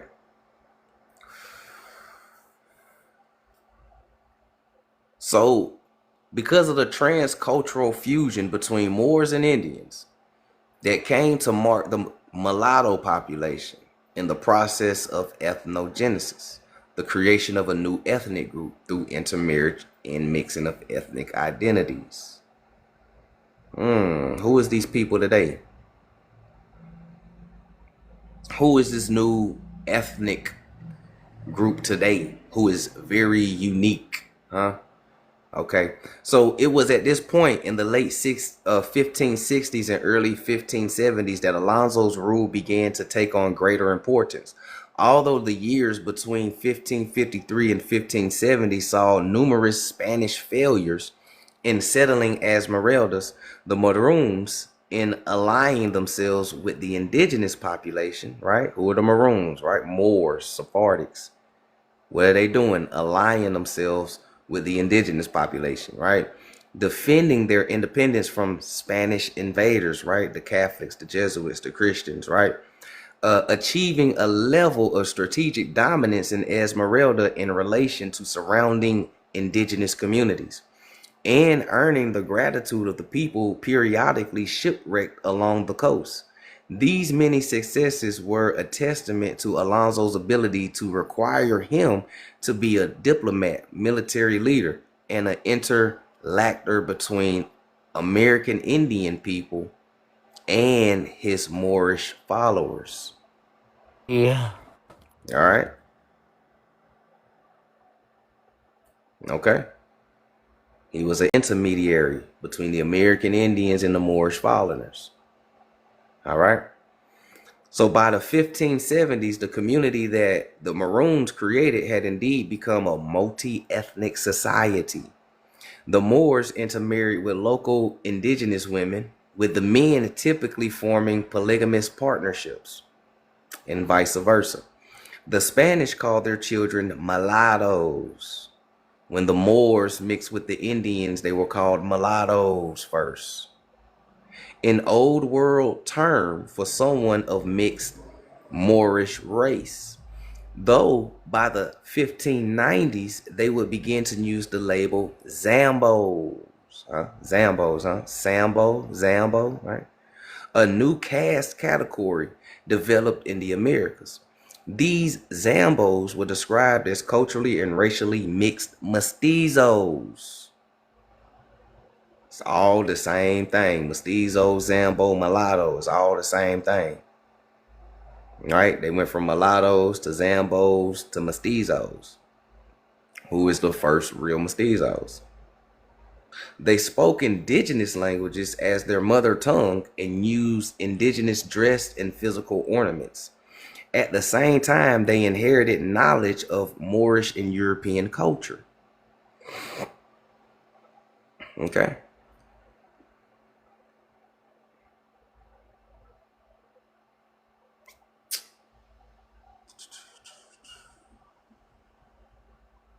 Right?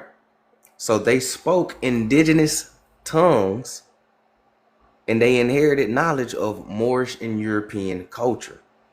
Two of Ilicas's sons, Sebastian and Antonio, right? Antonio, would emerge as the next generation of community leaders.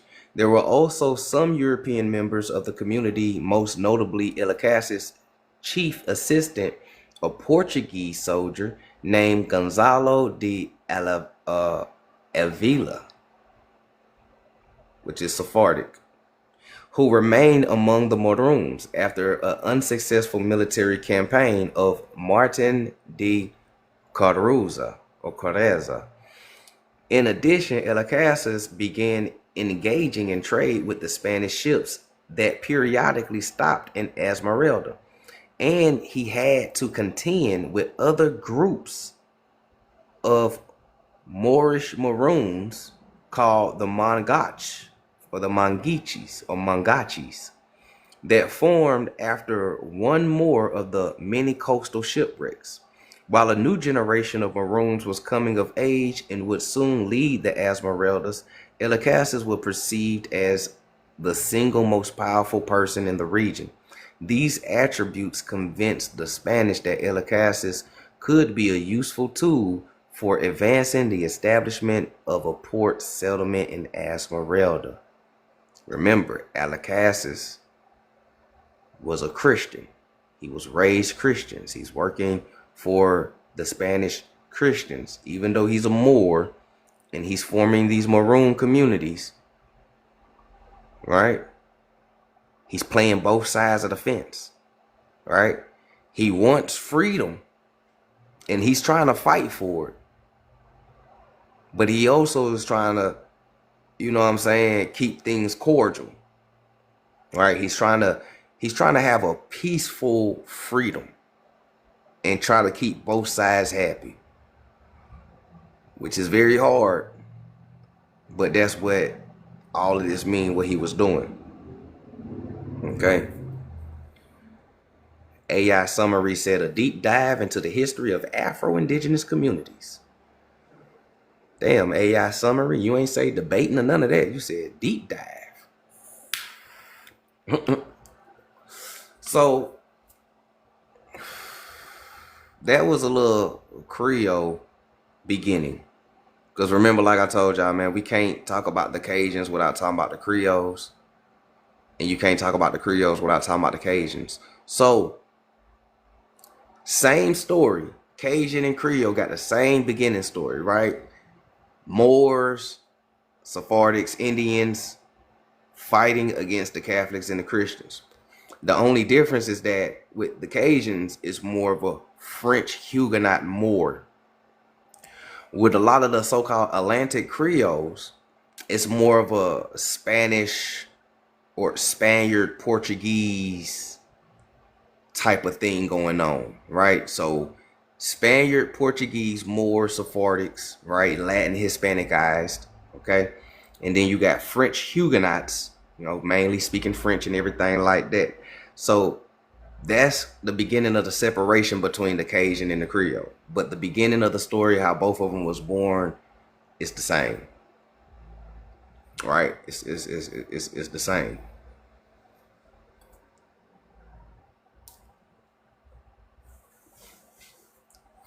So, and they are born from a cultural fusion. Or should I say, we as Black Americans are born from a cultural fusion. Like I said, I haven't met not one full-blooded American Indian yet. And if you are full-blood, I need to know where your family was isolated and hiding at in the Americas. So, and a lot of people got to explain these Sephardic and Moorish last names that they have too.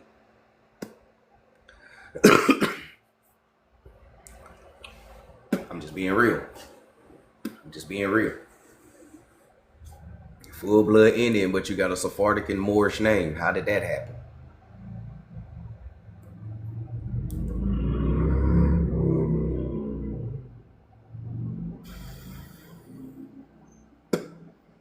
Cultural fusion.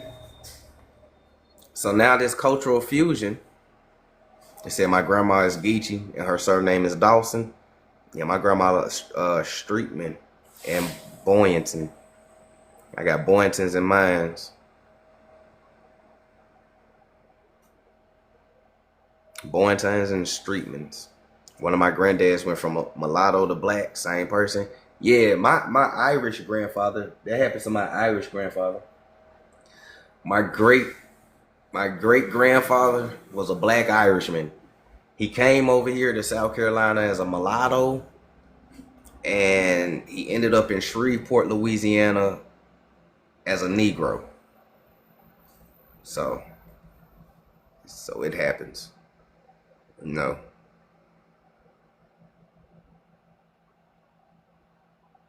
So now, when you start thinking about it, and this is why I say us as Black Americans, this is our cultural fusion, because I can prove it with our culture, whether you like it or not. We can start with soul food. Think about soul food. Where did mac and cheese come from? Where mac and cheese come from? Mac and cheese is an Iberian dish. How did it become a staple in your soul food if there wasn't a cultural fusion?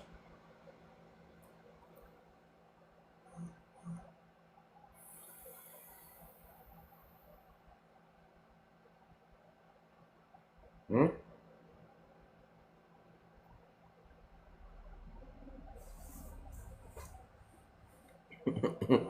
Okay. Cornbread, Indian bread, sitting right next to the mac and cheese. Just like how your ancestors sitting right next to each other on your genealogy. You got the cornbread, Indian bread, right next to the Iberian Moorish dish of mac and cheese. Then you got collard greens. Collard greens can go both ways because we grow collard greens here, and they eat collard greens in the Iberia as well too. So that can go both ways. Okay. Sweet potato pie. Mm-hmm. A lot of the baking of pies that comes from your Sephardic and Moorish ancestors. Oh yeah. The reason why I say that is because the Moors and the Sephardics brought brick ovens over here. When they brought the brick ovens over here, that's when they could continue making the pizza and all that type of shit. So they brought brick ovens over here. So start baking pies. Same indigenous ingredients, right? The sweet potato and the cornmeal and all of that type of shit. You're just using Sephardic cooking techniques. Remember I broke that down to y'all in one of the lives? You're doing indigenous ingredients and recipes. You're just using Iberian and Moorish cooking styles. Okay? This is what makes our food unique. Okay? You got filet gumbo. Filet gumbo is an American Indian. Shout out to the Shottas or the Mississippian Shottas, but it is an American Indian dish. Now, the American Indians taught this dish to the European settlers who was the French Huguenots, Moors. See what I'm saying?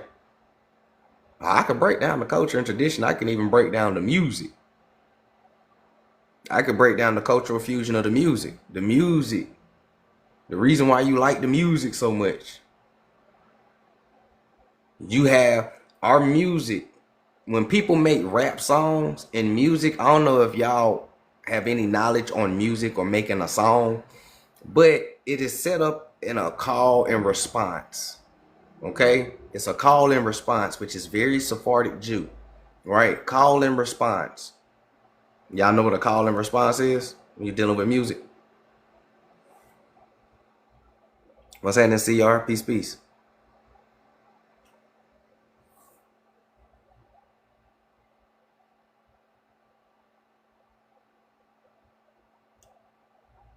Okay.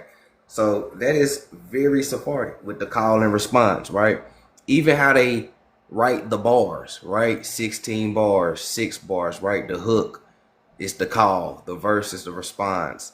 How you structured it, right? The cadence of the poetry, the poem, the syntax, the metaphors, the similes, all of that is Sephardic and Moorish.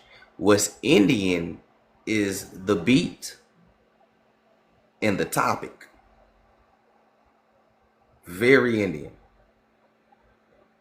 You put it together, you create the blues. You create jazz, right? You create a lot of these different genres. Now, hip hop today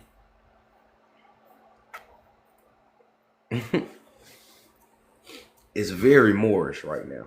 But I ain't gonna get into all that. But the music that we do is also from a cultural fusion. From the banjo. Matter of fact, speaking of the banjo. Ah shit, I ain't even gotta change it. The Moor got the banjo in his hand, right? The banjo. Moors. Right? The banjo came from the Moors. You said, but aren't all music genres is Indian? Cultural fusion. I'm speaking of cultural fusion. No, all music is not pure Indian because ain't nobody in this live a pure Indian. So no, all our music genre is not pure Indian because we're not pure Indian who made it. Whether people want to acknowledge it or not, you have Sephardic and Moorish ancestors. That's what the European is in your family.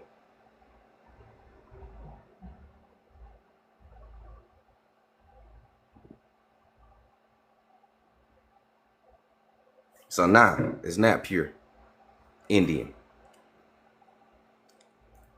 You said the lute and the banjo are two distinct. Not really.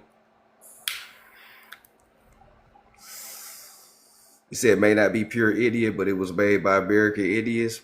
It was made by American Indians who is mixed with Sephardics and Moors.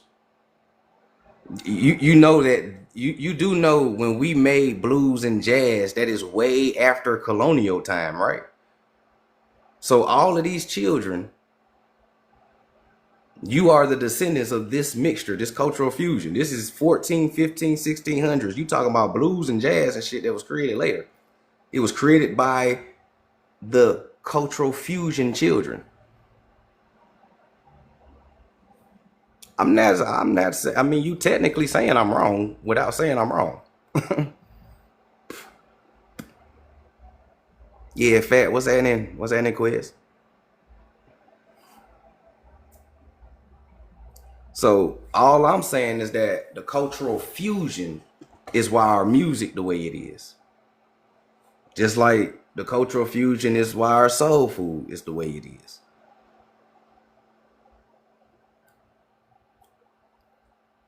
I know about instruments, CR the Great. I know about instruments. I took band class, right? I took band class. You guys are missing the point right now. The point is not about the instruments. The point is about the cultural fusion that makes our culture very unique today. Right? Nobody in this live is a pure Indian. I'm pretty sure y'all got some Europeans in your family tree, especially if you're Creole. You know what I'm saying? So therefore, you are a cultural fusion of what I'm talking about, which means your grandparents and grandparents are all the way back. We are here in the 1500s. We are at the beginning of the cultural fusion of the Sephardics, Moors, and Indians in colonial times. Hence why we do the cultural fusion, right? You see it at the bottom, right? You got the Indian on one side doing carnival, Mardi Gras, dress up like Indians. In certain places in America, dress up like Iberians, right? Our clothes, our style, the way that we talk, it's still Sephardic and Moorish, right? Okay. All right. All right.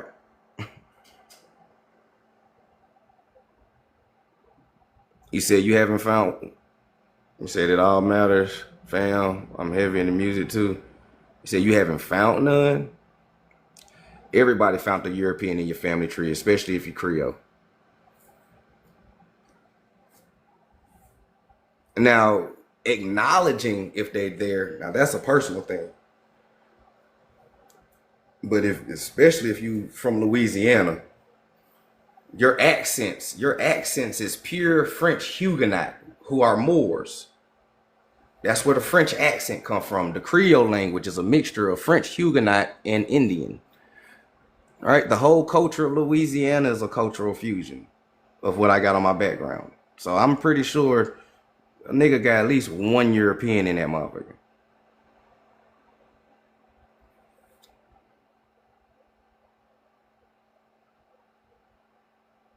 You can see the Indian in our marching band, facts. Right. Specific things that we do come from specific things. Okay.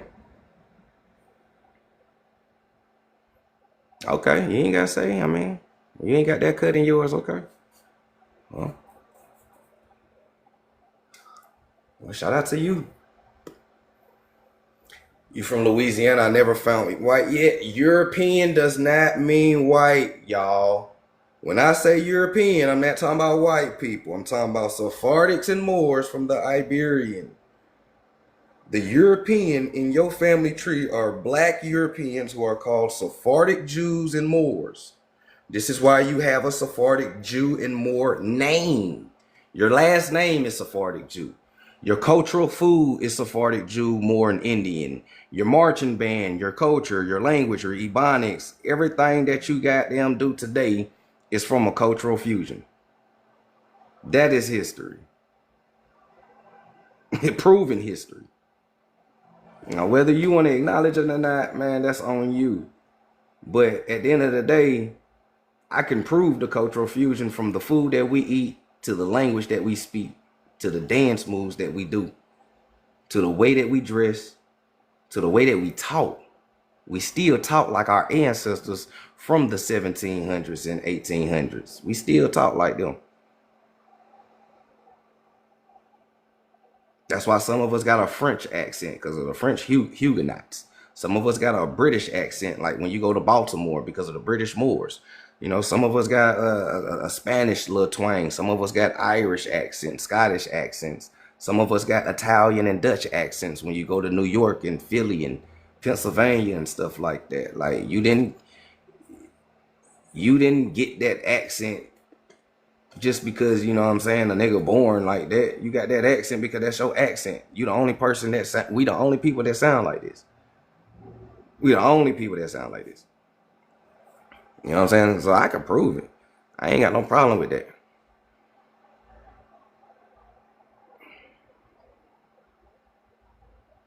You said, why don't we have these practices today? We do have these practices today, but you have to be specific on what practices are you talking about.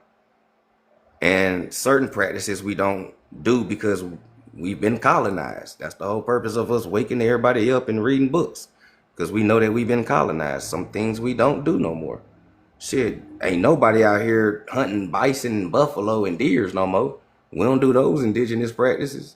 There's a lot of Indian shit that we don't do because we've been colonized.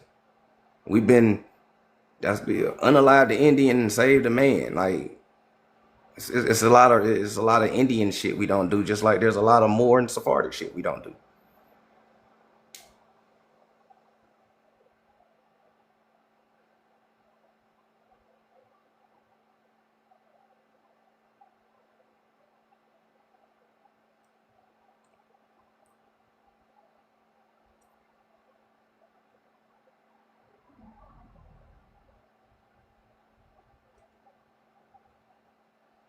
So what I'm just trying to like what practices are you talking about?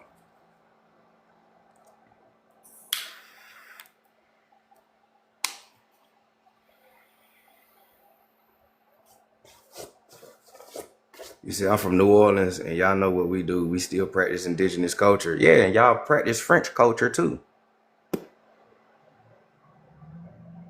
Louisiana Creole culture is a mixture of Indian and French Huguenots.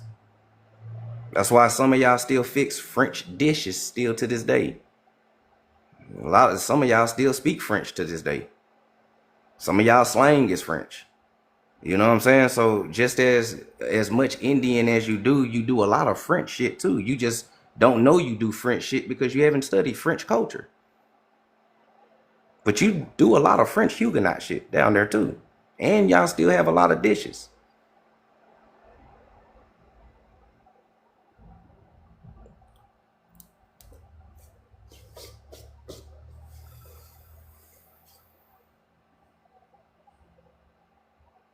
You said black Americans cook soul food, not French. What is a French dish, CR? Can you name a couple of French dishes?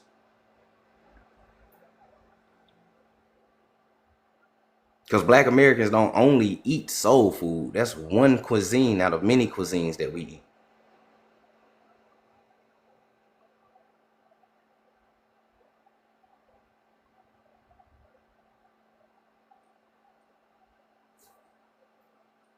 Now, culture don't equal genetics, but it do come from a beginning.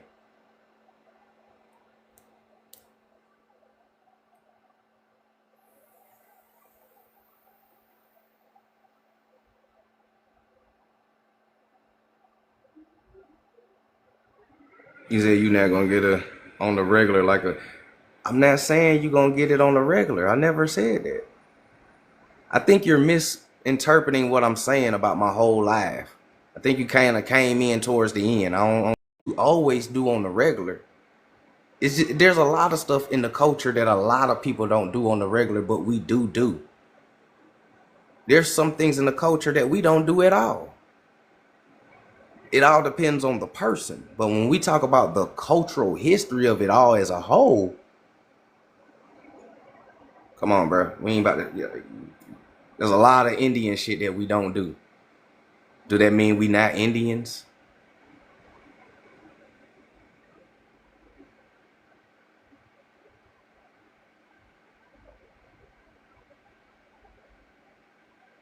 I got cousins from New Orleans. You don't have to you don't have to throw it in my face as a perspective of a local. Well, now you're getting defensive. You know, it's that you're an outsider. You can't tell me we ain't about to do that. I can still have a say so of what Black American culture is, because no matter where you from, we're Black Americans and we do the same shit. This is why any one of us can go to any state and kick it with other Black Americans and be cool, because we do the same shit. So I can speak for our culture as a whole. And I also got cousins in Shreveport and New Orleans. I got family in 6th Ward, New Orleans, in the 6th Ward. You know what I'm saying? I had goddamn uncles living in Magnolia before they tore it down. So I'm well versed in New Orleans culture as well too. I got family all over. So I mean, I'm not here. I'm not saying y'all niggas is European and y'all not Indian. I'm saying there's a cultural fusion that happened because of colonial period. Culture can be by blood or it could be because you grew up in it. But I know for a fact a nigga got at least one European in their family tree, hence why you got a European name. Because ain't nobody found no slave yet.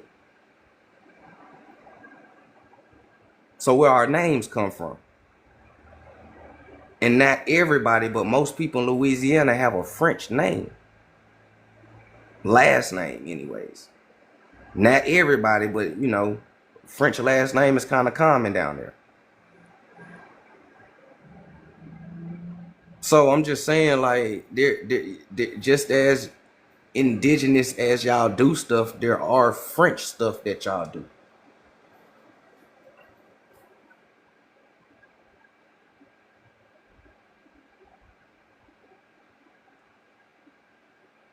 Said who said our names are European? Our names are Sephardic and Moors. Okay, now the lie about to go left.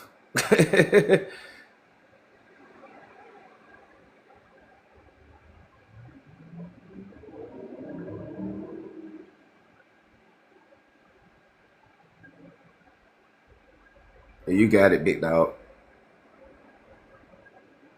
What's happening, Kobe?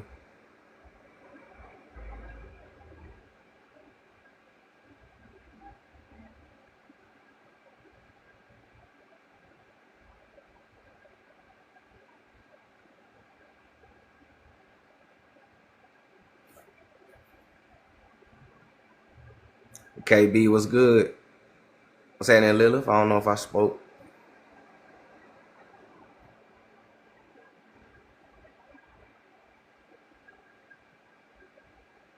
Sonny was good. So, cultural fusion, man. So these Moors and Huguenots, this is the travel pattern that they took. This is everywhere they went, set up shop, colonies, kicked it with the Indians, married when women, had babies, etc., etc., etc. You know what I'm saying? So it was all through the southeast. The natives don't have this story because they wasn't on the southeast. They're not part of the mound builders. They're not part of La Florida, right? They're not from over here. This is why they don't have a Estevan story. They don't have a DeSoto story. They don't have Casas story. They don't have a Columbus story. They don't have none of these explorer stories. When you dealing with natives out west, their story deals with Russian colonization. I swear to you, there's tons of books about Russian colonizing Native Americans. Hella books about it. I read from one book, boy, they got so mad when I read for that. You don't know what you talking about, Wabo. Oh shit. Did I strike a nerve? Russian colonization. That's their slave story.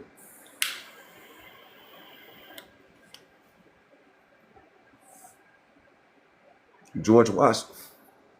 George Washington is definitely a Huguenot, right?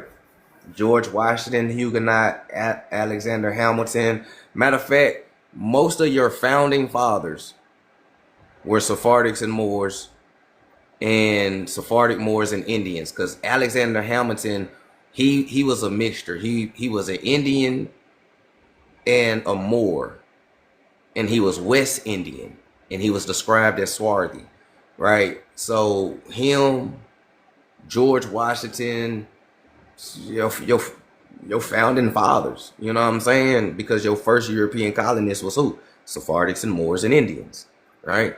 So your founding fathers of America would be Sephardics, Moors, and Indians. They just whitewashed them. Now, the only one that's hard finding information on is Benjamin Franklin, right? We know that he was a runaway. Some say slave, some say indentured servant, right? We know he was a runaway, but there's not really sources that really say if he was like swarthy or not, or that gets real into depth. So, and I've been looking, trust me, and I can't really find one on him. You know, he might just be white passing or some shit, like Octoroon type of nigga. But you know, yeah, they had everything on Benjamin Franklin. It's crazy, and he on $100 bill, so he must have did something. I'm talking about he must have did something, didn't fly a kite and get electrocuted. Like he had to do something for them to put him on the Hundun and damn near erase this nigga identity except for his name.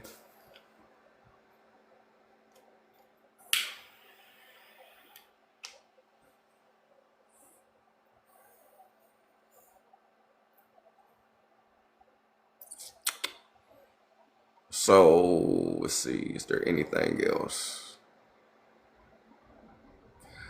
So on the way out the door, right? On the way out the door, yeah, he was a Freemason too. Facts. They all was.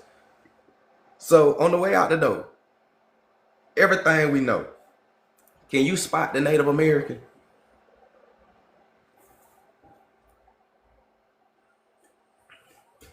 You know, I gotta do these brain exercises with y'all. I gotta make sure y'all brain good. You feel me? Who's the Mexican and who's the Native American?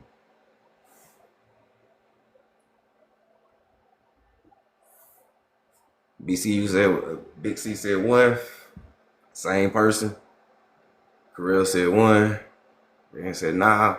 Said I don't know. They look the same. Nah, they different. Number two is a native. Said number two is a native. Three is Mexican. Number one is Mexican.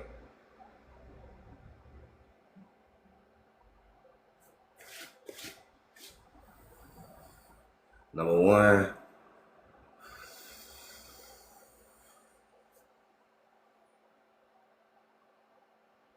Okay, I see y'all. Well, if you guess Mexican or native, you're wrong. They're all Arabs. They all Arabs. They all different. They all was Arabs. None of them was Mexican or native. They all was Arabs. It's crazy how Arabs look like natives and Mexicans, ain't it? Yeah, it's crazy, ain't it, right? Shit. Hey, y'all should have been here when I did this shit 3 years ago. Boy, them natives was hot. Cause when I used to do these social experiments, I used to bring natives up and have them pick. And I was like, okay, can you tell me which one is your people and which one is not? And they was like, what are you talking about? They're all natives. They're all my people. You know, all that ego shit. I was like, you sure? They was like, yeah. And I was like, you're wrong. And I flipped it just like I did this. And I was like, bro, these are all Arabs and Middle Eastern people. You white boy, you African, you crack baby, whatever. But I got called every name in the book. You African. Them niggas hit me with African 50 times. I was like, damn, boy, why y'all mad? Because you can't recognize your people. Why you mad? Because you don't know who your people is. You can't recognize your people from a can of paint. The fuck? And why? And then for you to be confused, why the hell do all y'all look the same? If we gonna do this phenotype shit and y'all gonna judge us off our phenotype and say we Africans because we the way we look, shit, y'all niggas is Arabs, Caucasians, Turks, Armenians.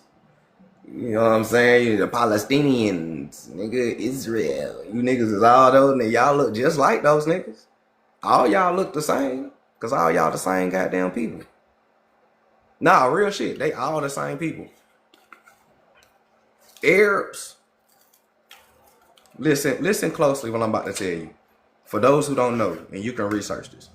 Mormons, Amish, little hat people, white Arabs, they are genetically brothers, right? Genetically, they're brothers, meaning genetically they come from the same ancestor, same people. Same people. That's why they look the same. Just like all of us black Americans resemble each other because, I mean, shit, we Indians, nigga. All right, Africans resemble each other because they Africans, nigga. All right. They resemble each other because they Indo-Europeans. And I'm talking about the whitewashed Indo-Europeans, not the real ones. The real ones over here with us calling themselves black too, right? But I did this social experiment so much that the natives stopped coming to my panels. If y'all really want to know why natives don't troll my page no more, nah, real shit. If y'all really want to know why natives don't troll my page no more, this is why.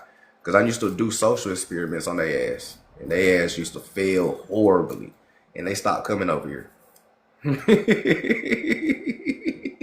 That's how my name got around the Indian community, and this is why a lot of them don't like me, because they fucked up. They fucked up, not me.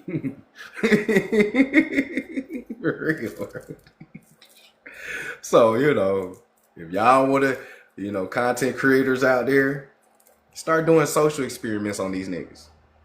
Start having them pick out the native and the Mexican, or pick out the African and the black Caucasians. You know what I'm saying? Like that, boy, that shit is so funny to see people spaz out and they racism show because they don't know what the fuck they talking about. And then I did one last social experiment when I had nothing but Chinese people on my background. Them niggas guessed wrong on that one too. It was like number 2. I know number 2. Number 2 looked just like my auntie. And I was like, you sure? He was like, yeah. And I flipped it. I was like, nigga, this nigga's from Beijing. Same response. Fuck you. Wabo. Black. Pretendian. Report page. I was like, damn. See, this the problem right here. This the problem right there. That's the problem right there, right? Oh, you said bring that video back up. I'm gonna search for that video and repost it. You know, I gotta go deep into the archives. It's on my page. I'm gonna scroll, find it, and repost it for y'all, man. That shit's hilarious as hell. Man, look, these folks for sure know who we are, but they don't know shit about themselves. That shit crazy as hell. They don't know nothing about themselves, but they think they know everything about us. Yeah. That's all I'm gonna do is keep exposing them. Like I got their ass running right now from my next, from my.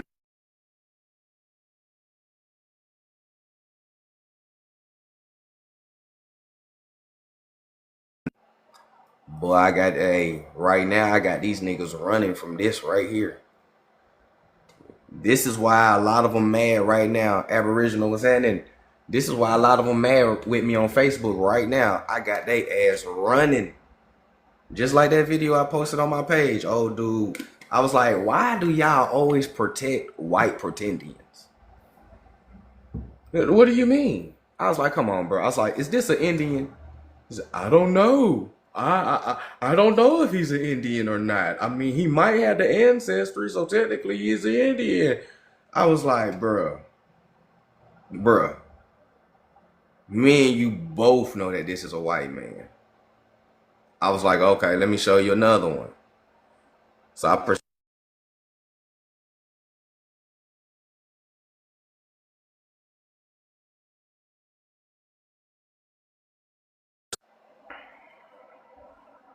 I said, bruh, the video is up too. I said, bruh, is this an Indian?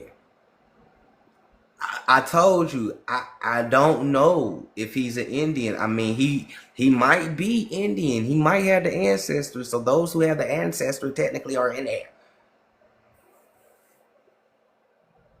I was like, it's funny how y'all don't know shit when it come to white folks. But when it come to so-called black Americans, y'all know everything in the goddamn sun, stars, moons, and fucking galaxy about us. But when it come to these niggas, I don't know. I don't know. Yeah, no nothing party, huh? Because they don't know. Every time you act, I don't know. No nothing party. All right. This man clearly is Caucasian. He got them big ass Northern European ears. He got the goddamn Neanderthal skull, sunken eyes and shit. And you don't know what happened to all that Indian colonial history. Pale face, the pale face. You niggas is crazy as shit.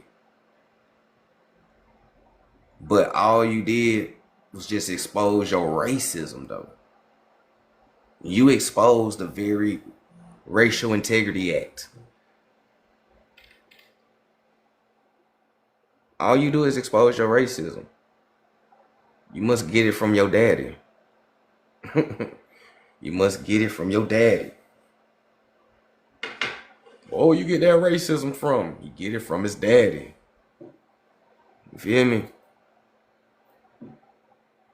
Because it ain't the fact that we calling ourselves Indian. It's the fact that we dark skinned. That's all it is. It ain't the fact that we calling ourselves Indians or we know we Indians. It's the fact that we dark skinned while doing it.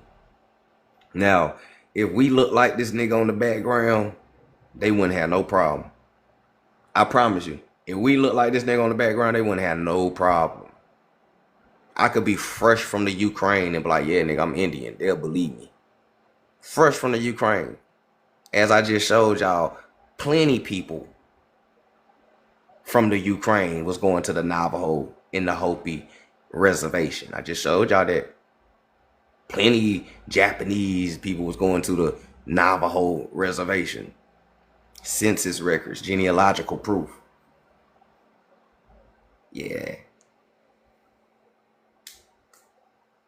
Good old American racism. That shit don't never get old, do it? That shit don't never get old. Good old American racism. What would America be? And it's crazy because the very people that put them on the reservations and keeping them on the reservations is the niggas that they go to get their checks. That's the sad cognitive Stockholm syndrome that they have. The same people that put you on the reservations and stripped you from all your shit is the same people that y'all go to for your tribal ID cards and your benefits and all of that. The white man.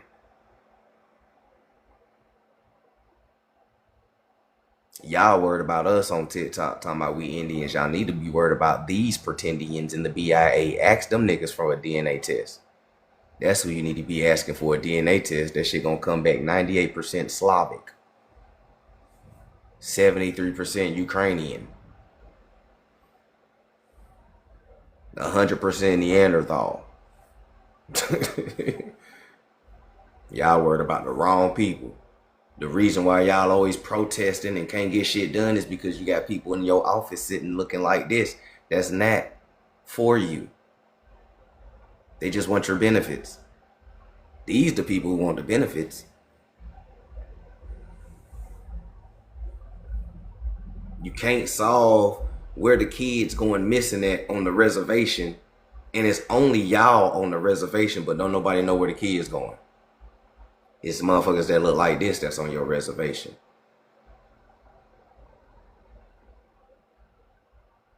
You want to know how drugs getting on your reservation? A motherfucker that look like this. Y'all haven't learned about what we exposed. Hell no, y'all ain't learned because y'all too racist to research Black American history. We already proved that these people be putting rugs and straps inside the ghettos. What you think they doing to the reservations? The same shit. Getting y'all hooked on alcohol too, huh? Mm-hmm. Yep. How you guys know? Oh shit, that's that good old Jim Crow, nigga. That's that good old COINTELPRO. Oh, we know about that COINTELPRO, boy. Y'all don't know about that COINTELPRO? Boy, y'all need to study Black history, boy. You might learn something. You might spot something that's going on with y'all. Because we was the first ones to call it and prove it and showed it. Now these niggas made a movie on it.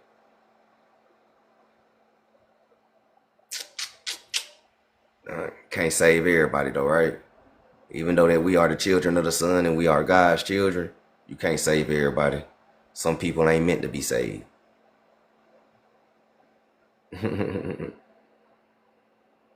Man, we peep the signs. We've been doing psychological. Come on, man. They don't know it. They still stuck in psychological warfare. They haven't figured it out yet.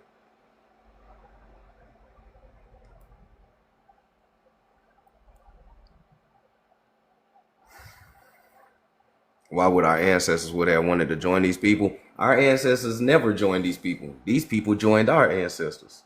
Because when the Siberians came over here, some of our people adopted them into their tribe because a lot of their children, a lot of the adults didn't make it, but the kids did. So a lot of us adopted them into our tribe. That's how they ended up so-called Choctaw and, but that backfired on us too. Just like trying to help the wild man over there in Germany backfired on us.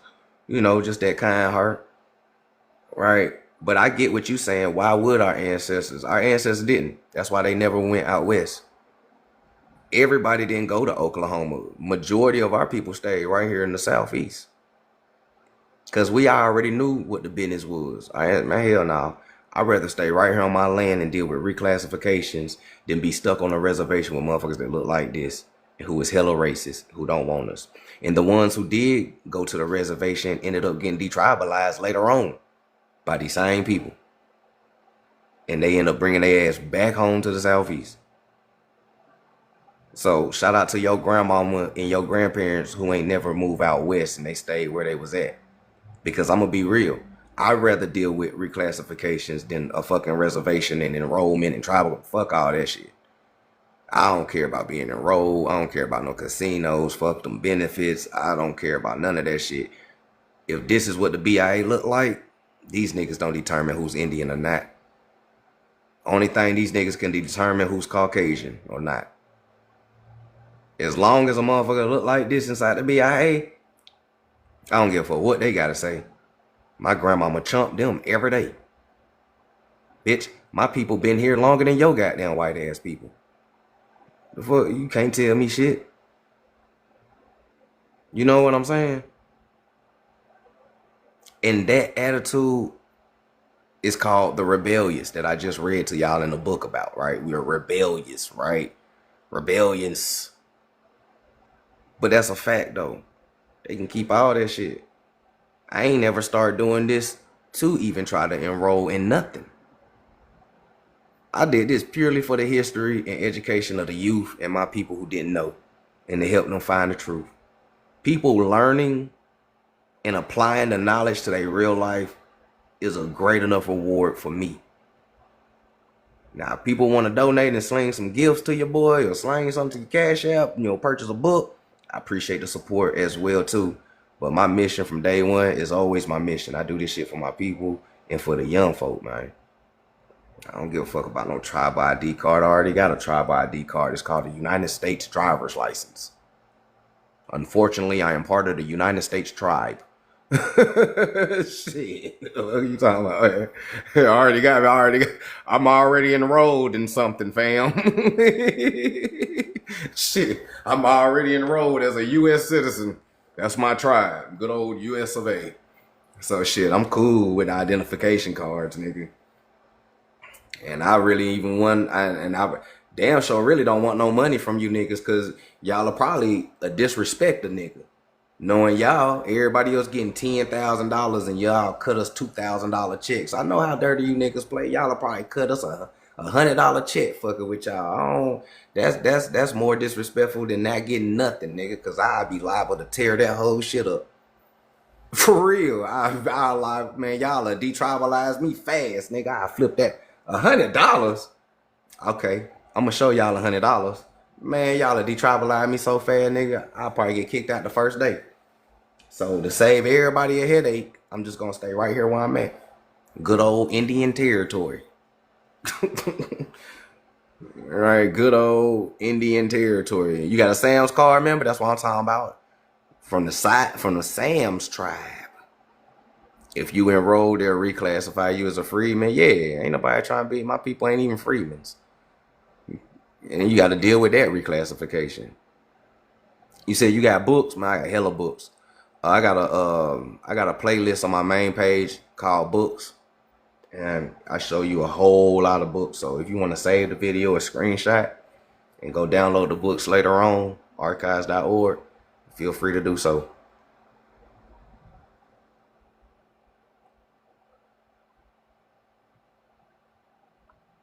For real, OG Tribe. If my granny never moved to St. Louis, I'd still be in Mississippi. Nah, facts. If my grandmama never moved to Georgia, shit, we would have still been in Mississippi too. A lot of us ain't that far removed from Mississippi. A lot of us is like one generation removed from Mississippi. Some people might be 2 or 3 generations removed. But we ain't even that far removed from Mississippi. You know what I'm saying? P-Gang.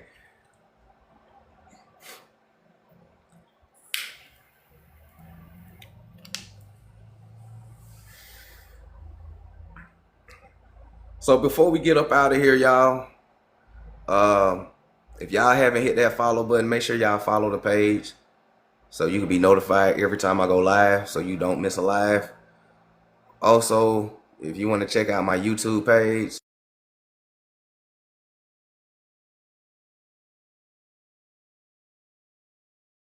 yeah. All right, if you want to check out my YouTube page, this is my YouTube, Sounds for the Conscious Mind. I post all my lives on here. You know what I'm saying? So you can catch up on them. I also show you the books, the sources as I'm breaking it down, just like I did today with this live. If you love this live, then you'll love all the other lives that you probably missed. So, you know, if you want to binge watch, you know, if you cleaning up and want something in the background, you know, make sure you just tap in, check out all the videos and everything like that. You know, we just need 700 more watch hours to complete a task from YouTube so I can start stumping with the big dogs on YouTube. So, you know, help your brother get them 700 hours, you know, even if you just have it playing while you sleep. You feel me? You know, so yeah, Signs for the Conscious Mind, my YouTube.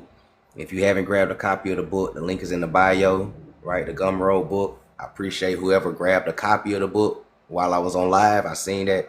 Thank you for the support. I hope you enjoy it. Hope it downloads straight to your phone. If you got any problems, hit my DM and I got you. Yeah. And again, you know, appreciate all the likes, the love, the gifts. Also for, you know, any of the supporters out there, if y'all want to, you know, kind of help your boy out, you know, a little donation or something. Mom Deuce just had knee surgery, so she can't DoorDash or work no more. So I'm right back helping her with, you know, her bills and everything like that. So if you all could, you know, kind of help me out a little bit, I appreciate it. If not, I do understand. I'm just saying, you know, it's a little tough. I got to take care of my bills and hers, you feel me? Just until her knee get better. She had a knee replacement. She had a plastic knee at first, but it deteriorated. So it was bone on bone rubbing. She was getting arthritis. So they had to go back in there and give her a metal knee. So now she got they say a new and improved knee. So we going to see how that work out. With that being said, man, I hope y'all enjoyed the live. I really do appreciate y'all for tuning in. You know, it's always love when y'all come in. Hope you learned something. Hope you can take something away and apply it to your life and everything like that. We might not go live Tuesday. I'm gonna take a rest day. You know, catch up on some of these horror movies that just uploaded to HBO Max and just relax and shit. So we'll probably get back started Wednesday after work, 3:30, 4 o'clock sharp. We're gonna pick up with part 2 of the birth of the Cajuns, Acadian story. You know, we about to dive a little bit deeper into it. So hopefully I see y'all Wednesday with that. And then Thursday we'll do part 2 of Creole, the birth of the Creoles. All right. So with that being said, man, y'all enjoy the rest of y'all night, man. I appreciate y'all for tuning in. I'ma holler at y'all. Nah, I didn't post the Queen Khalifa video yet. I'm trimming it down right now because it's a little long. I'm trying to like shorten it up because there's like gaps where there's no sounds and just chilling and shit. And you know, I'm just trying to get all the loose ends out of that one because that one was a pretty long live. But I will be posting that one. But I did post a quick recap of the Cajun history to my YouTube this morning. So if you haven't checked it out, make sure y'all check it out. Enjoy the rest of y'all night. My stomach growling. I'ma holler at y'all Wednesday. Peace, vibrate high, peace, prosperity, abundance, gratefulness, gratitude, and appreciativeness. Practice serenity, control what you can control, let go of what you can't control, and have the wisdom, know the difference. So you can balance out all karma in your life, whether it's good or bad. And also teach the kids what you didn't know, because the kids are our future, and psychological colonization begins at a young age. So it's our job as guardians and guidance, not just parents that rents or grandparents that rents, to lead our youth to the truth, into the future, into enlightenment as children of the light. Until next time, I'ma holler at you.